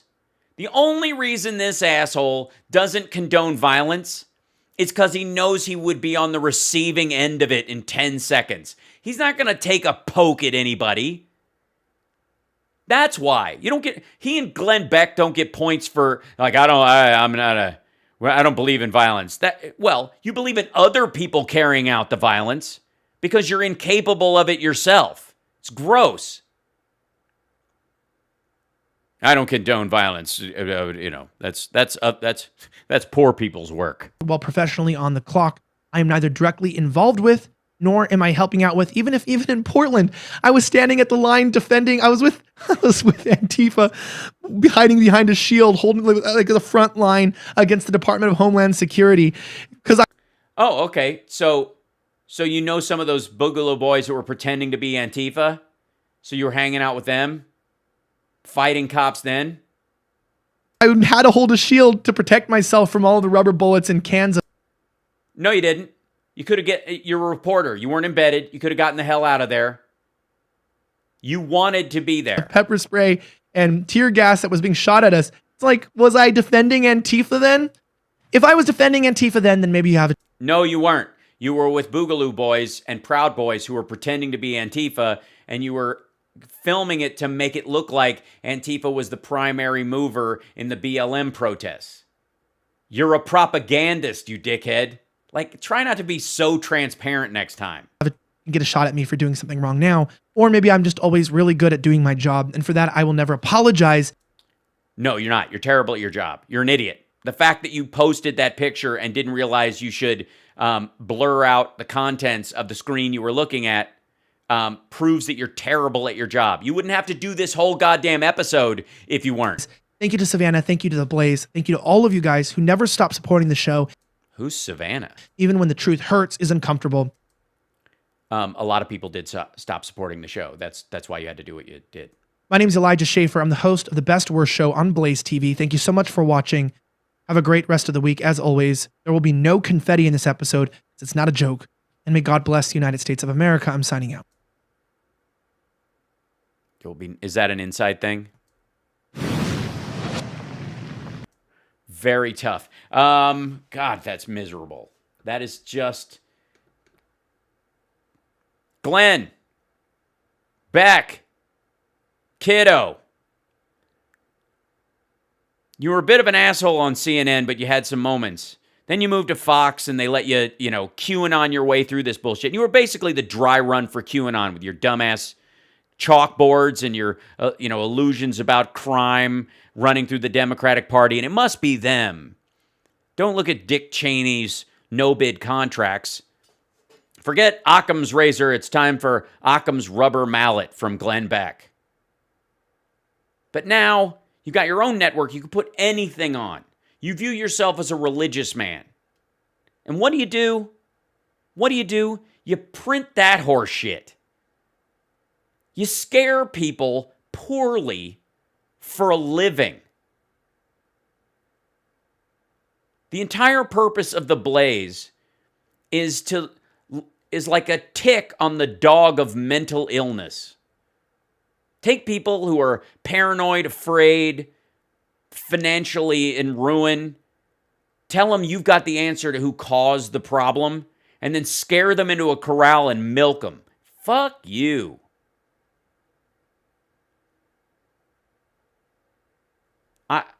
I will never understand these faux Christian assholes who sell Christianity as the prime mover in what they're talking about, as the basic root of their ethics and their belief system.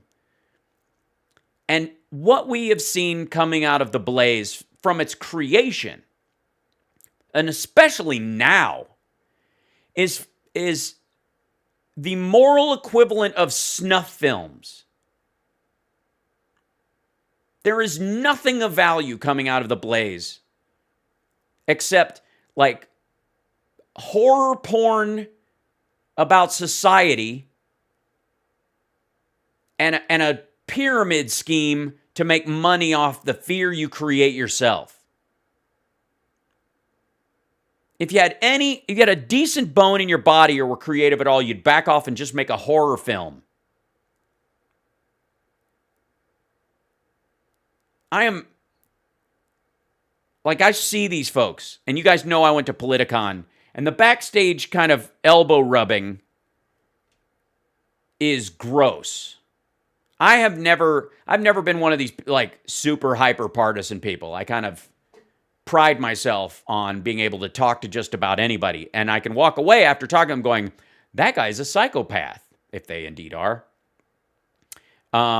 Because unless they are actively involved in some sort of physical crime I can put a stop to, I have no business engaging in their life any more than I want to. I don't need to solve Glenn Beck's emotional problems. I have no interest in doing it. I am curious when I talk to him what his responses will be to some things, and then I walk away knowing more about him than I did when I met him. Whether he knows more about me that's his problem. Because I don't think he does. I think he lives behind a veneer like the rest of these assholes. And they've never seen another person's eyes, at least in the last 30 years. Glenn hasn't seen another person's eyes. He can look at him, doesn't see him.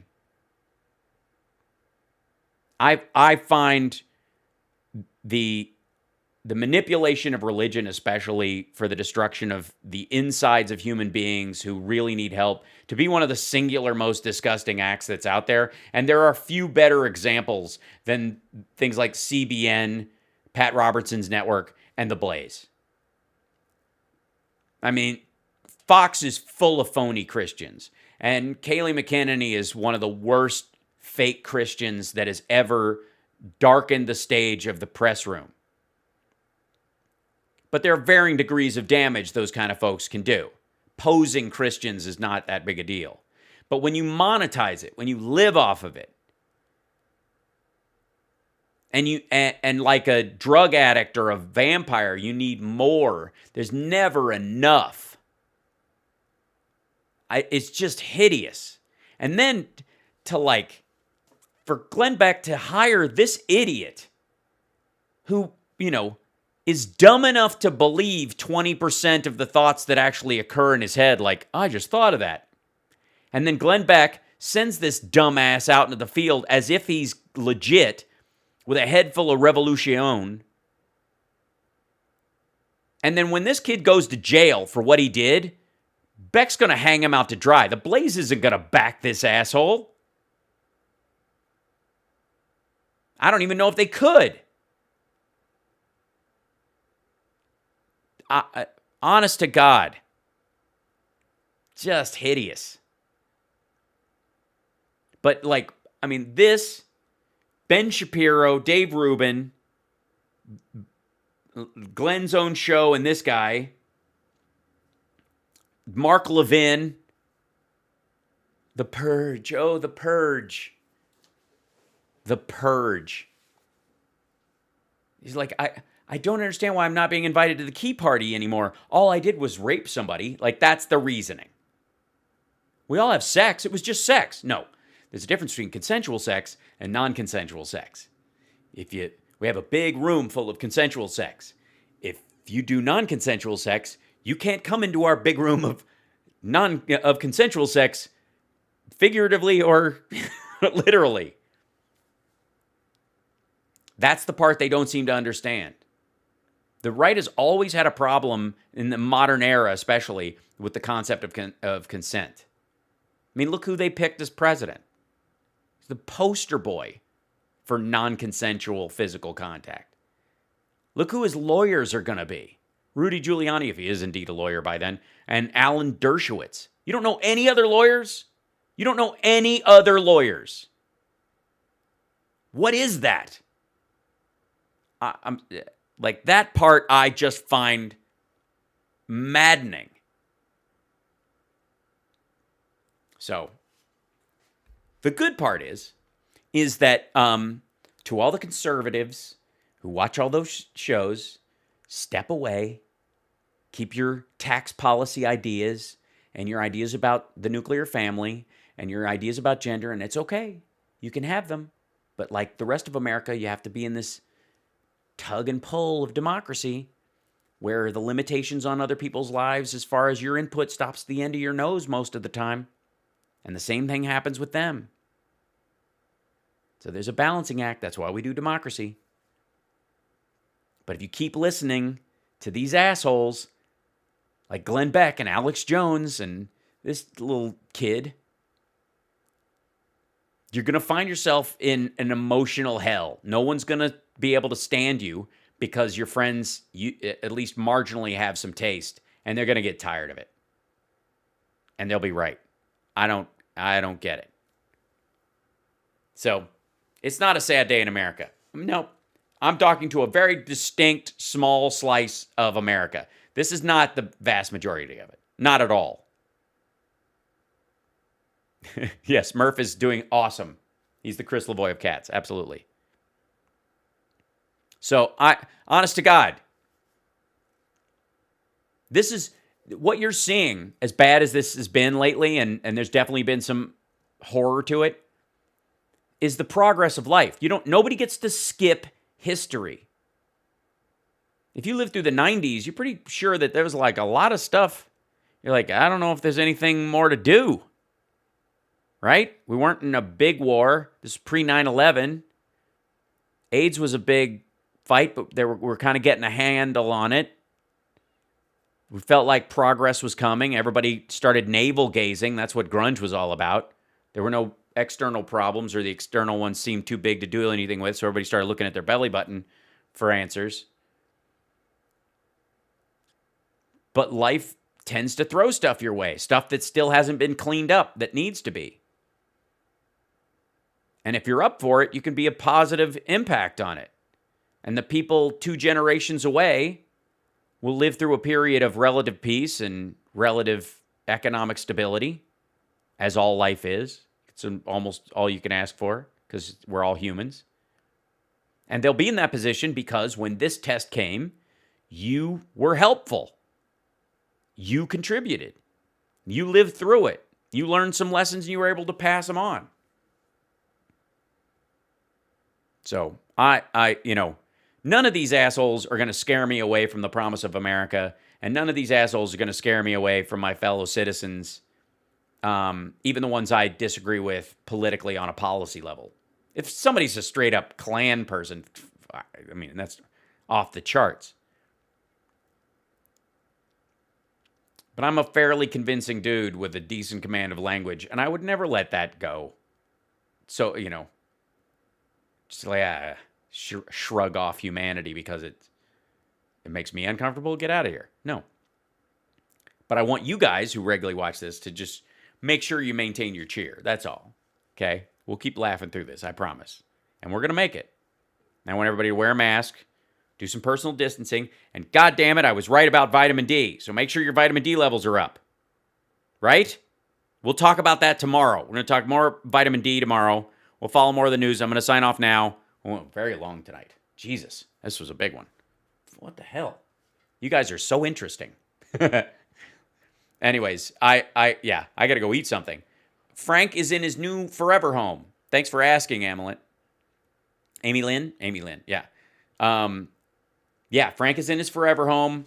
He's with an older couple. They have a cat. They had 2 cats. One of them passed away. The older cat, the other cat was still, who's a little bit younger. He was getting very sad, felt very lonely. He missed his partner cat. They were worried about him. He was kind of withdrawn, so they wanted a new cat. They look very similar. Frank looks like a younger him. We think there's a good chance. So, we'll keep you posted on him. Hi, everybody in Florida. Anyways, you guys are wonderful. Take care of yourself and take care of somebody else. I've held you too long tonight. I appreciate you sticking around. Don't forget to like and subscribe, pass on the show, all that kind of stuff. All the ads that I joke about other people doing, please do that. Thank you for the support, the hype trains today. Thank you, Green Girl, for gifting the subs. That was really sweet of you. Thank you guys for the new follows, and and Amoeba Stampede, thanks for that follow or that sub to Gluvins right now. That was nice. And I will see you guys tomorrow. Take care of yourself, guys. All right. Have some fun. It's going to be all right. We're going to make it through this. These idiots will try more stupid stuff, but we're going to make it. Yes, take your vitamin D3. It's okay. I promise. It's all right. You're going to be all right. Keep your smile on. All right.